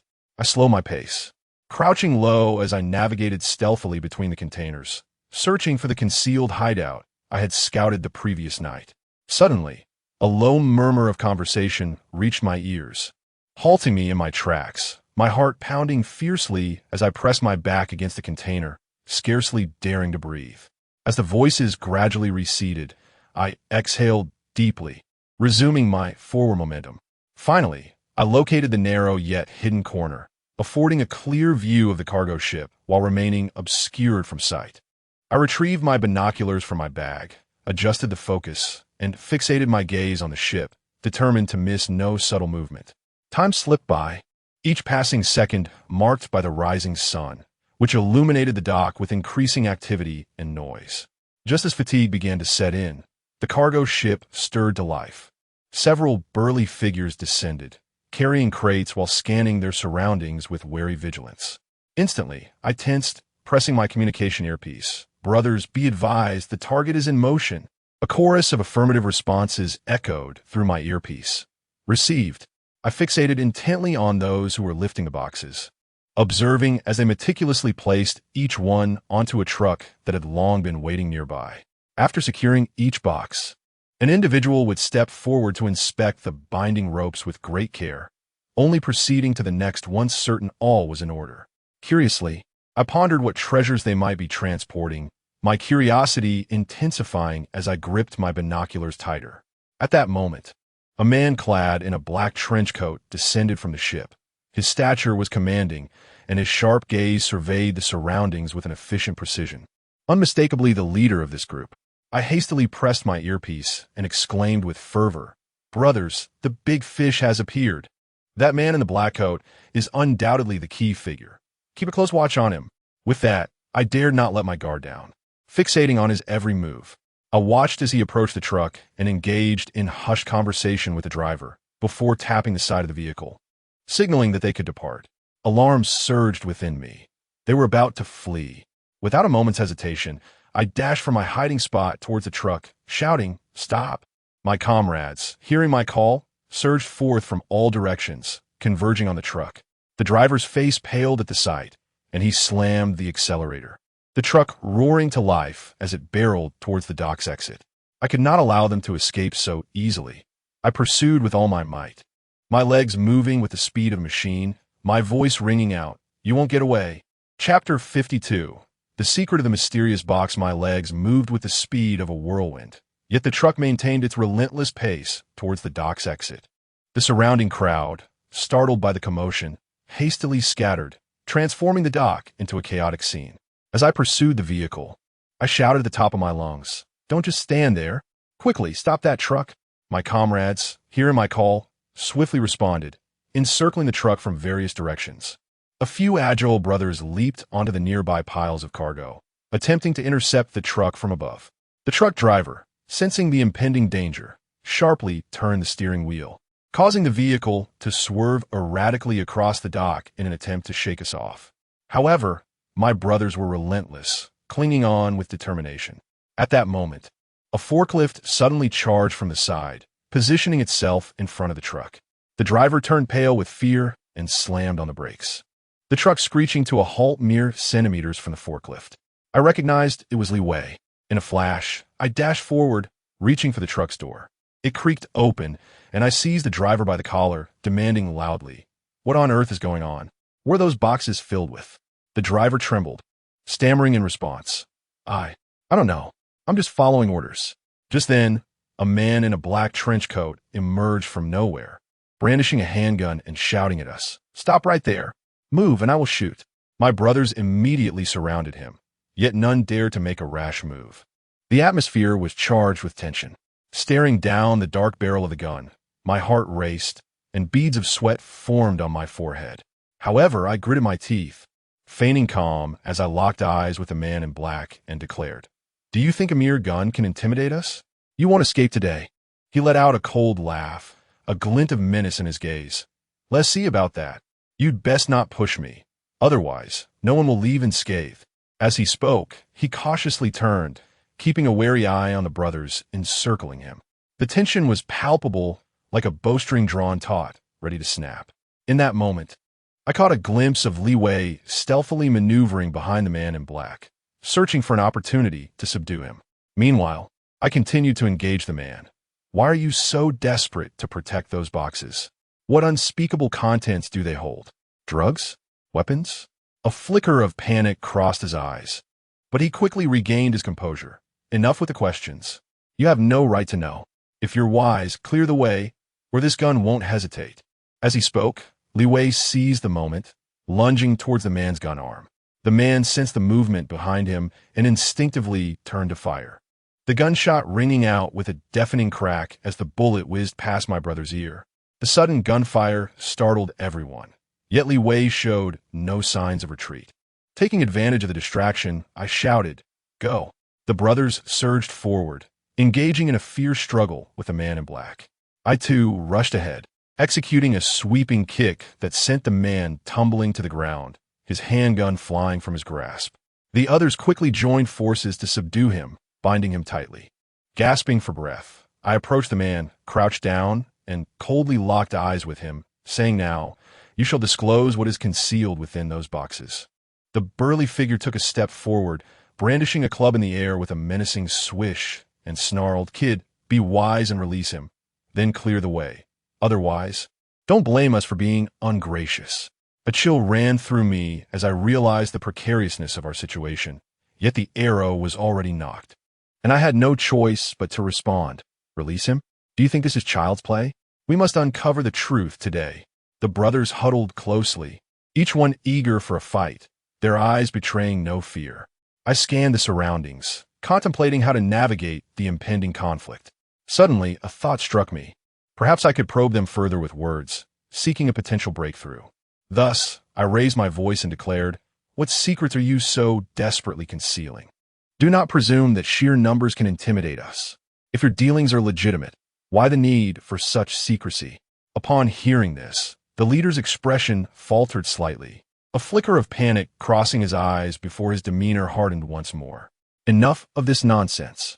Even if the king himself were to arrive, he would have to show us respect." Just as the standoff reached a critical point, the bound man on the ground suddenly shouted, "Don't listen to him. Act now. Take them out." At this, the opposing group became agitated, raising their clubs. A sense of foreboding enveloped me, and I shouted, "Brothers, prepare yourselves." In that tense moment, as the air crackled with impending violence, a piercing wail of police sirens erupted from the distance. Everyone froze, turning to face the source of the sound. The burly man's face twisted with alarm as he cursed. Damn it! Why are the police here now? I too felt a surge of surprise, yet overwhelmingly relieved, as the unexpected arrival of law enforcement temporarily doused the flames of imminent conflict. Seizing the moment, I called out, "Stay still. The police are here. If you don't wish to face incarceration, surrender peacefully." The opposing group began to murmur among themselves, clearly rattled. Several had even discreetly lowered their clubs. Meanwhile, the man in black struggled fiercely, shouting, "Forget the police. Let us fight them." Yet his companions seemed reluctant to risk confrontation, well aware that a direct clash with the police would yield dire consequences. As the sirens drew nearer, police cars screeched to a halt before us. The car door swung open, and the officers swiftly disembarked, wielding their weapons as they encircled us. A police officer, who appeared to be the captain, approached with a grave expression and inquired, "What is happening here? What are you all doing?" I hurriedly stepped forward, gesturing towards the bound man in black and the boxes, and said, "Officer, we discovered them acting suspiciously, seemingly engaged in some illicit activity. Just as we were about to inquire further, they attempted to strike."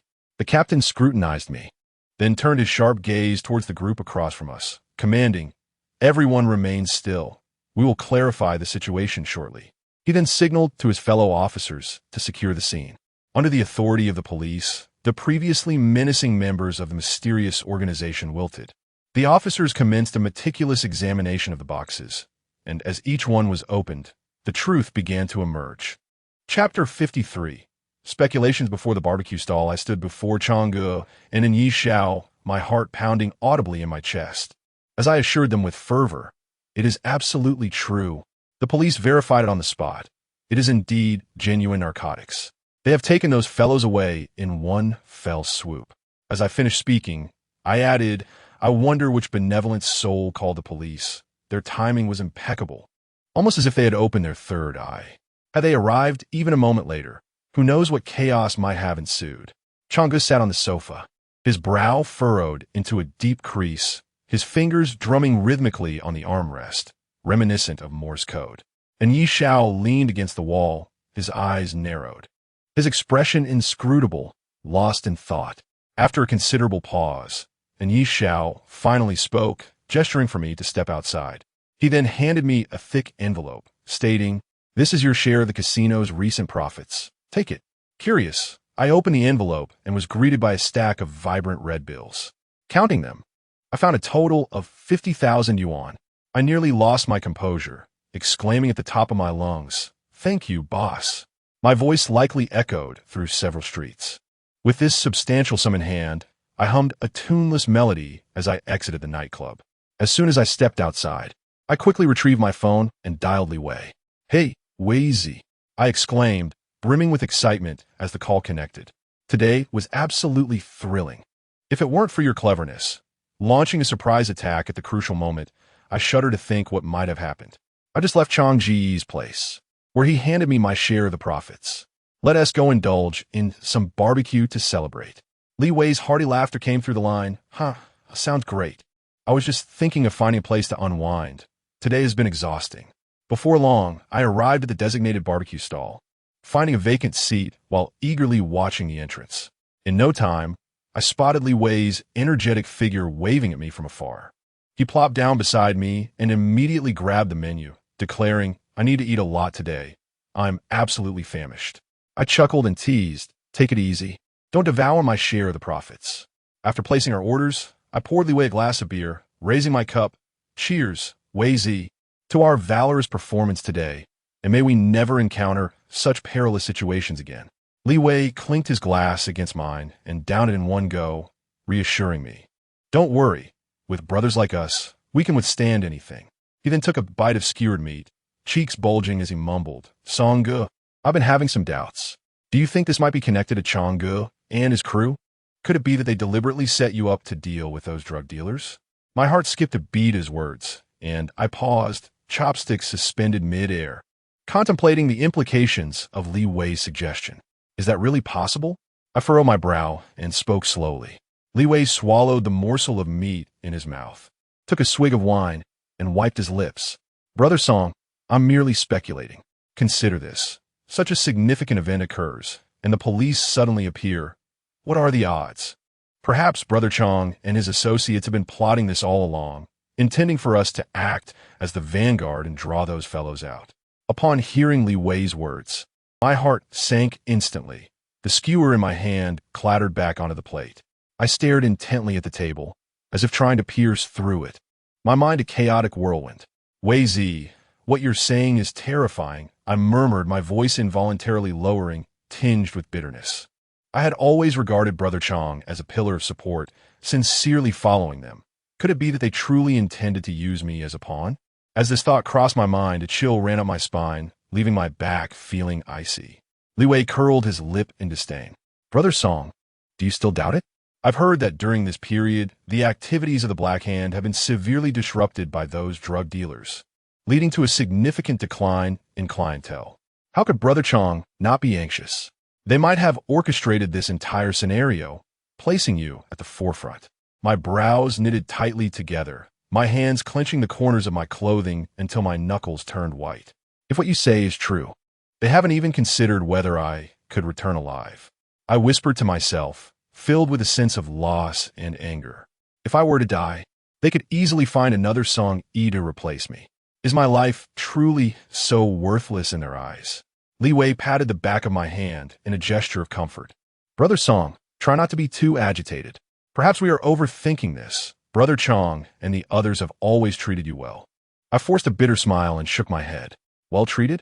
Then why didn't they inform me in advance? Why let me venture into this perilous situation in the dark? I raised my wine glass and downed a large gulp, the fiery liquid coursing down my throat. Brother Song, what do you plan to do? Li Wei asked with genuine concern. If you feel stifled, we can seek clarification from Brother Chong and the others. I remained silent for a long while, gradually lowering my glass and taking a deep breath. What good would questioning do now? The event has already transpired. Besides, what will we possibly uncover? I lifted my gaze, a glimmer of determination shining through. But rest assured, I will not let this slide. From now on, I must remain vigilant and not be so naively used as a pawn. Chapter 54. The mystery of the wharf as the first light of dawn filtered through. I trudged into the campus, burdened by the troubling matters at the wharf. My mind was a tangled mess, impossible to unravel. Brother, why do you look increasingly haggard these days? A sweet voice emerged from behind me, and I turned to see Chinzahan gazing at me with concern. This girl, perceptive and close to me, often called me brother, bringing warmth to my heart. I forced a smile that resembled more of a grimace and casually replied, It's nothing. Just studying too late. The bell rang abruptly, shattering our brief exchange. Shinzihan waved goodbye and hurried back to her class. Watching her retreating figure, my heart was a tumult of emotions. The teacher entered the classroom, launching into an unending lecture. Yet my thoughts were far removed from the lesson. They were occupied with thoughts of Chong, the shadow of the night, and the entanglements of drugs and law enforcement. I oscillated between contemplating how to validate Li Wei's suspicions and pondering the ramifications if I had indeed been manipulated. Song Yi, please answer this question. The teacher's voice jolted me back to reality. I snapped to attention, rising in a flurry, only to find myself staring blankly at the problem on the board. Please sit down and pay attention, the teacher sighed, shaking his head in exasperation. Once seated, I silently urged myself on. I could not continue like this, no matter what. I must focus on the lesson at hand. Once the class concluded, I swiftly rose, nearly sprinting out of the classroom to a secluded corner at the end of the corridor, a place rarely frequented. Taking a deep breath, I dialed Li Wei's number. The phone rang, and finally his familiar voice came through. Hello, Brother Song, what's up? Weizi, I whispered, cautious of being overheard. I've been mulling this over all morning, and I can't keep it bottled up any longer. We need to find an opportunity to clarify things with Chong and the others. We cannot allow ourselves to perish in such a muddled way. Li Wei paused momentarily before responding. Brother Song, I understand your urgency, but I'm concerned that approaching them so abruptly might complicate matters. After all, Chong and his crew have been in this game for many years and possess various means. I can't afford to worry about that anymore, I replied, determination lacing my tone. Li Wei raised his voice slightly. All right, we share our fortunes and face our adversities together. I will certainly accompany you. We'll face whatever comes our way. Hearing his words filled me with warmth. Good. Then it's settled. After school, we'll head straight to the karaoke bar to find Chong. After hanging up, a mix of excitement and anxiety surged within me. My mind swirled with images of Chong and the shadow of the night, envisioning various scenarios that might unfold upon our meeting. Would it be an angry rebuke, a nonchalant dismissal? Or perhaps, I dared not let my thoughts wander further. Recalling the harrowing moments of battling drug dealers at the wharf, I felt no fear. Yet now, the thought of confronting Chong made my legs tremble slightly, but a voice within me echoed insistently. I could no longer remain subservient. I must seek an explanation for myself. I trudged back to the classroom, my heavy footsteps echoing as the laughter and chatter of my classmates seemed to emanate from another realm. The teacher at the podium began to lecture with fervor, yet I felt as though I were perched on a bed of nails, unable to absorb a single word. The blackboard before me gradually blurred, replaced by the elusive visages of Chong and the night owl. Finally, when the class came to an end, I hastily packed my bag, yearning to linger not a moment longer, driven solely by the desire to rush towards this enigmatic banquet awaiting me. Chapter 55, Confrontation After School. I arranged to meet Li Wei at our usual spot. Taking a deep breath, I attempted to calm my nerves. Wei, do you really think this plan will work? Li Wei paused momentarily, glancing at me. I too felt uncertain, but it was imprudent to remain in ignorance indefinitely. Songge, have you thought about what to say? I scratched my head, my expression wrought with anxiety. I had contemplated myriad scenarios, yet now my mind was a jumbled mess. What if we just walk in and directly ask Changgu why he has kept these matters from us? Li Wei furrowed his brow, pondering for a moment. I fear that might be too confrontational. If Changgu turns hostile, we may not be able to withstand it. Should we perhaps probe for information first? With a resigned sigh, I conceded, that might work. I hope Changgu can provide us with a satisfactory answer. Otherwise, this unresolved knot in my heart will persist. Li Wei clenched his fists, rallying himself. What is there to fear? We haven't done anything wrong. At worst, we'll just have to face the music. Regardless, I'm with you. We'll bear whatever comes together. As we continued forward, the neon sign of the karaoke hall loomed closer, and my heartbeat quickened, threatening to leap from my chest. I inhaled deeply, mustering courage. Song E, do not falter. Even if the King of Heaven himself were to arrive today, we must uncover the truth. The moment we stepped into the karaoke hall, the deafening rhythm of the music assaulted our eardrums, sending shivers down my spine. Songge, what should we do? Li Wei shouted, his voice drowned by the cacophony. Frowning, I squinted through the chaos, desperately searching for Changgu's silhouette, raising my hand to signal Li Wei to remain calm. At that moment, a familiar tall figure navigated through the crowd towards us. It was a Biao, Changgu's trusted aide. His expression was stern, his gaze piercing. Upon reaching us, he scrutinized us coldly and stated, Changgu is waiting for you. Follow me. With that, he turned and strode away, exuding an air of authority that felt akin to escorting prisoners. Li Wei and I exchanged glances, the tension and confusion evident in our eyes. After a brief hesitation, we steeled ourselves and followed. A Biao halted before a heavy door, knocking twice. The door creaked open, and I inhaled deeply as Li Wei and I stepped into the room. There sat Changgu and the enigmatic night owl on the sofa, enveloped in swirling smoke, their eyes betraying inscrutable intentions. I clenched my fists, nails digging deep into my palms. The pain served to heighten my awareness. I met the gazes of Changgu and the night owl with unwavering resolve, devoid of any hint of retreat. Changgu let out a cold chuckle, extinguishing his cigar with force in the ashtray, rising to approach us step by step. The sound of his footsteps resonated ominously against the floor, reverberating painfully in my ears as if striking in my very heart. He halted before me, towering and scrutinizing, his gaze heavy with judgment and intimidation. Song E. Li Wei, you have followed me for quite some time, and I have treated you well, Haven Ti, and now you dare to question me? I took a deep breath and summoned my courage, saying, Changgu, we are not here to question you. This matter is exceedingly peculiar. We have been kept in the dark from beginning to end, and now we find ourselves oblivious to the very reason we nearly lost our lives. At this moment, the previously silent night owl suddenly rose, approached the window, and drew back the curtains, allowing blinding sunlight to flood the room, causing a sharp pain in my eyes. Do you believe we have plotted against you? He stood with his back to us, his voice calm, yet devoid of discernible emotion. If it were not for your sake, would I dare to take such a considerable risk? Night Owl turned to face us, his expression softening slightly. Do you realize? That group of drug traffickers has long set their sights on our casino. They intend to transform this place into their hub of narcotic transactions. During this period, we have been diligently gathering evidence to ensnare them all at once. The operation at the docks was also part of the plan. I was the one who alerted the authorities, having calculated the timing precisely to ensure your safety. Upon hearing this, I still harbored some doubts. Then why not inform us in advance? Brother Chong settled back onto the sofa, letting out a sigh. This situation is perilous. The fewer who know, the better. Moreover, I fear that once you were aware, you might reveal a flaw and alert the enemy. I was about to retort when Li Wei discreetly restrained me. He signaled with a glance, urging me not to act impulsively. We were facing Brother Chong and Night Owl, seasoned veterans of the underworld, whose minds are meticulous and whose methods are ruthless. A moment's carelessness, a misplaced word, or a misstep could be akin to dancing on thin ice.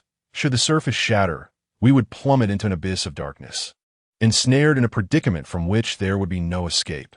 At that point, not only would our own safety be at stake.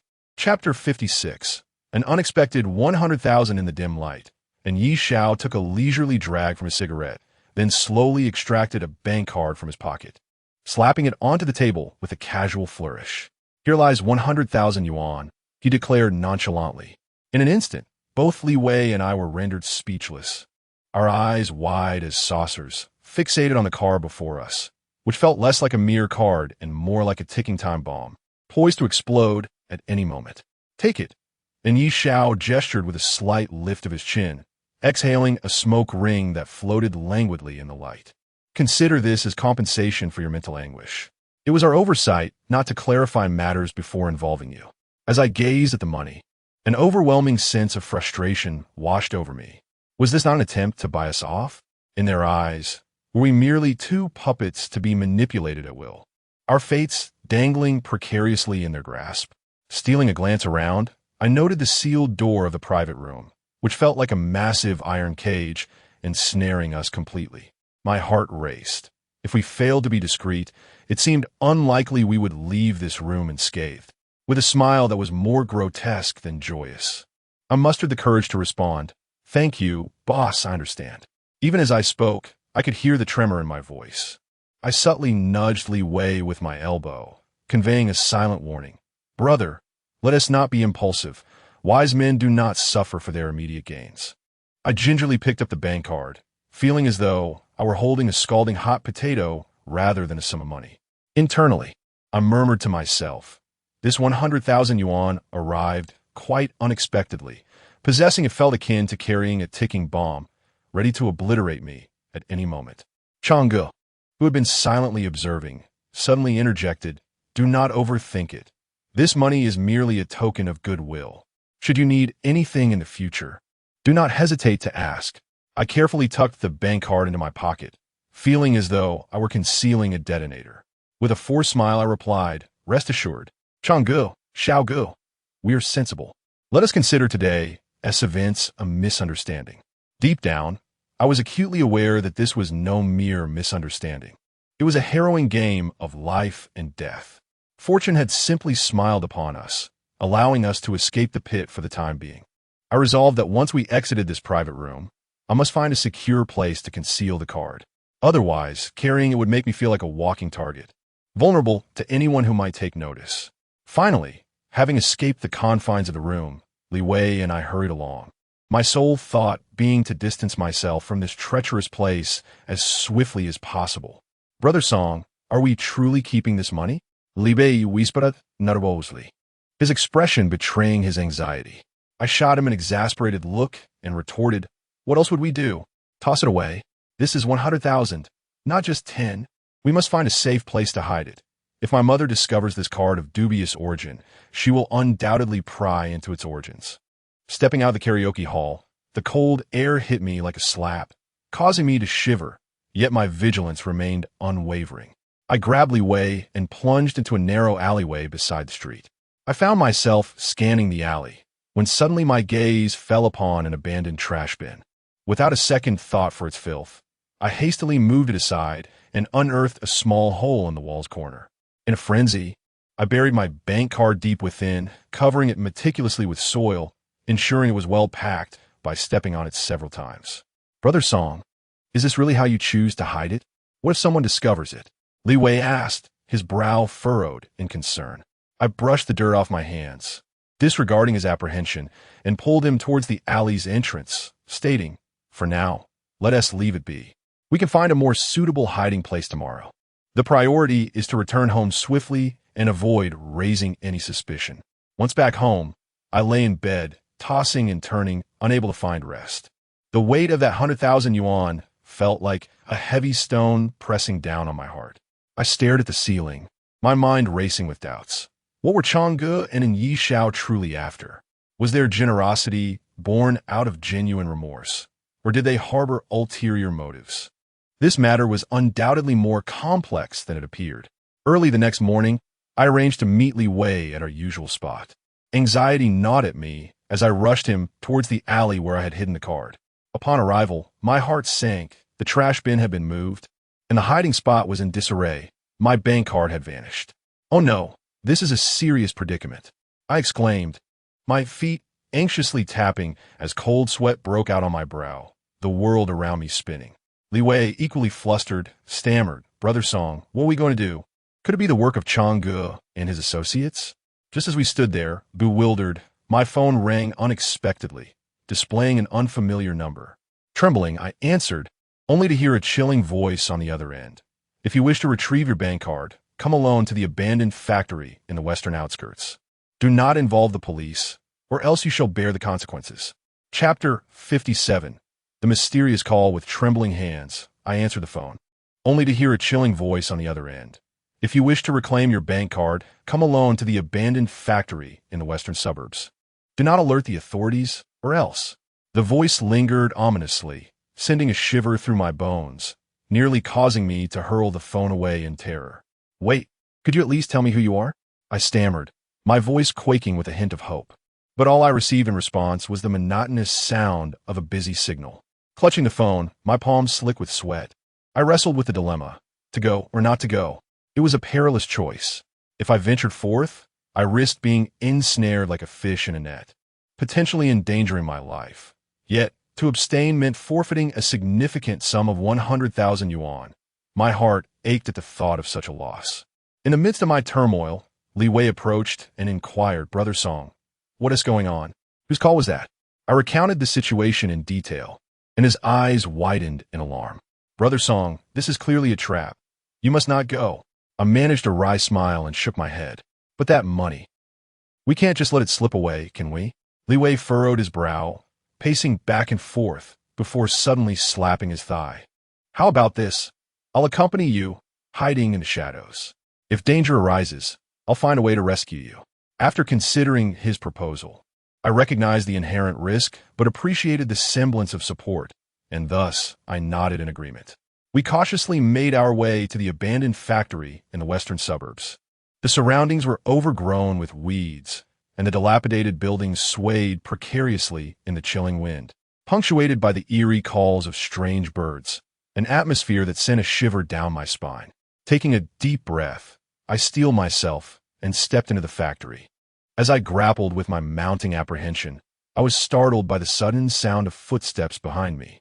Turning in fear, I beheld several dark figures emerging slowly from the shadows. At the forefront stood a tall, slender man, his baseball cap pulled low, obscuring his face. All I could discern was the glimmer of a cigarette-s ember, flickering conspicuously in the stillness of the forsaken factory. "Are you Song Yi?" the tall man rasped, his voice grating like sandpaper. You've got quite a bit of nerve to show up. I swallowed hard, feigning composure. What do you want? That bank card is mine. On what grounds do you take it? The tall man scoffed, retrieving the bank card from his pocket and waving it mockingly. We shall take it simply because we can. However, if you comply, this car might find its way back to you. My heart raced, and I quickly inquired, how must I comply? At that moment, Li Wei, concealed in the shadows, inadvertently kicked a stone, the clatter echoing sharply in the vast emptiness of the factory. The tall man's expression shifted dramatically as he bellowed. Is there someone else here? Search the area. Instantly, the dark figures dispersed, converging on Li Wei's hiding spot. In a state of frantic desperation, I shouted, "Run!" But it was too late. They had already dragged Li Wei into view. Trying to play tricks, are we? The tall man sneered, extinguishing his cigarette with a forceful stomp. This matter needn't have been so complicated, but since you've chosen to be uncooperative, don't expect me to be courteous. The lanky figure gestured, and two burly men seized both Li Wei and me, escorting us to the center of the factory. An air of decay pervaded the surroundings, while the dim light filtered through the cracks in the dilapidated roof, casting mottled shadows upon the ground. Chapter 58. The Factory Battle. I suddenly crouched down, evading the massive arm of the burly man to my left, and executed a sweeping kick that sent him crashing to the ground. The man on my right, already snarling and lunging at me, prompted me to roll away, and, as I stood, I seized a discarded steel pipe nearby. Come on, I shouted to bolster my courage. A fierce energy emanating from me that momentarily stunned the man, leaving him frozen in place, hesitant to advance. The tall, lean figure witnessing this erupted in fury. You two useless fools. You can't even handle a mere kid. With that, he rolled up his sleeves and charged at me with a metal rod in hand. I grasped the iron bar with all my strength, tugging it back. But he was no easy opponent, his strength akin to that of a bull. We were locked in a stalemate, neither willing to relent. At that moment, the man I had previously knocked down staggered to his feet, a fierce glare etched on his face as he lunged at me. Panic surged within me, realizing I was caught between two adversaries and my situation was dire. Just as the tension reached its peak, Li Wei appeared, having found a large stone from somewhere, and hurled it at the burly man with great force. The stone struck true, crashing into the man's shoulder. He let out a pained cry, stumbling slightly, almost toppling over once more. Sangge, don't mind him, just run. Li Wei shouted at me, reluctant to let the lean figure escape so easily. I intensified my grip, attempting to wrest the iron bar from him. In a moment of desperation, he abruptly released the rod and lunged forward, seizing my throat with both hands. I struggled to breathe, stars dancing before my eyes as I fought to pry his hands away, but my efforts were in vain. Seeing my plight, Li Wei, disregarding his own safety, charged in with a flurry of punches and kicks aimed at the lean figure. The man, overwhelmed by the assault, finally loosened his grip on me. Gasping for breath, I snatched the iron rod from our earlier struggle and swung it at him. He deftly sidestepped my attack, anger radiating from his face as he snarled, "You think any of you will leave here alive today?" At that critical moment, the sound of an engine roared from outside the factory. The lean man's expression shifted, instinctively glancing toward the entrance. Seizing the opportunity, I broke free from his grasp and pulled Li Wei to the side as we began to flee. "Think you can escape? Not so easily," he bellowed, giving chase. Yet, before they could close the distance, a throng of individuals surged through the doorway, led by none other than Dark Night Owl. Everyone freeze. Dark Night Owl's thunderous voice echoed throughout the factory. The lean man and his underlings were taken aback, clearly unprepared for this sudden appearance. "Ao Xiao, what are you doing here?" The lean man, now identified as Zhao Lu, exclaimed, his voice tinged with surprise. "Did you consult me before you touched my people?" Dark Night Owl replied coldly, his gaze imbued with a fierce intensity. So, this lean figure was Zhao Lu. Li Wei and I hid nearby, scarcely daring to breathe, utterly astonished by the rapid turn of events, which unfolded quicker than a scene from a television drama. "Your people?" Zhao Lu let out a cold sneer, while the Night Owl cast a chilling glance at the crowd and declared, "Return the cards to them. Let today's events be as if they never transpired. Otherwise, You are well aware of the consequences. Although Zhao Lu felt a sense of reluctance, he could not disregard the formidable influence of Chang'e, and thus reluctantly tossed the cards to me before leading his subordinates away in disgrace. Li Wei and I were still in a state of shock when Chang'e approached, patting my shoulder with a reassuring gesture. "Kid," he said, "in the future, do not attempt to handle matters on your own. If trouble arises, seek me out." I nodded, feeling a mix of embarrassment and gratitude. Chapter 59. The Campus Turmoil. The resurgence and crisis of Fat Brother the following day at school. I slung my backpack over my shoulder, yet my steps felt particularly burdensome. The events of the previous night weighed heavily on my heart, akin to a colossal stone pressing down upon me. The bank card and the 50,000 yuan concealed beneath my bed loomed like two ticking time bombs, poised to shatter my life at any moment. Upon entering the classroom, the gazes of my classmates converged upon me. In the past, these looks were predominantly filled with disdain and mockery, for the once bullied fat boy was hardly regarded with any respect. Yet now, there lingered a hint of reverence in their eyes. I understood that since I had gained a modicum of notoriety in the outside world, the atmosphere within the school had subtly shifted in my favor. At that moment, a commotion erupted at the classroom door. I looked up to see a group of raucous delinquents strutting in, led by Wang Hu from the adjacent class, his expression oozing provocation as he fixated on me. "Well, Fat Brother, I hear you've been thriving out there lately?" A tightness gripped my chest. I sensed their intentions were far from benign.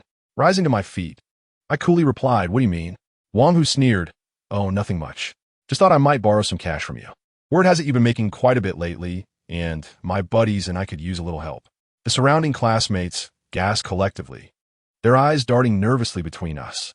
It was clear to me that Wang Hu was deliberately seeking confrontation.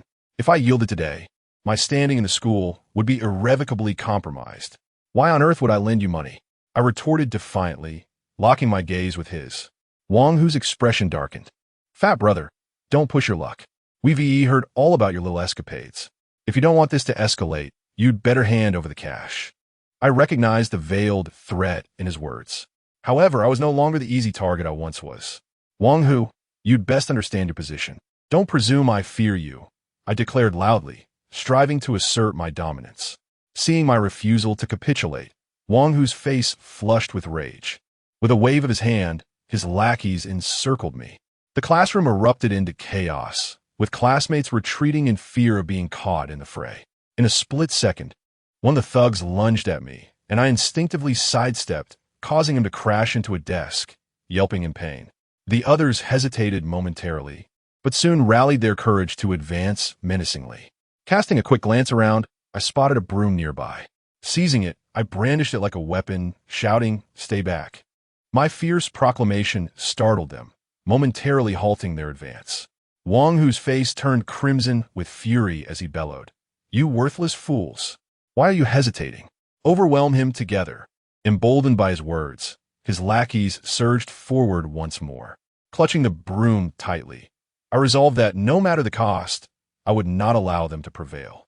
Suddenly, Chun Zihan stepped boldly in front of me, her gaze transforming into a sharp, hawk-like intensity, her demeanor strikingly different from her usual gentle and sweet disposition. Wang Hu and his minions faltered in surprise, evidently unprepared for this unexpected intervention. Wang Hu scrutinized Chun Zihan from head to toe, disdainfully chuckling, "Oh, esteemed campus belle, it would be wise for you to steer clear of this matter. Otherwise, I cannot bear the consequences should your delicate skin be harmed." Chun Zihan let out a cold snort, flexing her wrist, the crisp sound of her joints ringing distinctly in the tense atmosphere. "With you lot?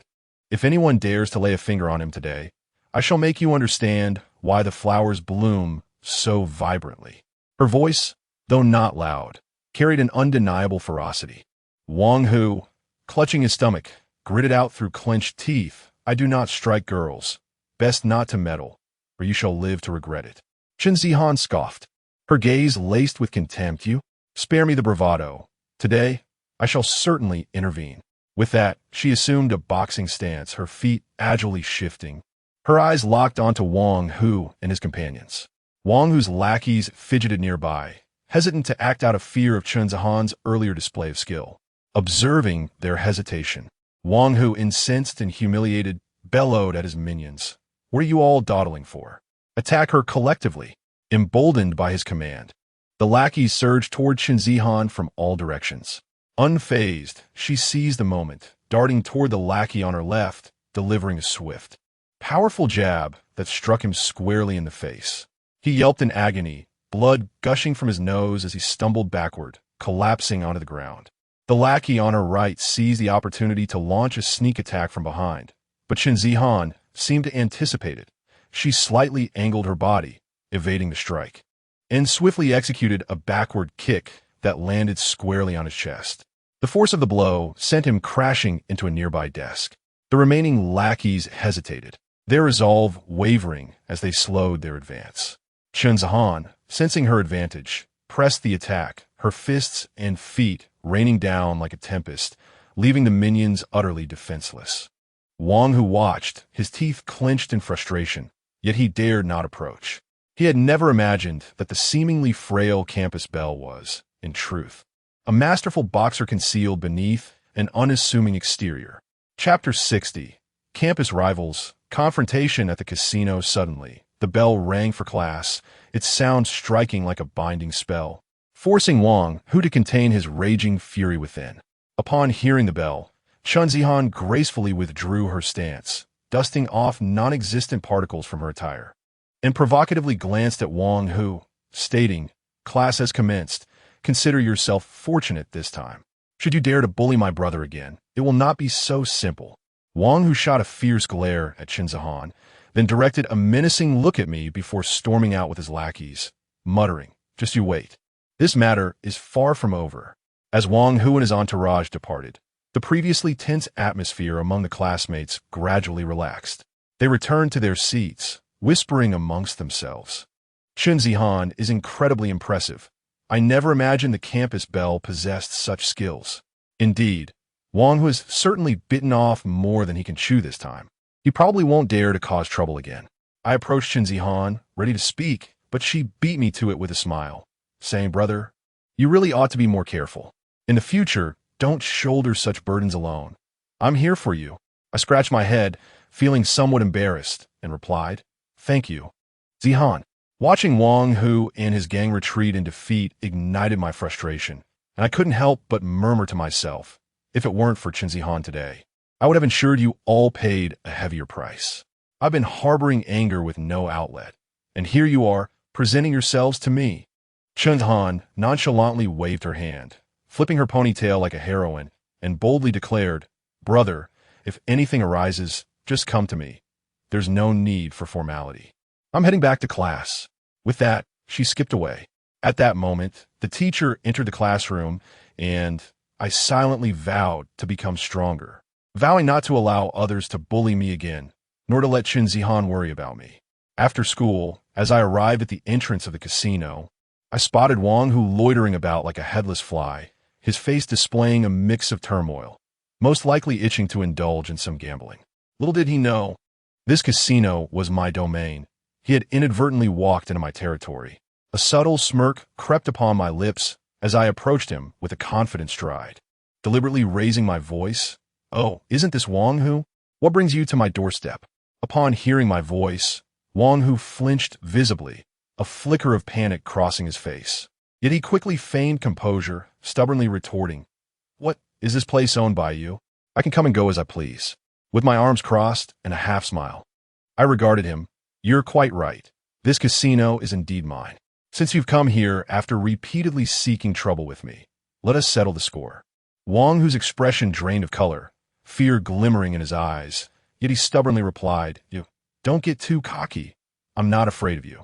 At that moment, several of my brothers from the casino emerged upon hearing the commotion, standing behind me with an intimidating presence, glaring at Wang Hu.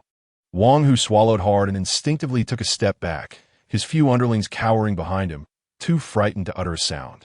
I advanced a step, locking my gaze onto Wang Hu. "Previously, at school, you took advantage of your numbers to bully me.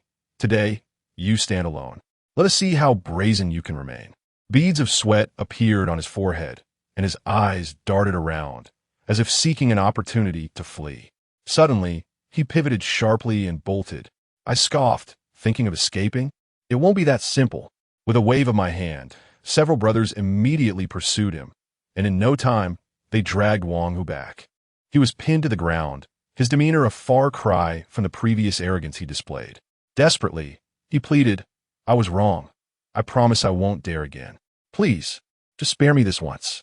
Observing his pitiful state, my anger subsided significantly, yet I still warned him, "This time, I shall let you go. But should you dare to trouble me again, it will not be so easy." Scram! Wang Hu scrambled away, crawling in his haste. This unexpected confrontation allowed me to release a pent-up frustration, and it also imparted a vital lesson. In this intricate world, only by becoming sufficiently strong can one avoid being bullied. Moreover, it serves as a reminder to remain vigilant, ensuring that similar troubles do not find their way back to me. Chapter 61. A small gathering at home upon returning to the casino. I was greeted by a cacophony of excitement, resembling a grand factory of exuberant shouts. The dice rattled vigorously within their cup, producing a clattering sound, while the patrons alternated between jubilant cheers and despondent sighs.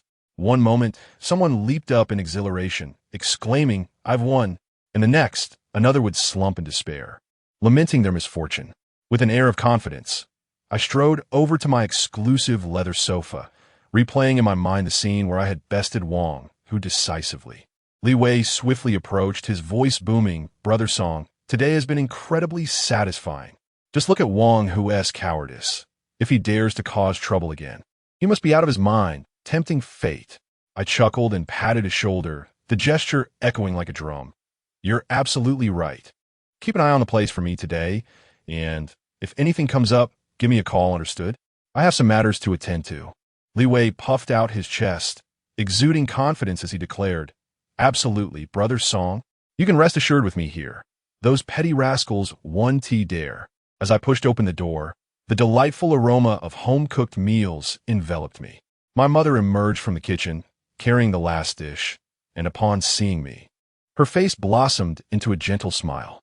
"At last, you're back. We've been waiting for you to start dinner." I hurried to take the dish from her and placed it on the table, gazing at the array of home-style dishes, each exuding an enticing fragrance, filled with my mother's heartfelt effort. "Mom, you've worked hard preparing all this delicious food," I said with a smile. While she set the table, she chided gently, "My child, are constantly busy with school during the day and have no time to spare at night. I wonder what keeps you so occupied. It's rare for us to have a moment together. Let us enjoy this meal." Her words tugged at my heartstrings, reminding me of the countless hours spent at the casino and how long it had been since I truly accompanied her. Before I could take my first bite, my mother, wearing her quintessential maternal smile, inquired, "So, how have things been at school these past few days?" With my mouth full, I replied, somewhat incoherently, "Pretty good, nothing much happening." To bolster my credibility, I gave her a thumbs up, my grin stretching from ear to ear. Having successfully diverted the conversation, I decided to take the initiative and steer the topic elsewhere. I set down my chopsticks, adopting an overly curious expression, and cheerfully asked, "Mom, how are things progressing with Uncle Chun? What stage are you at?" As soon as the words left my lips, my mother nearly dropped her chopsticks, a blush creeping on her cheeks, reminiscent of a bashful young girl.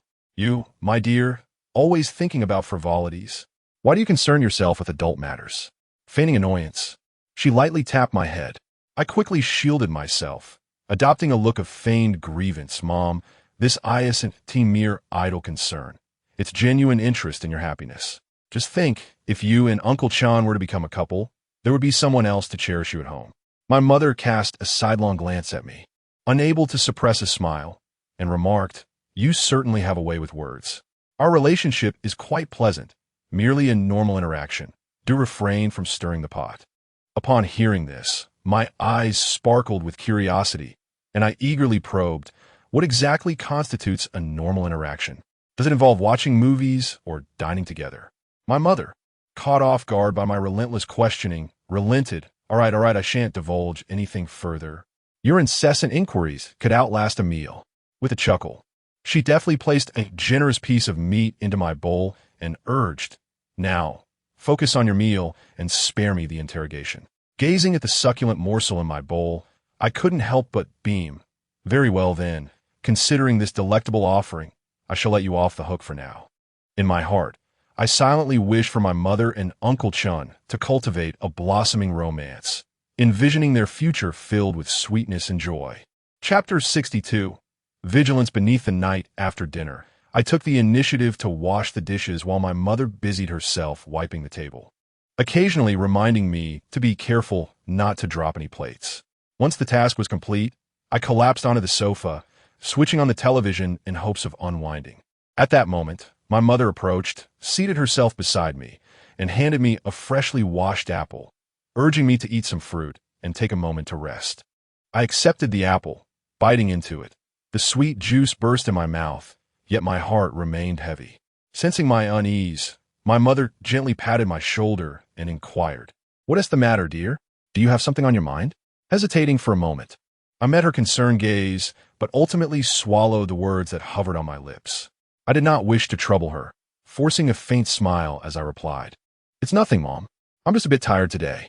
My mother furrowed her brow slightly, clearly unconvinced, yet she refrained from pressing further, softly adding, "If you encounter any difficulties, don't bear them alone. Talk to me." I nodded, feeling a warmth in my heart, as I gazed at the comedic program on the television. Surrounded by the familiar ambience of home, I understood that the world I inhabited was far from this tranquility. The undercurrents of the casino, coupled with the predatory gaze of my adversaries, loomed like the sword of Damocles hanging over my head. Yet, for the sake of my mother in this home, I must carve a bloody path through this perilous and intricate world to safeguard this hard-won peace. Retreating to my bed, I noticed the gentle patter of rain beginning to fall outside, the droplets tapping against the window as if fate were softly knocking at my heart's door. It had been a long time since I felt such relaxation, but the thought of tomorrow summoned the relentless pressures that surged back like a tide. Tomorrow, I would again have to steel myself for the day ahead, facing the night owl, Brother Chong, and the enigmatic casino, each one a heavy stone pressing upon my chest. The night owl, that mysterious and ruthless figure, lurked in the shadows of the casino. His every appearance heralded trouble and peril, each encounter akin to dancing upon the edge of a blade, where one misstep could lead to utter destruction. His gaze was as frigid as frost, and his methods were elusive and treacherous. Brother Chong, a seasoned force within the casino, maintained a facade of politeness towards me. Yet I could not shake the feeling that he harbored ulterior motives. I must tread carefully. A single miscalculation could ensnare me in his traps, for I could not decipher the thoughts concealed behind his smile. The casino, a realm rife with temptation and danger, resonated with the clatter of dice and the cheers and sighs of gamblers, weaving a symphony of desire. Within its confines, human greed and ugliness were magnified, compelling individuals to resort to any means for profit. Amidst this chaos, I was tasked with navigating the myriad threats, both overt and covert, while striving to maintain order and prevent the casino from descending into turmoil. As the sound of rain intensified, I understood that in this unpredictable world, I could afford no lapse in vigilance. The night owl and Brother Chong could launch their next offensive at any moment, and the casino resembled a precariously balanced edifice, ready to collapse with the slightest misstep. Yet I cannot waver. My mother still requires my care, and I possess my own convictions and boundaries. In the tranquil embrace of this rainy night, I silently clench my fists, assuring myself that come what may tomorrow, I shall bravely confront any tempest, fiercely safeguarding all that I hold dear. Accompanied by the soothing sound of rain outside my window, I gradually drift into slumber.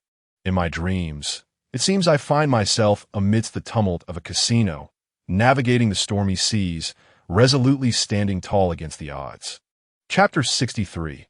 A meeting with Amin on Saturday. I arrived at the casino as I usually did. As I drew near, a cacophony of clamor erupted from within, resembling a fierce altercation accompanied by the clattering of tables and chairs. My heart tightened, and I hastened my steps to rush inside. The scene before me was chaotic. Several individuals were engaged in a brawl, and one figure stood out distinctly. It was Amin. He had once been the one to introduce me to this casino, thus commencing my convoluted and challenging journey. At that moment, Amin appeared disheveled, his hair in disarray, and an expression of distress on his face as he confronted several burly men. Their imposing figures radiated menace, and one of them was raising his fist, poised to strike Amin. "Stop! Do you not recognize whose territory this is?" I bellowed, my voice resonating throughout the casino. My exclamation momentarily froze the surrounding air, halting everyone's actions as they turned to gaze at me. Amin, upon hearing my voice, froze in disbelief, his eyes wide with shock. He stared at me, as if seeing a stranger. Surely, he could not fathom that the naive lad he once brought to the casino had now become its authority. "Song, brother Song, you," Amin stammered, his mouth agape, seemingly at a loss for words. I stepped forward, casting a cold glance at the hulking man. "Who are you? Why are you causing a disturbance in my casino?" The men exchanged glances, and the apparent leader, summoning his courage, spoke up. "So you are Song E? This kid owes us money, and he must pay up today. How much does Amin owe you? I will settle it for him. However, let it be clear that in this casino, I hold the reins. Should there be another incident, do not expect my leniency." The leader hesitated, likely intimidated by my presence, and after a moment's deliberation, he disclosed the amount owed. I instructed Li Wei to retrieve the money and tossed it to them. "Take the money and leave," I said impatiently. Once the men slinked away, Amin stared at me with a bewildered expression and stuttered, "Song, brother Song, I haven't seen you in a few days. What has happened? You seem like a different person." This casino, a sense of urgency gripped me. I could not allow too many people to learn of my affiliation with the underworld, for their safety was at stake. My mind raced, and I quickly donned a cheerful demeanor, explaining, "This casino belongs to a friend of mine. He recognized my cleverness and asked me to help oversee things, which is why I can speak with authority here. Do not overthink it." Amin scratched his head, puzzled. "Then why didn't your friend intervene when we were attacked the first time?" A jolt of apprehension shot through me, yet I maintained a facade of composure, my mind whirling as I chuckled awkwardly. My friend was not present that day. He had an urgent matter to attend to. I only discovered later that he owned this casino, and I was quite taken aback when I found out. Amin's expression shifted to understanding as he slapped his thigh. "So that is how it is. I was wondering why your friend seemed to neglect the chaos at that time." I smiled and waved my hand dismissively. Indeed, after he learned about this matter, he felt quite guilty, expressing that had he been present at the time, he would certainly not have allowed us to suffer any losses.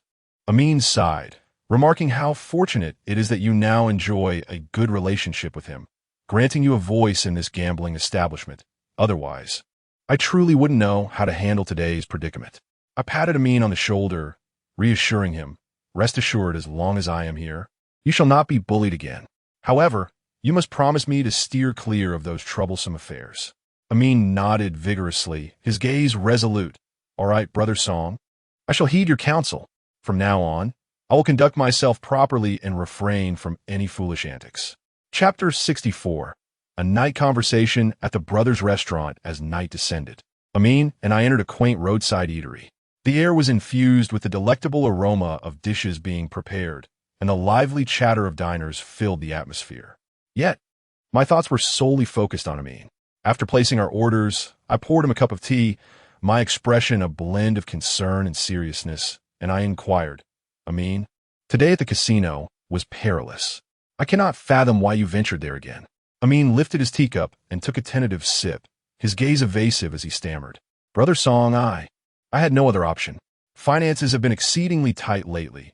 My elderly family member is hospitalized and urgently requires funds. I thought perhaps I could try my luck at the casino and win a little." Furrowing my brow, I spoke earnestly, "Amin, you are being foolish. The casino is a place where 9 out of 10 bets result in loss. How can one rely on this to resolve their issues? You are pushing yourself into a pit of despair." Lowering his head, his voice choked with emotion, Amin replied, "I know, brother Song, I didn't want this either. But I truly have no other recourse, and I dread telling my family about my financial struggles, fearing it would only distress them." With a sigh, I placed my hand on his shoulder. "Amin, if you are facing difficulties, confide in me. Together, we can devise a solution." which is far better than risking it in a casino. What would happen to your family if something were to occur to you? Amin raised his head, his eyes brimming with gratitude. Brother Song, I realize my mistakes.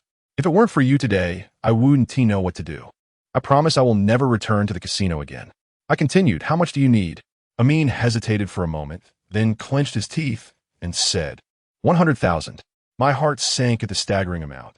Yet I responded readily, very well, I shall assist you.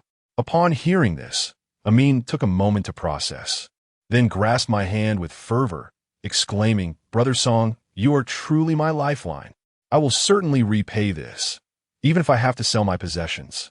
I chuckled, releasing his hand. Repayment can be discussed later. First, we must ensure your elder's health. Amin nodded vigorously, his eyes glistening with tears. Brother Song, I will cherish your kindness for a lifetime. Should you ever need anything, just call, and I will be there without hesitation, even if it means facing peril. At that moment, our food arrived, and Amin devoured it hungrily, intermittently expressing his gratitude. Observing him, my heart was a tumult of emotions. I felt both sorrow for his plight and comfort in his genuine remorse. I placed a generous piece of meat in his bowl, saying, Amin, eat well. You need strength to care for your elder. With his mouth full, Amin responded, his words muffled, Brother Song, why am I so unfortunate? With everything happening at home, I almost drag you into it. I smiled, offering him a tissue. Do not dwell on misfortune. Everyone faces challenges. I will advance this money for you. And once your elder recovers, we will devise a plan for repayment at a leisurely pace. Wiping his tears, Amin assured me, Brother Song, rest assured, I will not disappoint you. Once I navigate through this challenging period, I shall seek a respectable job to earn a decent living, resolutely steering clear of any dubious paths. I nodded in agreement, affirming that this was indeed the right approach. What are your plans for the future? Amin scratched his head, revealing, I have a cousin working at a construction site, and he mentioned they are in need of workers. I intend to give it a try once I'm well again. Though it may be arduous, it offers a sense of reliability. That sounds good. With determination, life will surely improve, I encouraged him. Should any issues arise at the site, do not hesitate to reach out to me. Amin's eyes welled with tears as he replied, Brother Song, your kindness overwhelms me. I am unsure how to repay you. Let's not speak of repayment. We are brothers, I reassured him, patting his shoulder. By the way, how is your elder's condition? What did the doctor say? Amin sighed. The doctor indicated that the surgery was quite successful, but he will require diligent care moving forward, which entails significant expenses. Do not fret. I will handle the financial matters. I comforted him. For now, focus on caring for your elder and reach out to me whenever you need assistance. Amin nodded earnestly. Yes, Brother Song, I will heed your words. After finishing our meal, Amin's spirits visibly lifted. As we exited the restaurant, I realized that Amin's journey was just beginning, and as his brother, I would steadfastly accompany him through this trying phase. Once outside, I draped my arm around Amin's shoulder, grinning as I remarked, Amin, your life resembles a newly unlocked level in a game. Those minor troubles you faced before were merely the little monsters along the way, easily vanquished. I, my friend, am like the ultimate power-up in your game, ensuring your smooth passage through each challenge. Amin chuckled heartily. Brother Song, you certainly have a way with words. How could I have been so foolish in the past, engaging in such unreliable endeavors? Now, with your support, I feel significantly more at ease. I patted his chest. Acknowledging one's mistakes is the first step. Just be sure not to repeat them. You mentioned working at the construction site, so give it your all. If anyone dares to bully you there, invoke my name and see who would dare challenge you. Amin slapped his forehead. Oh dear, Brother Song, I would have forgotten, if not for your reminder. I must hurry back to care for my father. I worry about him being alone in the hospital. I wave my hand. Go on. And remember, should you encounter any issues, feel free to call me. If finances become tight, do not hesitate to let me know. Amin embraced me tightly, exclaiming, Brother Song, thank you immensely. You are my great savior. With that, he turned and dashed towards the hospital. Chapter 65. The life-saving 100,000. Upon returning home, I neglected to turn on the lights and hurriedly rushed into the bedroom. unearthing the iron box that concealed the 100,000 yuan provided by the elusive night owl. As I opened the box, the dim light revealed the stack of money serenely resting inside. Yet my heart pounded violently, as if struck by a heavy hammer. The visage of Amin incessantly surfaced in my mind, his eyes filled with guilt and helplessness, and his voice, choked with the burdens of his family's plight, caused a pang of anguish within me. I was acutely aware that this money did not rightfully belong to me. Its origins were shrouded in mystery, and holding it felt akin to cradling a bomb on the verge of detonation. However, Amin desperately needed this sum to alleviate his immediate crisis. His elderly father awaited life-saving funds in the hospital, and with each passing second, a life was at stake. In a state of urgency, I dashed out and hailed a taxi, urging the driver to hasten. The scenery outside the window rushed by in a blur, but my mind was consumed by Amin's anxious expression and the image of his father lying on a hospital bed. Upon arriving at the hospital, I made a beeline for Amin's father's ward. There sat Amin, a frown etched on his face. When he saw me, a flicker of surprise crossed his features, swiftly replaced by concern. I strode over to him, handed him the bag containing the money, and gasped, "Amin, I've brought the money. Hurry, pay for the medical fees. Don't delay your uncle's treatment." Amin was momentarily stunned, staring at the bag as his hands trembled while accepting it. His eyes welled with tears, and his voice quivered as he said, "Brother Song, thank you." I patted his shoulder and feigned nonchalance. "First, let us get your uncle treated. You keep this money for now. We'll discuss the rest later." Wiping away his tears, Amin nodded vigorously and dashed towards the payment counter. Watching his retreating figure, the heavy burden in my heart finally lifted. After a short while, Amin returned, clutching the payment receipt, his face aglow with gratitude. "Brother Song," he exclaimed, "now that the fees are paid, my father's treatment will proceed smoothly. You are truly our family's savior." He brandished the receipt like a cherished treasure before my eyes.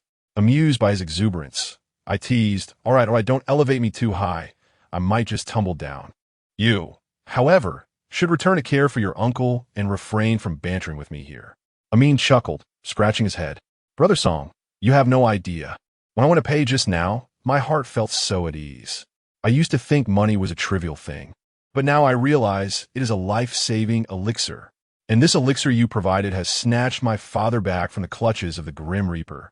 Amin animatedly gestured, nearly colliding with a passing nurse. The nurse shot him an exasperated glance, prompting Amin to tone down his exuberance and, with a sheepish grin, continue in a hushed voice. "Brother Song, rest assured, once my father's health is restored, I will return to work on the construction site and repay you as soon as possible.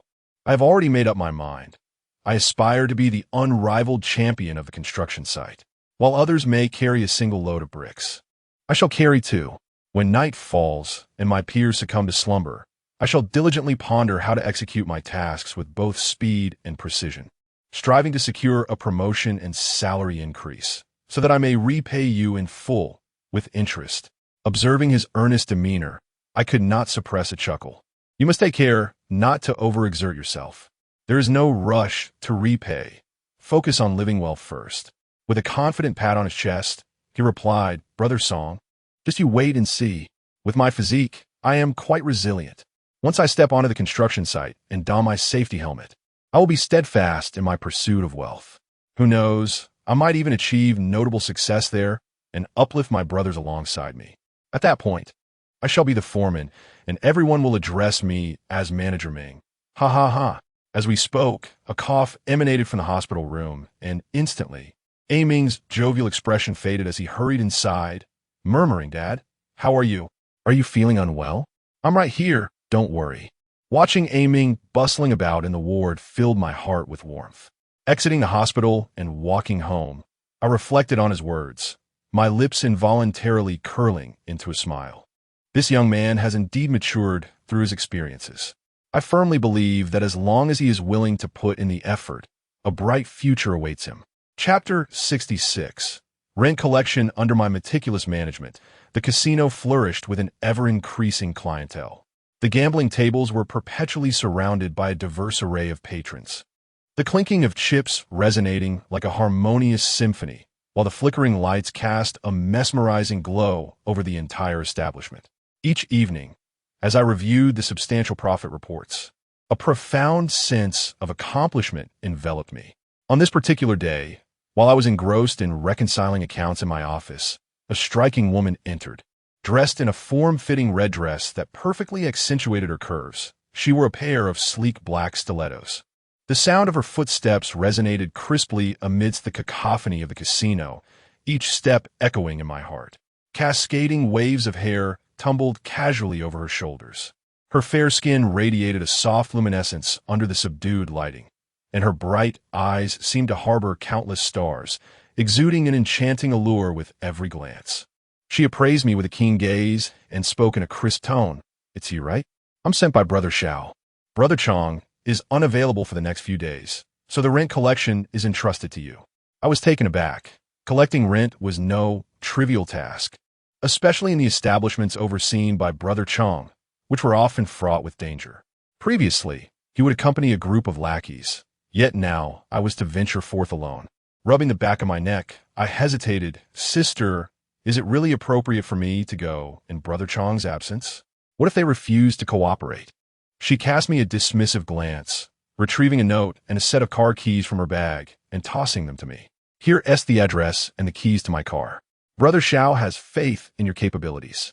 Reluctantly, I accepted the note and keys, fully aware that this was an evaluation by the enigmatic Brother Xiao, from which I could not shy away. Glancing at the address on the note, I noted it led to an old district in the northern part of the city, notorious for harboring various small gangs that typically made rent collection a troublesome affair. Steeling myself, I proceeded to the parking lot, located her car, a sleek black Mercedes that exuded an air of sophistication. I settled into the driver's seat, took a deep breath, and set off towards the northern district. Upon arriving, I had just stepped out of the car when a group of young thugs with bleached hair approached, sizing me up with a scrutinizing gaze. "Who is this? Where is Brother Chong? Why do we have a stranger here?" Feigning composure, I replied, "Brother Chong is occupied, and I'm here to collect the rent. If you're sensible, you'll hand over the money without delay." The thugs exchanged glances and erupted into laughter, mockingly retorting, "You here to collect rent? Have you even considered whose territory this is?" At that moment, a seemingly authoritative bald man emerged from a nearby shop, his bare chest adorned with a fierce dragon tattoo, a cigarette dangling from his lips as he regarded me with a sideways glance. "Kid, this isn't a playground for you." When Brother Chong was around, we granted him some respect, but you... The bald man spat disdainfully. Taking a deep breath, I endeavored to project a calm and assertive voice. "I am here on behalf of Brother Chong and under the orders of Brother Xiao. If you wish to avoid trouble, I advise you to hand over the rent without further ado." The bald man let out a derisive laugh. "Brother Xiao? In this turf? I don't recognize any Brother Xiao. Brothers, let us show this kid what happens when one tries to collect money that isn't easily earned." As soon as the words left my lips, a group of unruly youths eagerly surrounded me. A silent lament filled my mind as I feared that today might be my downfall. Yet, retreat was not an option. I could not return to the Shadow Owl without an explanation. Swiftly, I turned and dashed back to my vehicle, seizing the handgun concealed beneath the seat. Gripping the firearm, I forcefully flung open the car door and leaped out, firing a shot into the sky. The thunderous crack of the gun reverberated through the dilapidated neighborhood, sending startled birds scattering in all directions. The thugs, momentarily paralyzed by the unexpected gunfire, lost some of their bravado. "Stop right there," I bellowed, my eyes ablaze with fury. "Do you even know whose man I am? How many lives do you think you have to gamble with by daring to lay a finger on me?" I brandished the handgun, striving to project an image of ferocity and madness. The bald leader hesitated, then feigned composure, declaring, "Don't think that just because you have a gun, you can intimidate us. We don't fall for that here." However, the slight tremor in his voice betrayed an underlying fear. With a cold smirk, I gradually aimed the barrel of the gun at his head, advancing step by step. With each movement I made, the thugs retreated further, not falling for it. "Then what do you intend? Shall I bore a hole in your skull? Or would you prefer to meet your end one by one in hell?" I spat through gritted teeth. Beads of sweat appeared on the bald man's forehead, and a flicker of panic crossed his eyes. His companions began to murmur among themselves, shifting nervously, clearly reluctant to provoke a fatal confrontation. In that moment, the bald man suddenly steeled himself, shouting, "Brothers, don't let him intimidate you. He wouldn't dare pull the trigger.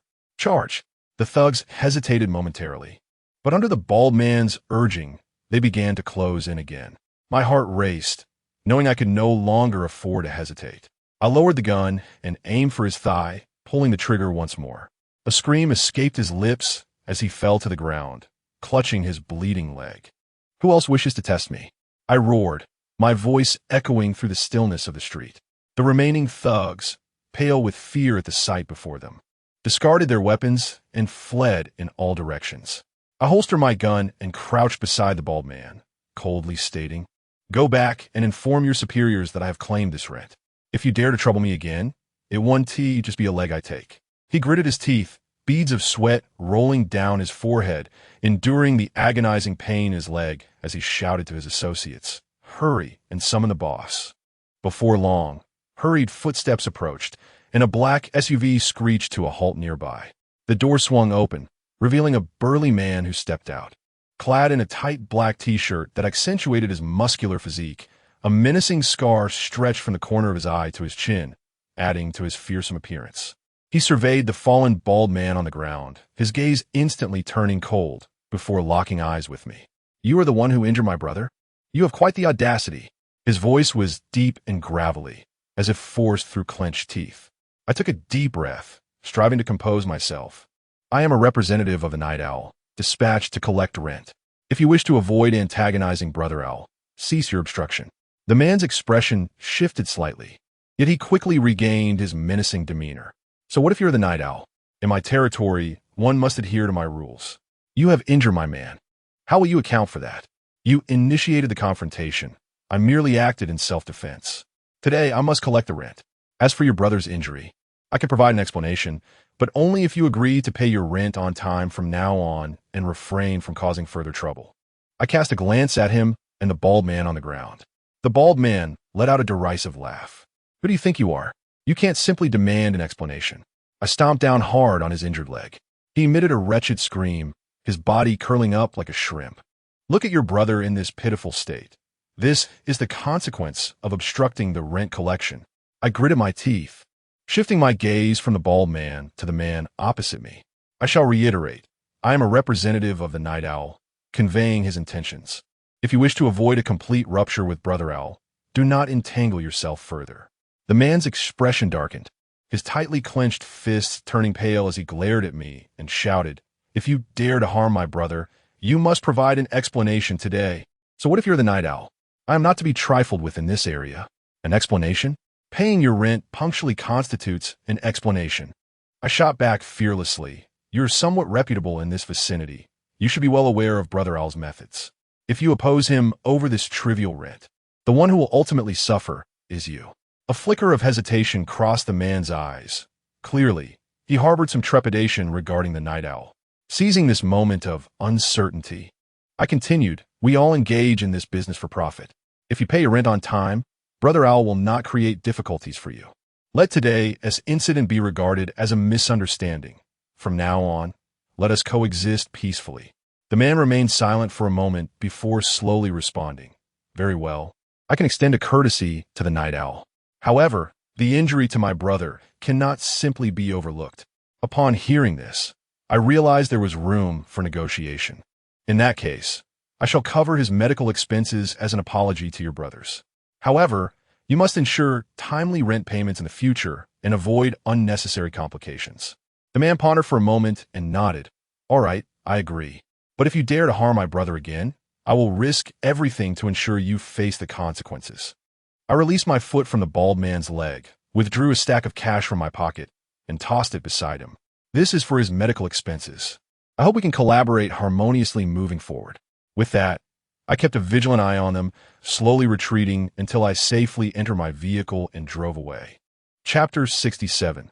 The Southern Plan. I took a deep breath, striving to calm my racing heart. Glancing around, the somewhat dilapidated neighborhood had regained a semblance of tranquility after the recent commotion. A few passers-by cast curious yet wary glances my way, but they swiftly moved on. With heavy steps, I approached the sleek black Mercedes, opened the door, and settled inside. The serenity within the car contrasted starkly with the turmoil outside, the recent peril replaying incessantly in my mind. Leaning back in the seat, I closed my eyes, attempting to ease my taut nerves. After a while, I slowly opened my eyes and started the engine. As the car glided away from the area, I couldn't resist stealing one last glance in the rearview mirror at the neighborhood. I was acutely aware that, although the rent collection issue had been temporarily resolved, I had undoubtedly forged a lasting enmity with those individuals, and trouble would surely follow. Upon returning to the casino, I made a beeline for my office. Pushing the door open, the familiar surroundings offered me a modicum of comfort. Sitting at my desk, I reflected on the entire rent collection process, pondering the gains and losses from my approach. This experience illuminated the harsh reality of this ruthless world, where mere reputation and strength are woefully inadequate. One must possess a comprehensive strategy and the capacity to respond to unforeseen circumstances. Lost in thought, a sudden knock at the door interrupted my reverie. "Come in," I called out. The door swung open to reveal the enchanting woman. She stepped inside, casting a sidelong glance at me, and said with a smirk, "I heard you handled it smoothly?" I nodded and recounted the details of the rent collection to her. After listening, she furrowed her brow slightly and remarked, "You were fortunate this time, but that group will not relent easily. In the future, be more vigilant in your endeavors. Do not allow yourself to fall into perilous situations. Since the Nighthawk values your contributions, you must demonstrate your true capabilities and not disappoint him." I nodded earnestly, responding, "Sister, I understand. I will exercise caution." She patted my shoulder encouragingly, saying, "Work diligently. There are ample opportunities ahead." With that, we organized the relevant accounts and reports and promptly proceeded to the residence of the Nighthawk. Throughout the journey, my heart raced with anticipation for his approval, mingled with the anxiety of potential mishaps during the report. Upon arrival, we were ushered into a spacious room. The Nighthawk sat in an imposing chair, his demeanor stern. As we entered, he raised his gaze slightly. The woman stepped forward, respectfully stating, "Brother Hawk, the rent collection task has been successfully completed, and he performed exceptionally well." She then briefly recounted the events, while I stood anxiously awaiting the Nighthawk's response. After hearing her account, the Nighthawk's gaze settled on me, scrutinizing me from head to toe before he slowly spoke. "Not bad. You have courage and skill. It seems that in Strong Brother's absence, you can stand on your own." Hearing these words, the weight in my chest finally lifted. "Thank you, Brother Hawk, for your guidance. I will dedicate myself fully," I hastily affirmed. The Nighthawk nodded slightly, acknowledging my declaration. He leaned back in his chair, arms crossed over his chest, his gaze revealing a hint of scrutiny, as if he were contemplating something profound. After a brief pause, he spoke again. "You have handled the situation in the Northern District quite adeptly, but this is merely the beginning. The expansion of the casino business will inevitably encroach upon the interests of some individuals, and similar troubles will be plentiful in the future." I quickly responded, "Rest assured, Brother Shao, I am mentally prepared. No matter what difficulties arise, I shall not waver." A slight smile, barely perceptible, graced the lips of Dark Knight Shao, as he remarked, "Excellent. I admire your tenacity. Next, I have an even more significant task for you. There is an establishment in the Southern District whose owner has been quite resistant to our rules. I need you to engage him in conversation, to elucidate the advantages of collaborating with us." Upon hearing this, my heart tightened, fully aware that the difficulty and importance of this task were on par with the collection of rents in the Northern District. However, I showed no hesitation. Standing tall as I declared, "Brother Shao, I assure you I will accomplish this task." Dark Knight Shao regarded me with satisfaction, stating, "I will have her accompany you. You may deliberate together if any issues arise." He gestured towards the beautiful woman beside him, who nodded in agreement. After departing from Dark Knight Zhao's residence, the woman and I walked side by side along the bustling streets. The city at night was ablaze with lights and teeming with traffic. Yet I found no time to appreciate the splendor of the scene, my mind consumed with thoughts of the impending task. The woman seemed to sense my preoccupation and softly remarked, I know a bit about the owner of that establishment in the Southern District. He is a businessman. As long as we can negotiate a mutually beneficial arrangement, he should not be too difficult to handle. I took a deep breath and looked at her gratefully, saying, "Sister, rest assured, I will dedicate myself fully to this task. I cannot afford to fail." The woman patted my shoulder encouragingly, stating, "I believe in you. Let us return and prepare thoroughly, gathering insights into the other party's situation and devising a detailed plan." Upon returning to the casino, we immediately threw ourselves into intense preparations.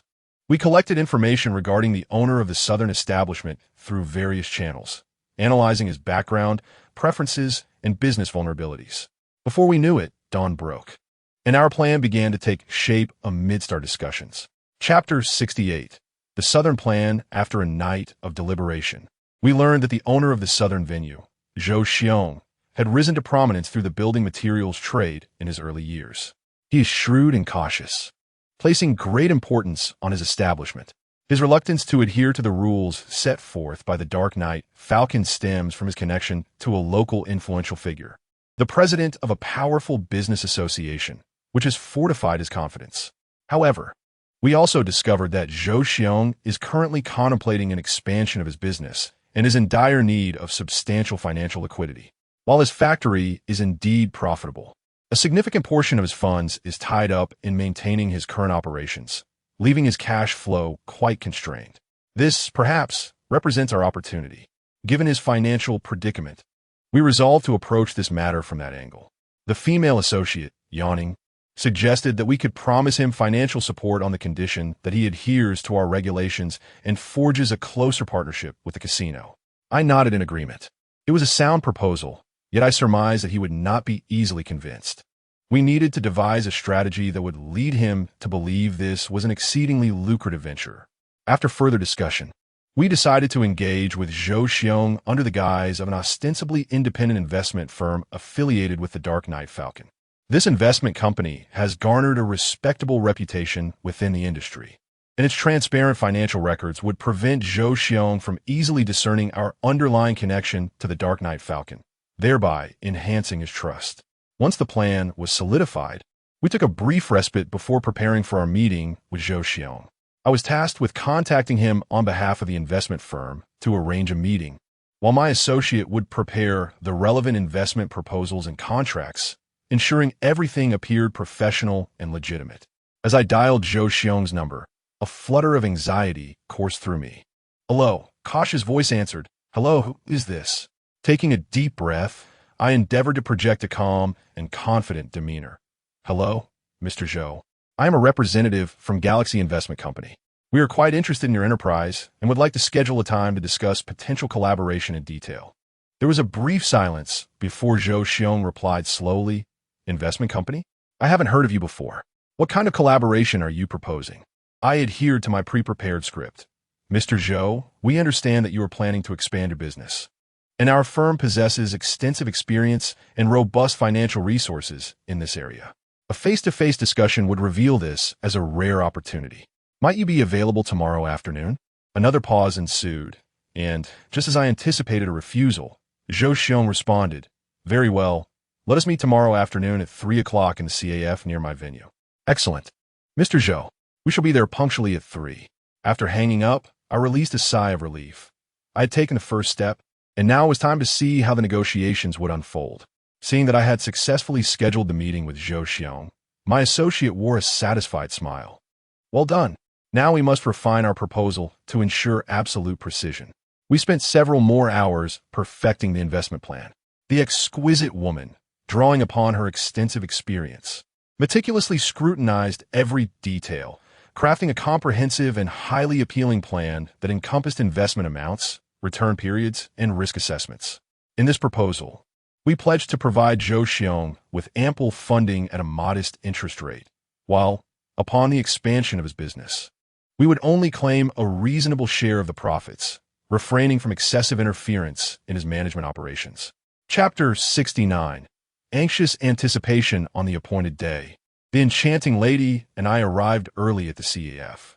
She was clad in a meticulously tailored business suit, exuding an air of competence and professionalism. while I donned a simple yet elegant business suit, holding a carefully prepared dossier. At precisely 3 o'clock, Mr. Zhou made his entrance. Of medium stature, he wore a refined shirt beneath a dark casual blazer, his gaze betraying shrewdness and caution. He scanned us briefly before proceeding directly to our table and taking a seat. "You are from the Galaxy Investment Company?" Mr. Zhou inquired straightforwardly. I smiled and nodded. "Yes, Mr. Zhou. This is our investment consultant, Ms. Lin, and I am the project lead." The lady offered a subtle nod, her face adorned with a perfectly measured smile. "Mr. Zhou, it is an honor to finally meet you. We have conducted an in-depth analysis of your business and believe there is significant potential for collaboration." With that, she presented the investment proposal to Mr. Zhou. He accepted the proposal and began to peruse it attentively. After finishing, he leaned back in his chair, arms crossed over his chest. "Your proposal appears promising. But how can I be certain this is not merely theoretical? Moreover, why should I place my trust in you?" Anticipating this line of questioning, I responded calmly, "Mr. Zhou, the reputation of our company within the industry is something you can certainly verify. We are reaching out to collaborate because we hold your business model and growth prospects in high regard. To demonstrate our sincerity, we are prepared to offer a portion of the initial funding to assist you in your preparatory stages." A flicker of hesitation crossed Mr. Zhou's eyes, indicating our words had made an impact. However, he remained guarded. "Your terms are indeed alluring, but I must deliberate further. Additionally, the Chamber of Commerce behind me has its own plans for my business, and I cannot make unilateral decisions." The lady seized the moment to interject, "Mr. Zhou, we understand your concerns. Yet, opportunities are fleeting. It might benefit you to discuss this with the Chamber and gauge their perspective. We are eager to facilitate this collaboration, as time is of the essence." After a moment's contemplation, Mr. Zhou replied, "All right, I will consult with the Chamber. Give me 3 days to provide you with a response." Recognizing the importance of not pressing too hard, we nodded in agreement. "Very well, Mr. Zhou. We shall await your news. Hopeful for a mutually beneficial partnership," I remarked. As Mr. Zhou rose to leave, I exchanged a glance with the lady. Although this negotiation did not yield an immediate affirmative response, his refusal to dismiss us outright instilled a glimmer of hope. The ensuing 3 days felt excruciatingly drawn out. The casino buzzed with a constant stream of patrons, lively and boisterous, yet I found myself indifferent to the commotion. The lady and I often convened to speculate on Mr. Zhou's progress and strategize our response should he decline. On the first day, I was restless, pacing the office intermittently before returning to my seat to scrutinize the investment proposal, searching for areas of improvement. Meanwhile, the lady diligently sought information through various channels regarding Mr. Zhou and the Chamber's movements, though regrettably, no new insights emerged. By the second day, the anxiety of waiting had intensified. I began to envision various potential scenarios, even contemplating the intricate details of how to have the Night Hawk exert pressure without inciting Zhou Xiong's ire in the event of a negotiation breakdown.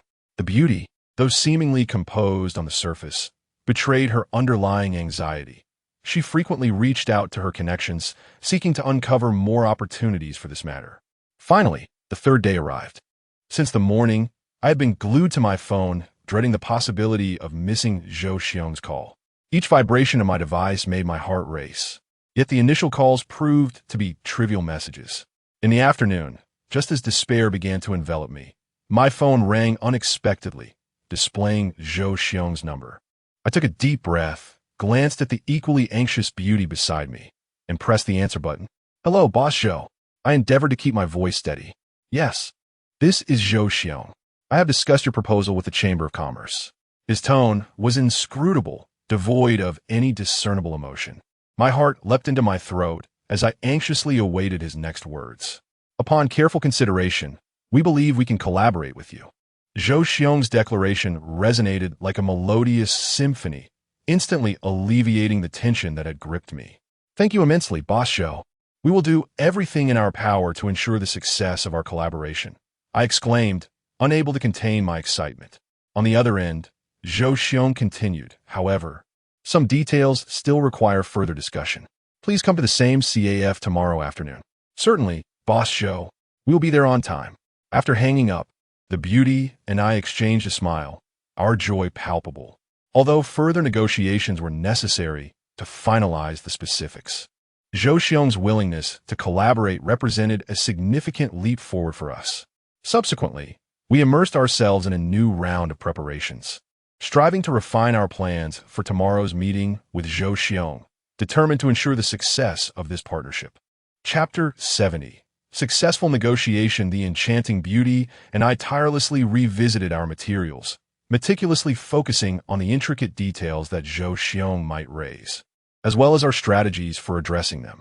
We repeatedly simulated the negotiation scenario, anticipating his inquiries regarding the timeline for fund disbursement, profit distribution ratios, and the delineation of risk-bearing boundaries. For each potential issue, we devised multiple flexible counter-strategies, leveraging her profound understanding of the investment sector.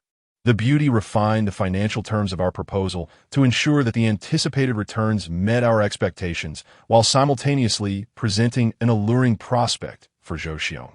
Additionally, she tailored supplementary investment clauses that would facilitate his business expansion, such as offering connections within the industry to expedite his entry into new ventures. Meanwhile, I conducted an in-depth analysis of the operational model and interests of the Chamber of Commerce behind Zhou Xiong, seeking to identify further entry points that would foster a secure partnership. I discovered that the Chamber was currently advocating for the standardization of local business practices, which inspired me to devise a plan that integrated our collaboration into this initiative.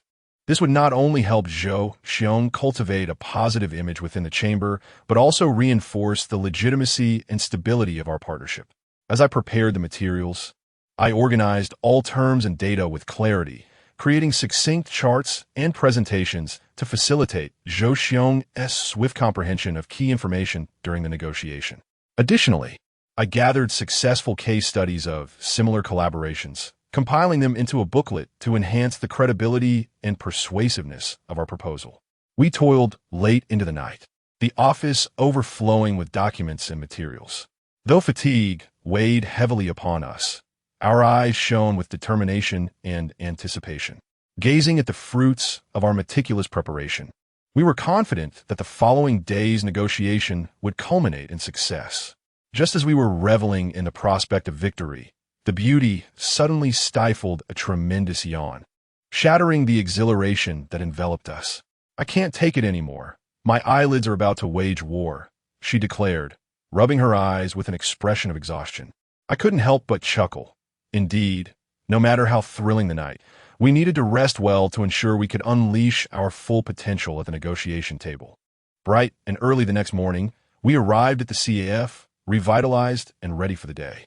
To create a more relaxed atmosphere for the negotiation, I had thoughtfully ordered some coffee and pastries that I suspected Zhou Xiong would enjoy. Before long, Zhou Xiong and his assistant arrived punctually. He retained his astute and competent demeanor, his gaze penetrating and evaluative. As the negotiation commenced, Zhou Xiong indeed posed several new inquiries. Furrowing his brow, he pointed to the clause regarding the timeline for fund disbursement and remarked, "This time frame seems rather lengthy. My expansion plans cannot afford such delays." A pang of anxiety gripped me, but I quickly regained my composure. Adhering to our pre-prepared strategy, I proposed a compromise. "Mr. Zhou, we can initially advance a portion of the funds to alleviate your immediate concerns while expediting the subsequent processes to ensure an overall reduction in time." Zhou Xiong nodded slightly, as if contemplating the feasibility of my suggestion. The beauty then added, "Moreover, to demonstrate our sincerity, we can offer you favorable interest rates during the advance period." Zhou Xiong's eyes gleamed with interest. Evidently, this proposal had struck a chord with him. However, when the topic of profit distribution arose, both parties found themselves ensnared in a stalemate. Zhou Xiong contended that our proposed ratio was excessively high, jeopardizing his potential earnings. Unfazed, I calmly presented a series of meticulously prepared success stories, analyzing each for him. "Mr. Zhou, observe these cases. Though their initial profit-sharing ratios were comparable to our current proposal, the subsequent rapid expansion of their businesses resulted in overall returns that far exceeded expectations. After a vigorous discussion and negotiation, we ultimately reached a consensus on this matter. With the collective efforts of both sides, every detail was finalized. The moment Zhou Xiong inscribed his name on the contract, my companion and I nearly leapt from our seats in exhilaration. We had succeeded. As we exited the CAF, the sun bathed us in its warm embrace. This achievement had not come easily, but every effort was worthwhile. Just as I was reflecting on our triumph, my phone suddenly rang. It was Yi Xiao calling.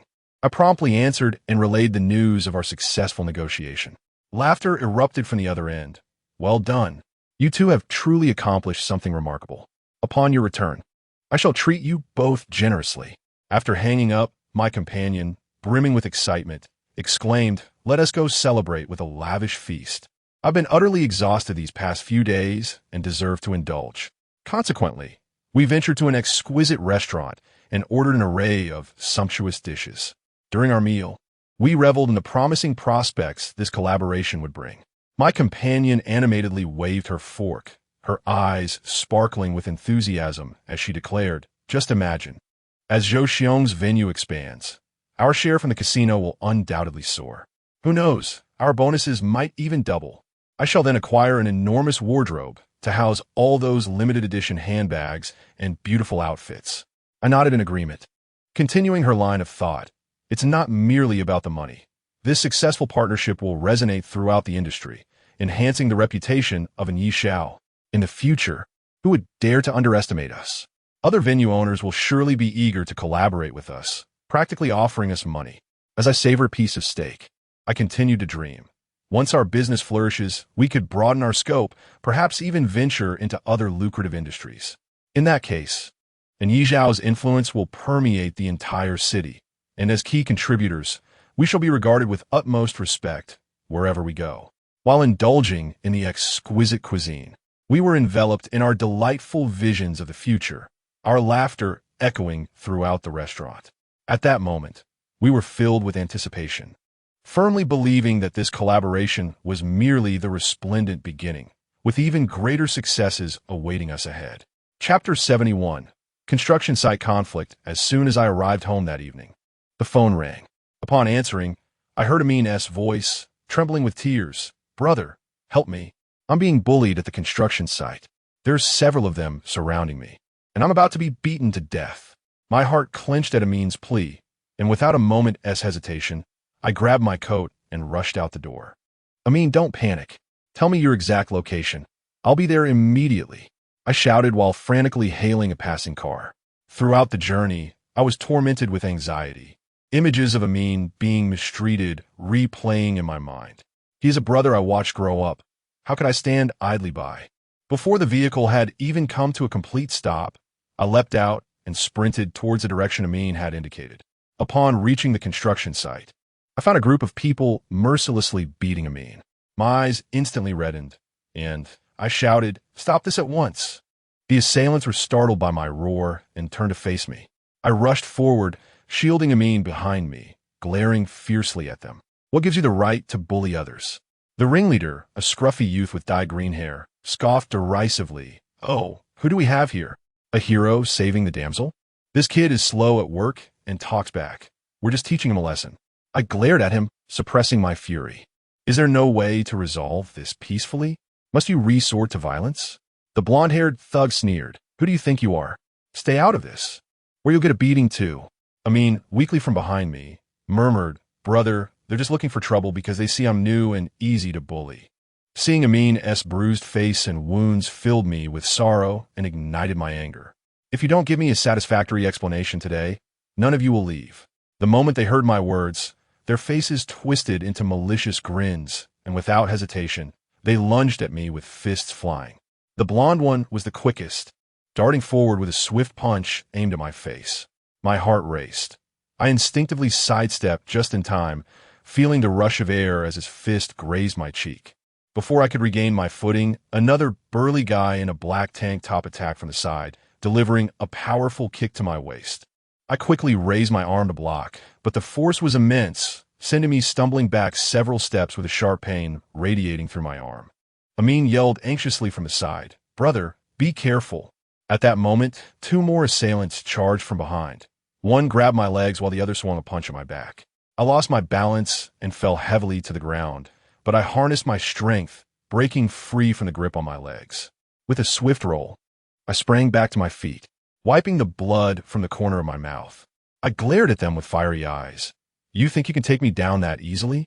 Seizing the opportunity, I charged towards the green-haired thug. Clearly taken aback that I could still fight back after enduring so much, he faltered.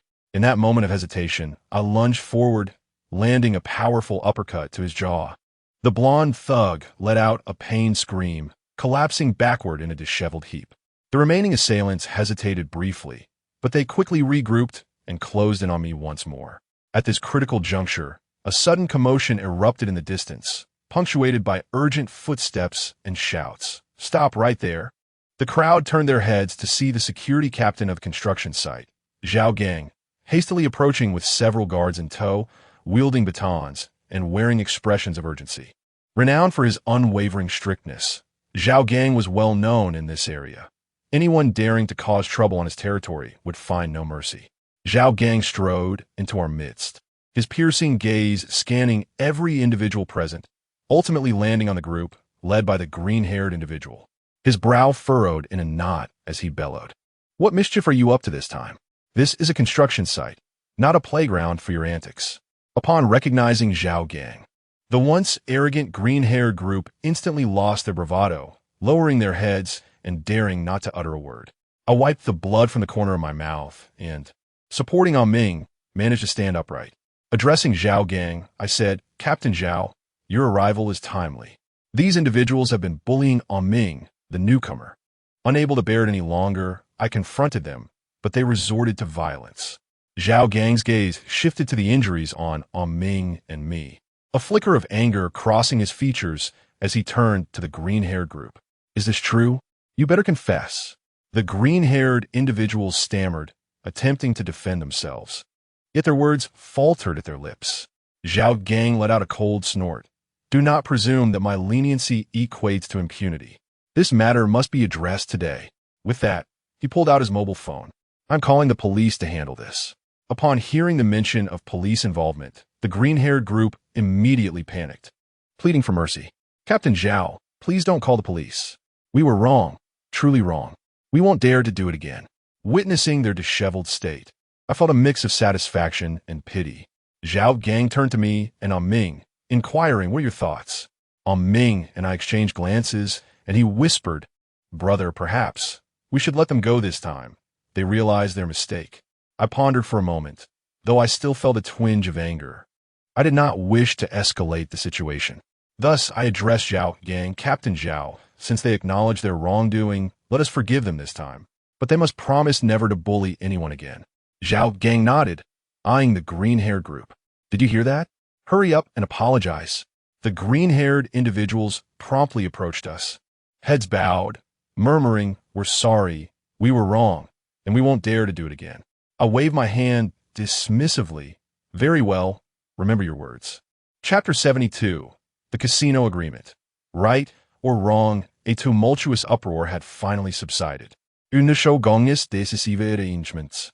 Ming was escorted like an injured soldier by several security personnel to the infirmary on the construction site to tend to his wounds. I trailed behind, resembling a concerned mother hen.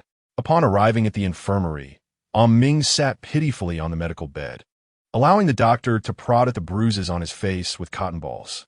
Each poke elicited a wince from him, his expression replete with profound grievance. Seizing a moment when the doctor paused to change dressings, I leaned toward Ming, concern etched on my face, and inquired, "Ming, how is your father faring?" Ming sniffled and replied, "My father is much better, thanks to your life-saving money, brother. I don't know what I would have done otherwise." Hearing this, I thought to myself, Ming, look at the suffering you have endured. You are like a pitiful soul on this construction site." I suggested, "Why not come work at my casino? It's not my territory there. Who would dare to bully you? Moreover, I assure you that the salary I offer will be no less than what you earn here." Upon hearing this, a flicker of hesitation crossed Ming's face. He scratched his head and said, "Brother, your offer is indeed tempting, and I know you genuinely care for my well-being. However, I am utterly clueless about working in a casino and fear that I might not perform well, causing you trouble instead." I chuckled, patting my chest in assurance. That's not a concern at all. Ming, rest easy. The work at the casino is not as convoluted as you imagine. With me by your side, I will teach you everything. Surely, you can sweep the floors. It's a simple task. Start from the basics and gradually familiarize yourself with the environment. If you prove to be quick-witted and a fast learner, I shall assign you more significant responsibilities, ensuring you thrive in the casino. Ming bit his lip, and I continued, consider this. On the construction site, you endure the scorching sun and biting wind, laboring until your back aches for a meager wage, all while facing grievances. In the casino, it's warm in winter and cool in summer, with a comfortable environment, and I will look after you. Ming nodded, brother, all right. I will heed your advice and give the casino a try. But if I don't perform well, please don't blame me. His face bore a mix of anxiety and anticipation as he timidly asked, brother, when do I start working? With a grand gesture, I proclaimed, tomorrow. I shall take you to the casino and assign you an easy task to start. Yet, I was acutely aware that I should not have invited Ming to work at the casino. As soon as the words left my mouth, regret flooded over me. What kind of place is a casino? It is a realm of dazzling lights and intoxicating pleasures, rife with temptation and traps. I was pushing him into an unknown vortex. Reflecting on Ming's struggles at the construction site, despite the hardships, he at least engaged in tangible work every day. In contrast, within the casino, money is but a mere collection of numbers, where fortunes can change in an instant, and the greed and ugliness of human nature are magnified within that confined space. Could Ming, with his innocence, withstand being swept into those dark dealings and intricate relationships? What is wrong with me? Why, in a moment of impulsive loyalty, would I make such a reckless decision to spare him from further bullying? I gazed at Ming, wishing to retract my earlier words.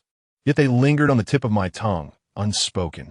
He was filled with exuberant anticipation for his new job, and I could not bear to shatter his illusions. In my heart, I secretly devised a plan. Tomorrow, I would take him to the casino, allowing him to witness the stark reality of this place. Should he prove adaptable, I would keep a vigilant eye on him to ensure his safety, but if he displayed any hesitance, I would swiftly concoct an excuse to extricate him from this den of vice, subsequently securing him a respectable job, albeit with a modest salary, so that he might lead a clean and peaceful life. Chapter 73. The Temptation of the Casino the following day. I felt as though I were being led to the gallows, reluctantly escorting Amin to the casino. As soon as we pushed open the door, the cacophony of sounds, the dazzling lights, and the faint scent of money enveloped us like an overwhelming spotlight, instantly illuminating Amin's eyes. My heart sank.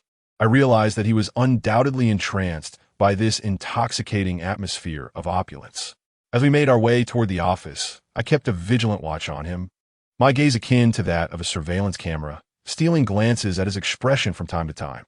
To my astonishment, his eyes darted about like a motor, akin to a searchlight, missing not a single gaming table. When we passed a particularly lively card table, Amin's feet seemed glued to the floor as if with superglue. And despite my best efforts to tug him along, he remained reluctant, muttering, brother, just one glance, just one. I retorted sharply, what else there to see? If you keep staring, you'll surely lose your soul to that table. Once inside the office, I began to explain the work details to Amin, but he appeared as if he had been struck by a spell, his mind having already drifted away, his eyes occasionally wandering toward the window. I raised my voice, nearly wishing to shout through a loudspeaker. Amin, listen closely. Work is work, and play is play. Do not confuse the two. Amin nodded vigorously, but I could tell that his thoughts had already soared to the stacks of chips at the gaming tables. Sure enough, it wasn't too long before Amin vanished without a trace. Panic surged within me. I feared he had actually gone to gamble. I flitted about the casino like a headless fly, searching frantically while muttering, Amin, please don't be foolish. If you do, I'll have nowhere to hide my face. And how will I manage in this casino in the future? At last, I found Amin beside a baccarat table, his face flushed, beads of sweat rolling down his forehead like rain, tightly clutching a handful of chips. His eyes were wide, riveted on the cards, as if he were prepared to engage in a life-or-death battle with the table. I dashed over, snatching the chips from his hands, and shouted, Amin, what on earth are you doing? Are you trying to gamble your life away? Startled, Amin trembled and stammered. Brother, I just wanted to test my luck. I couldn't resist. I rolled my eyes in exasperation, retorting, your little test almost landed you in a pit you couldn't escape from. If you continue like this, I'll end up losing face in the cosmos. Now hurry and follow me. As I pulled Amin out of the casino, I silently resolved to find him a more respectable job upon our return, perhaps delivering takeout or running errands. Anything, even if the pay was less, would be better than this casino. He truly could not remain here. If he did, my fragile heart would inevitably be frightened into a cardiac event. I vowed to myself that I would keep my mouth shut in the future, no longer speaking impulsively. This experience had indeed been a lesson learned.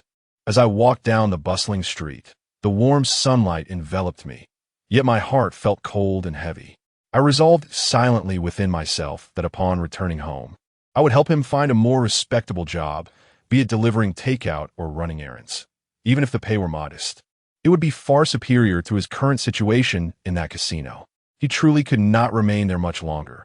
If he continued, my fragile heart would inevitably succumb to the stress of his reckless choices. I couldn't help but murmur to myself, Ming, how can you lack such resolve? Is it wise to indulge in the games of chance? You nearly gambled away your entire fortune. What then would you do, subsisting on the bitter winds of misfortune? Ming lowered his head, resembling a contrite child, and quietly replied, Brother, I understand my mistake. I simply couldn't resist in the moment. I inwardly vowed to keep my mouth shut in the future, to refrain from making impulsive boasts. Previously, having seen Ming toil at the construction site, I, in a moment of heated impulse, had suggested he work at the casino, even assuring him I would look after him, only to nearly lead him astray. This experience had truly imparted a valuable lesson. Upon returning home, I scarcely took a sip of water before I began scouring various job recruitment websites for opportunities for Ming. I perused countless listings for food delivery, studying the requirements for courier positions. As I pondered, I muttered to myself, delivering food requires familiarity with the routes.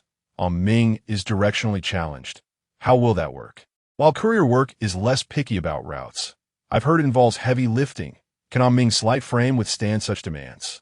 Just as I was caught in this dilemma, Ming approached and said, Brother, I trust your judgment. I am willing to do anything as long as it earns a legitimate income. Looking at him, I sighed and replied, You must take heed in the future.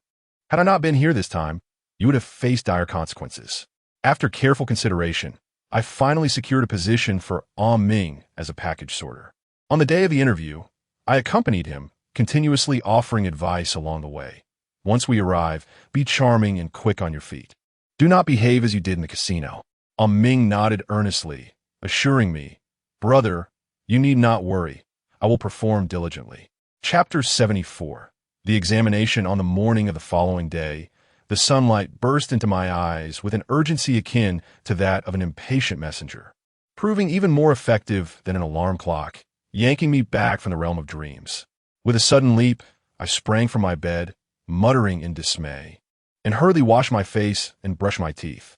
I hastily donned my school uniform, wrinkled like a dried pickle, and dashed towards the school. Today heralded a daunting examination, an event that loomed in my mind like an impending apocalypse. Upon reaching the school gate, I spotted Chen Zihan bouncing towards me like a jubilant little rabbit, waving from a distance and calling out, So, how is it going, brother? Have you been studying these past couple of days? Studying? At her words, I nearly stumbled and fell flat on my face. My thoughts had been consumed with the unresolved issues of the gambling den and the troubled expression of Ming. Anxiety gnawed at my insides, yet I forced a calm facade, managing a weak smile while I've studied a bit. In truth, my efforts were as meager as a drop of water in a vast desert. Chen Zihan scrutinized me, her gaze seemingly able to pierce through my facade. Really? Brother, you better not mess up on the exam and have the teacher call our parents. That would be quite the spectacle. I patted my chest, mustering false bravado. Don't worry, I want to falter in a critical moment. Yet, as soon as the words left my lips, I felt a drum roll of anxiety within me. If the exam were about gambling, I might have secured a perfect score, but when it came to textbook knowledge, I was riddled with uncertainty. Entering the classroom, I beheld my classmates fervently revising, muttering incantations of knowledge. My heart raced even more. I hurried to my seat, fumbling to retrieve my textbook. But my eyes darted across the pages without absorbing a single word. The bell rang, and the teacher strode in, clutching a stack of examination papers that loomed before me like white harbingers of doom. I inhaled deeply, silently praying, "Heavenly Lord, let me guess a few answers correctly this time."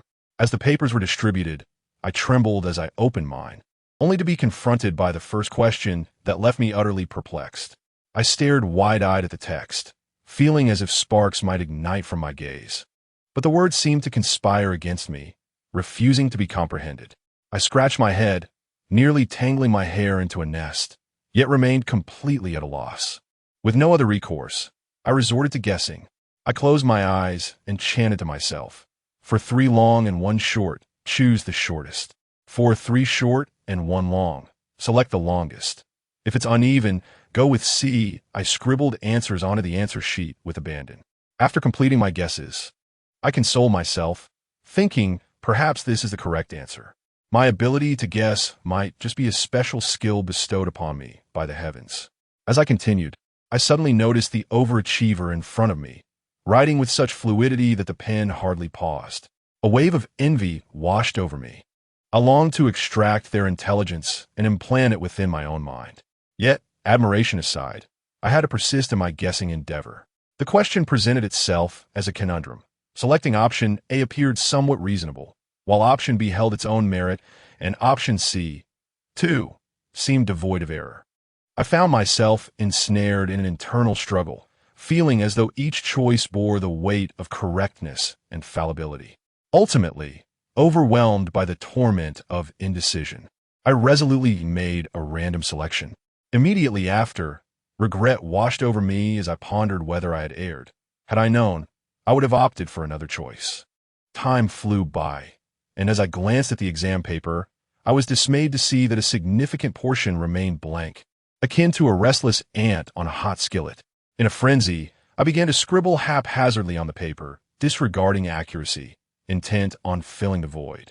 As I wrote, I suddenly realized that my scrawls were incomprehensible, resembling a jumble of gibberish.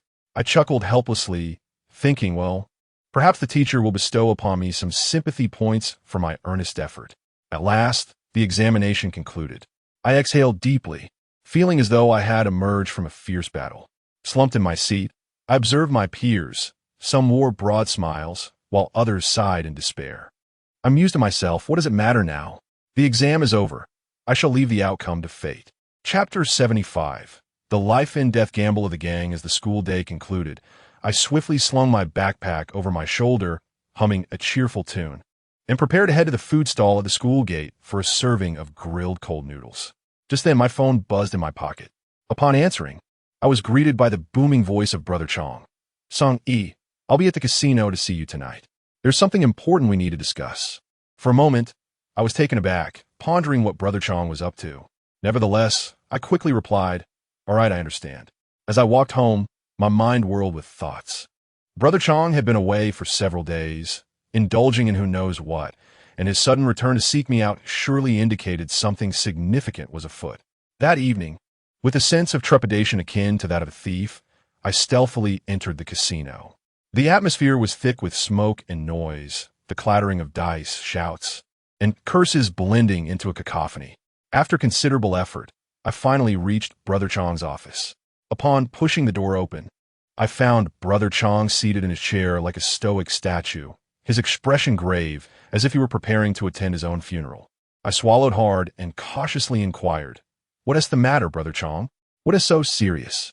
Without further ado, he took a drag from his cigarette, exhaling a cloud of smoke that resembled a small smoke bomb, and leisurely stated, "The boss has tasked me with investigating drug-related matters, and I have found that Brother Shao is involved in drug trafficking." Upon hearing those words, my mind buzzed as if struck by a hammer. Drugs? That was illegal and a grave crime that could cost one their life. My eyes widened as I stared at Brother Chong, stammering, "Brother Chong, please don't jest. This is no laughing matter. Brother Shao seems like a reliable person. How could he engage in such a perilous trade?" Brother Chong sighed in resignation.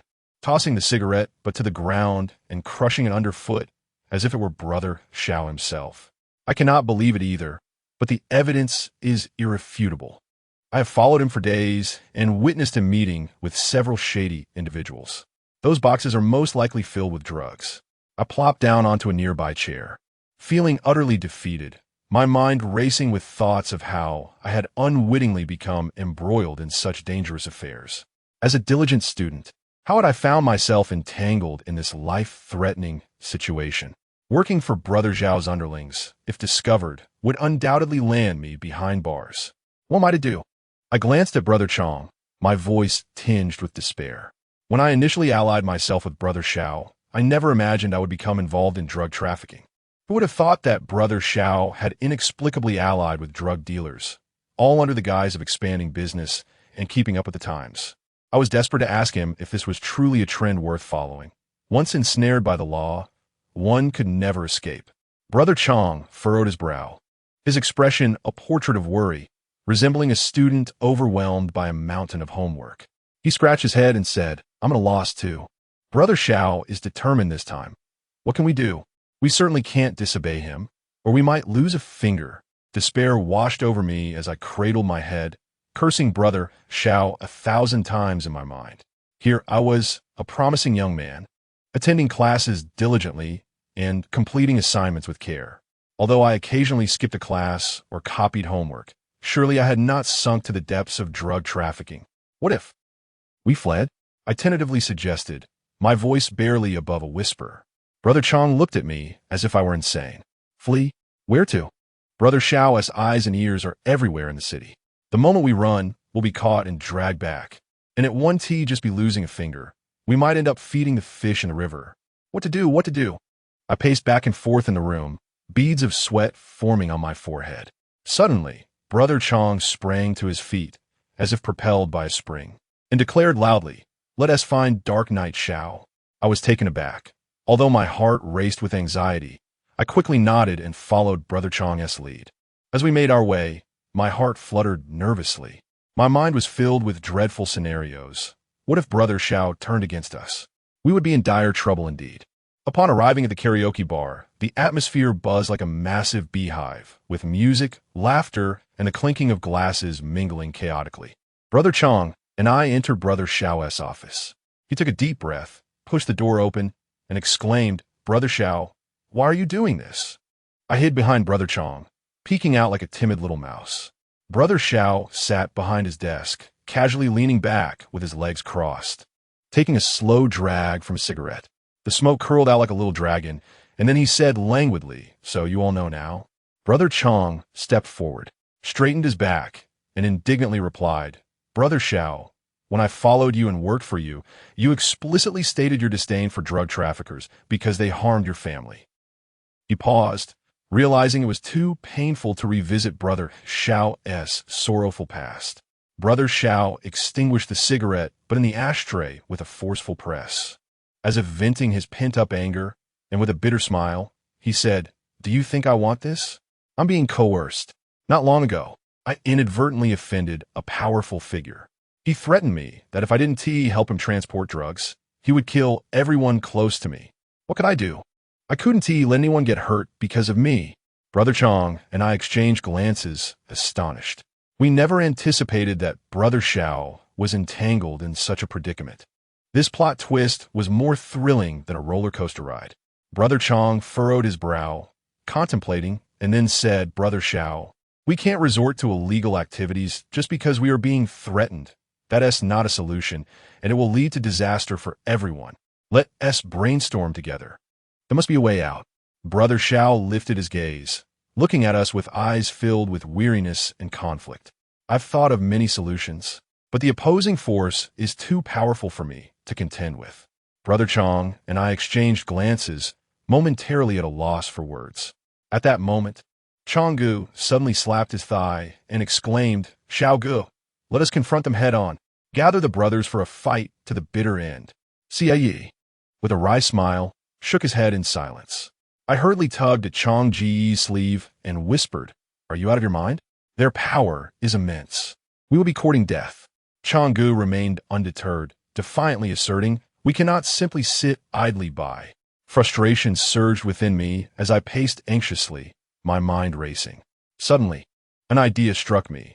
What if we seek external assistance? We could ally with those rival gangs who harbor animosity towards them. Perhaps we could succeed. Upon hearing this, Xiao Ji's eyes brightened momentarily, only to dim again as he sighed. It's easier said than done. Those gangs have their own rivalries with us. They won't easily come to our aid. Chang'e furrowed his brow, stroking his chin as he mused. There might be a glimmer of hope. If we present them with generous gifts and appeal to their emotions and interests, they might just agree. I eagerly nodded in agreement. Indeed, Xiao Ge, we have no other viable options at this point. It's worth a try. After a prolonged silence, Xiao Ge finally gritted his teeth and said, "Very well. Let us proceed as you suggest. We'll treat a dead horse as if it were alive. If this plan fails, I truly do not know what we shall do next." Chapter 76. Collaboration. The atmosphere in the office was stifling, almost suffocating, the water stains on the walls resembling twisted, ghastly faces, while the flickering lights seemed on the verge of extinguishing at any moment. I nodded in agreement. Indeed, Brother Xiao, we have no other viable options at this point. It cannot hurt to try. My voice sounded particularly frail in the confines of this space, laced with a barely perceptible tremor. Brother Xiao sat in an old leather chair, leaning slightly forward, his hands vigorously massaging his temples, as if attempting to knead away the burdens weighing heavily on his heart. His brow was furrowed into a tight knot, and the creases on his forehead were etched deeply, each line concealing the anxiety and exhaustion accumulated over the past few days. Silence enveloped us like an invisible web, tightening around our spirits. The clock on the wall ticked away relentlessly, each sound resonating heavily within our hearts, as though time itself had been stretched infinitely. At last, Brother Xiao raised his head, his gaze imbued with resoluteness, embodying the courage born from desperation. He clenched his teeth and managed to utter, "All right, we shall proceed as you suggest.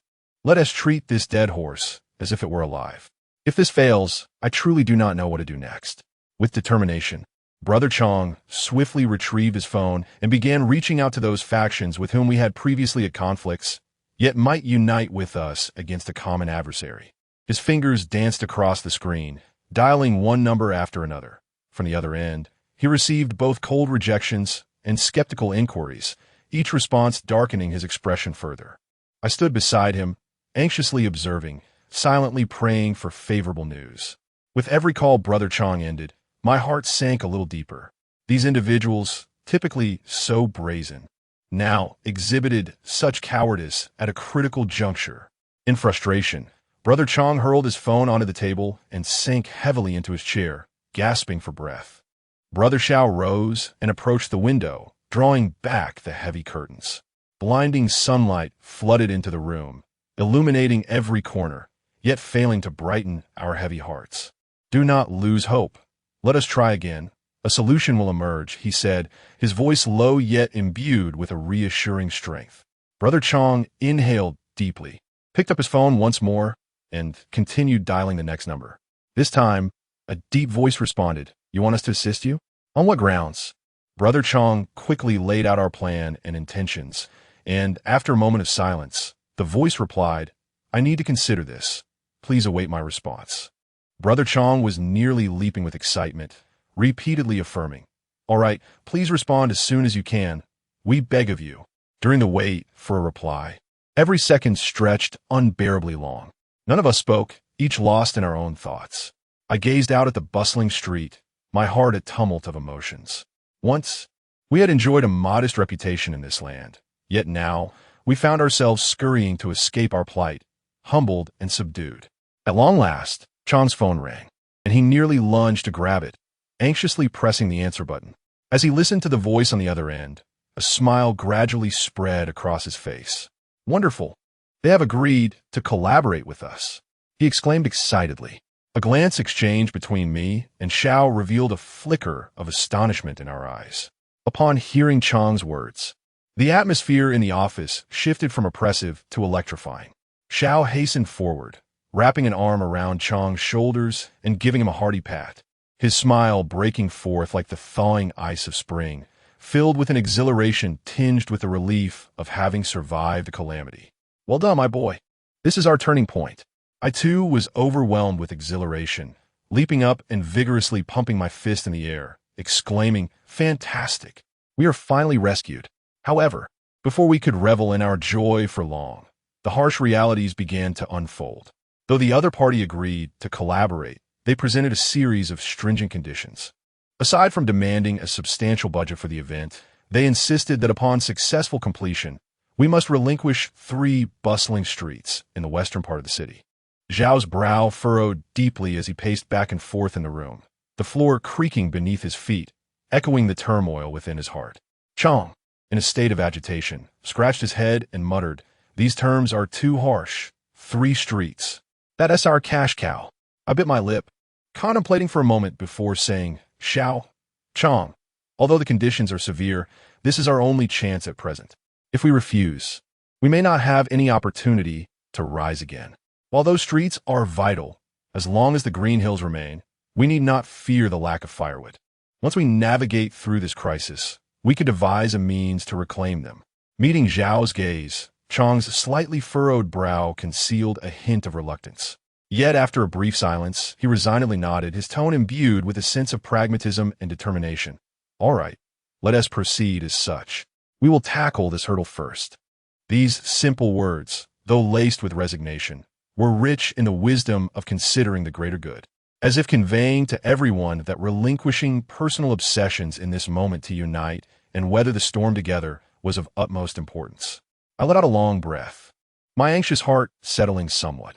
At this critical juncture, each decision bore implications of life and death, and our ability to reach a consensus undoubtedly marked a pivotal step forward.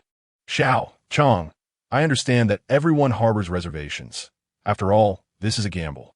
Yet, there truly exists no better alternative at this moment.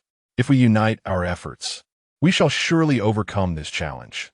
I spoke softly, attempting to soothe the collective anxiety and instill a modicum of confidence for the impending actions. Xiao nodded slightly, his gaze resolute. "Indeed, having made our decision, we shall give it our all. Let us each review our respective responsibilities once more to ensure everything is foolproof." His voice was steady and powerful, serving as a calming reassurance, and the previously tense atmosphere began to ease. In the ensuing hours, the 3 of us gathered together, meticulously discussing every detail of our plan, from the channels for intelligence gathering to the planning of our operational routes, and even to contingency plans for unexpected situations. Each facet was scrutinized with utmost care. When faced with a divergence of opinions, we refrained from hastily arguing. Instead, we calmly exchanged views, meticulously analyzing the pros and cons from various perspectives, all in pursuit of the most reasonable decision. During the discussion, despite occasionally revealing concerns about the proposed plan, Chang generously contributed his insights, sharing his past experiences without reservation. His candor and sincerity further fortified my belief that our team would undoubtedly overcome the challenges at hand. As night descended, the lights in the office shone ever more brightly and warmly. After hours of deliberation, we finally crafted a comprehensive action plan. When we rose and exchanged glances, the initial confusion and anxiety had transformed into unwavering resolve and determination. This arduous battle, though not yet commenced, found us already prepared to forge ahead, hand in hand, toward the unknown challenges that awaited. The sky was heavily draped in thick, leaden clouds, and the air was imbued with a damp chill, as if even the wind had slowed its pace in this oppressive atmosphere. Xiao Chang and I stood at the entrance of an abandoned factory, the weathered iron door creaking ajar, whispering tales of bygone days. "Remember, this collaboration permits only success, not failure." Zhao's voice resonated deeply and powerfully, his gaze sweeping over Chang and me, filled with an undeniable tenacity. Chang nodded vigorously, instinctively clenching his hands, his knuckles whitening from the strain, the tension akin to a student preparing for an impending exam. I took a deep breath, attempting to quell my own apprehensions, and gently replied, "Rest assured, Xiao." Pushing the door open, a musty aroma enveloped us, mingling with the sense of oil and rust. The associates awaited us within, their forms casting shadows in the dim light, resembling lurking predators. At the forefront stood a tall man, a prominent scar marring his face, appearing particularly menacing in the gloom. His piercing gaze was as sharp as that of a hawk, fixed unwaveringly upon us. "You finally arrived," he uttered, his voice gravelly, infused with an innate air of intimidation. Xiao stepped forward steadily, wearing an appropriately measured smile, addressing them with a blend of humility and assertiveness. "Apologies for keeping you waiting. We come with sincere intentions for this collaboration, united against a common adversary, for only by joining forces can we find a way forward." The rival gang members whispered among themselves, their expressions betraying skepticism and scrutiny.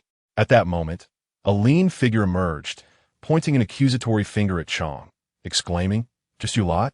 You previously fought us for territory. Why should we trust you?" Upon hearing this, Chong's face flushed crimson, and he stepped forward, veins bulging in his neck. On the verge of erupting. Quick to act, I seized his arm, softly advising, "Chong, think of the bigger picture." Meanwhile, Xiao remained composed, responding unhurriedly. "What has transpired in the past is behind us. We all navigate this path and inevitably encounter friction. However, a far more formidable enemy threatens to uproot us entirely. If we continue to bicker among ourselves, we truly face annihilation. In this operation, we are tasked with the most perilous aspect, intelligence gathering. We shall take the lead. What do you think, brothers?" Upon hearing these words, the members of the opposing gang fell silent, their initial skepticism gradually replaced by contemplation. The leader, after a moment of silence, slowly replied, "Very well, we shall trust you this once. But should you dare to play tricks, you are well aware of the consequences." Subsequently, we gathered around, unfurling the map to meticulously discuss the operational plan. Every detail, every escape route, was scrutinized with utmost care. Brother Chong, usually brimming with impatience, adopted a serious demeanor as he expressed his opinions, occasionally gesturing over the map.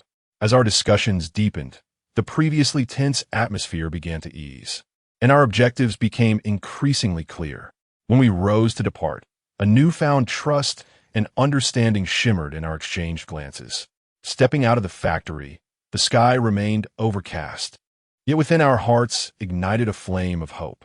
Though this arduous battle had yet to commence, we were already prepared, standing shoulder to shoulder, ready to face the unknown challenges ahead.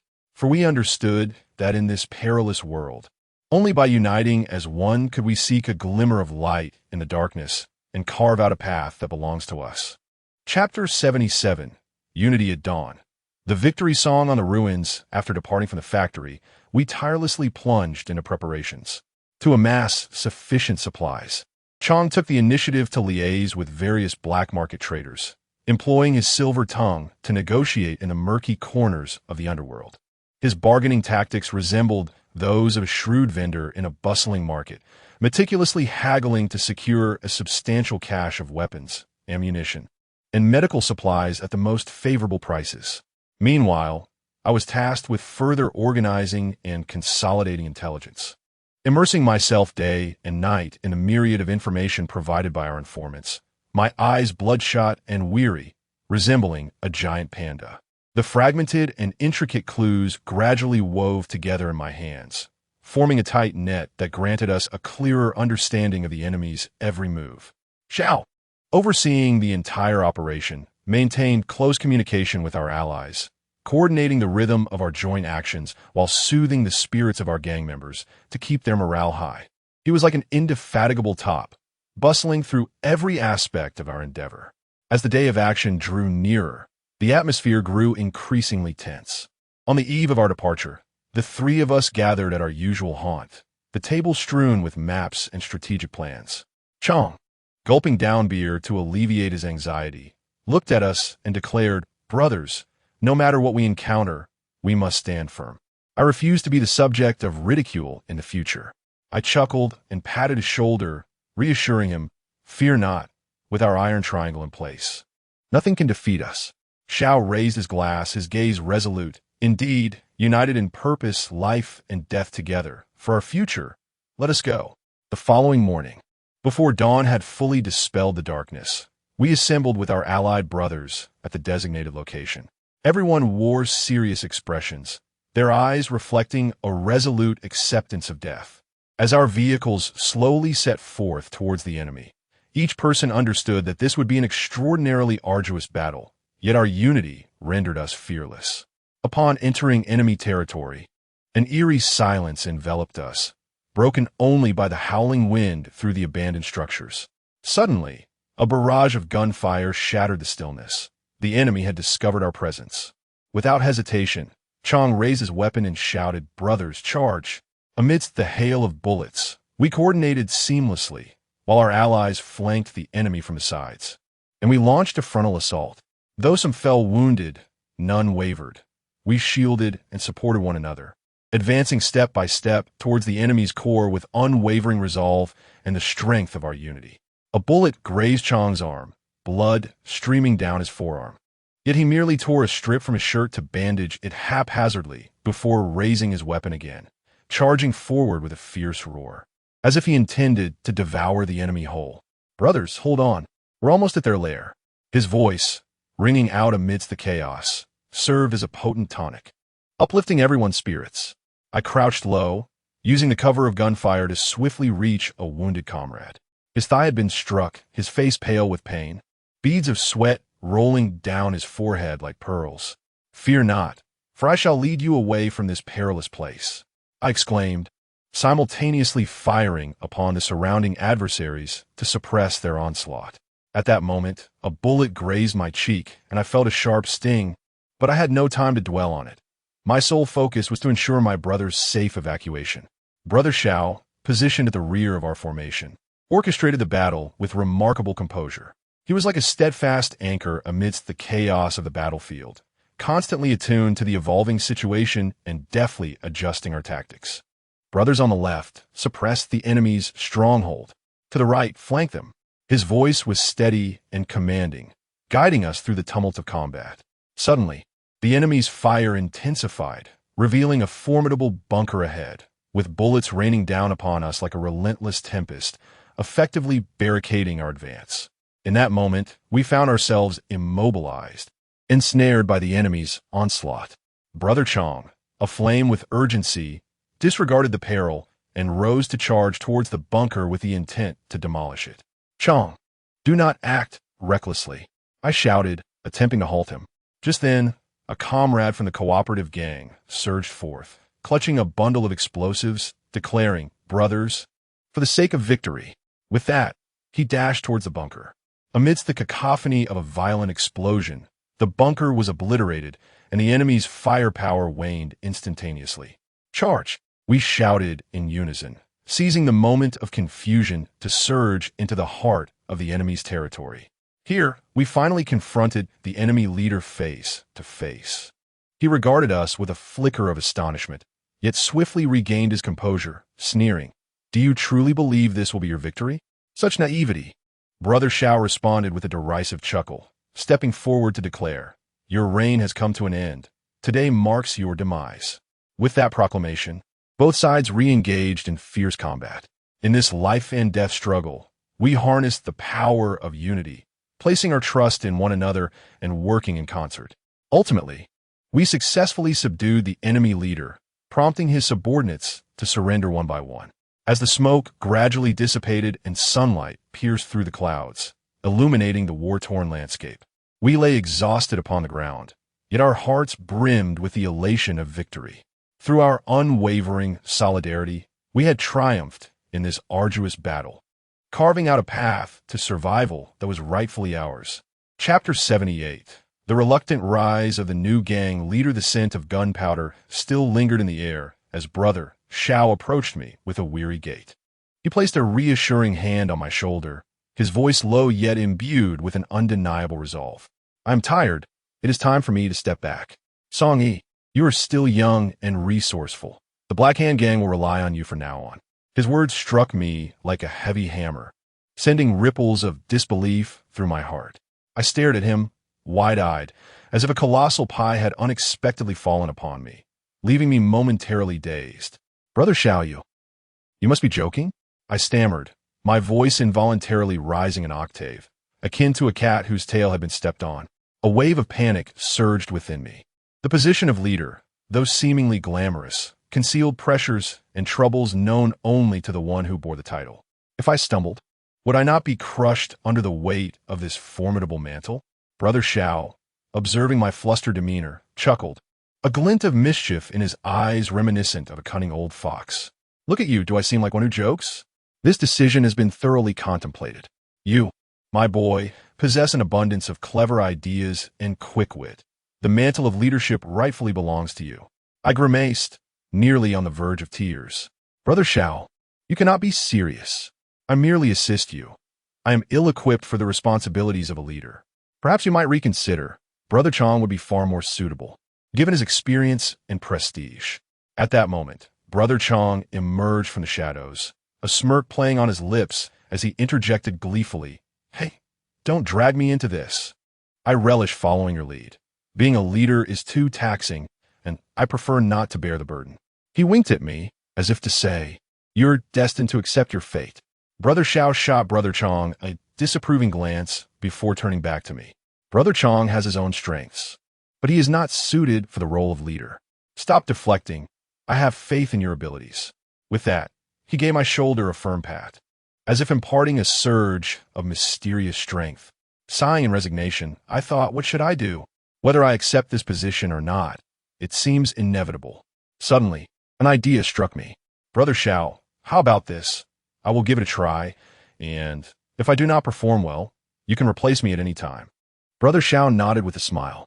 Agreed, it is settled. From this day forth, you are the new leader of the Black Hand Gang. Do not let me down. Straightening my back, I mustered the courage to respond.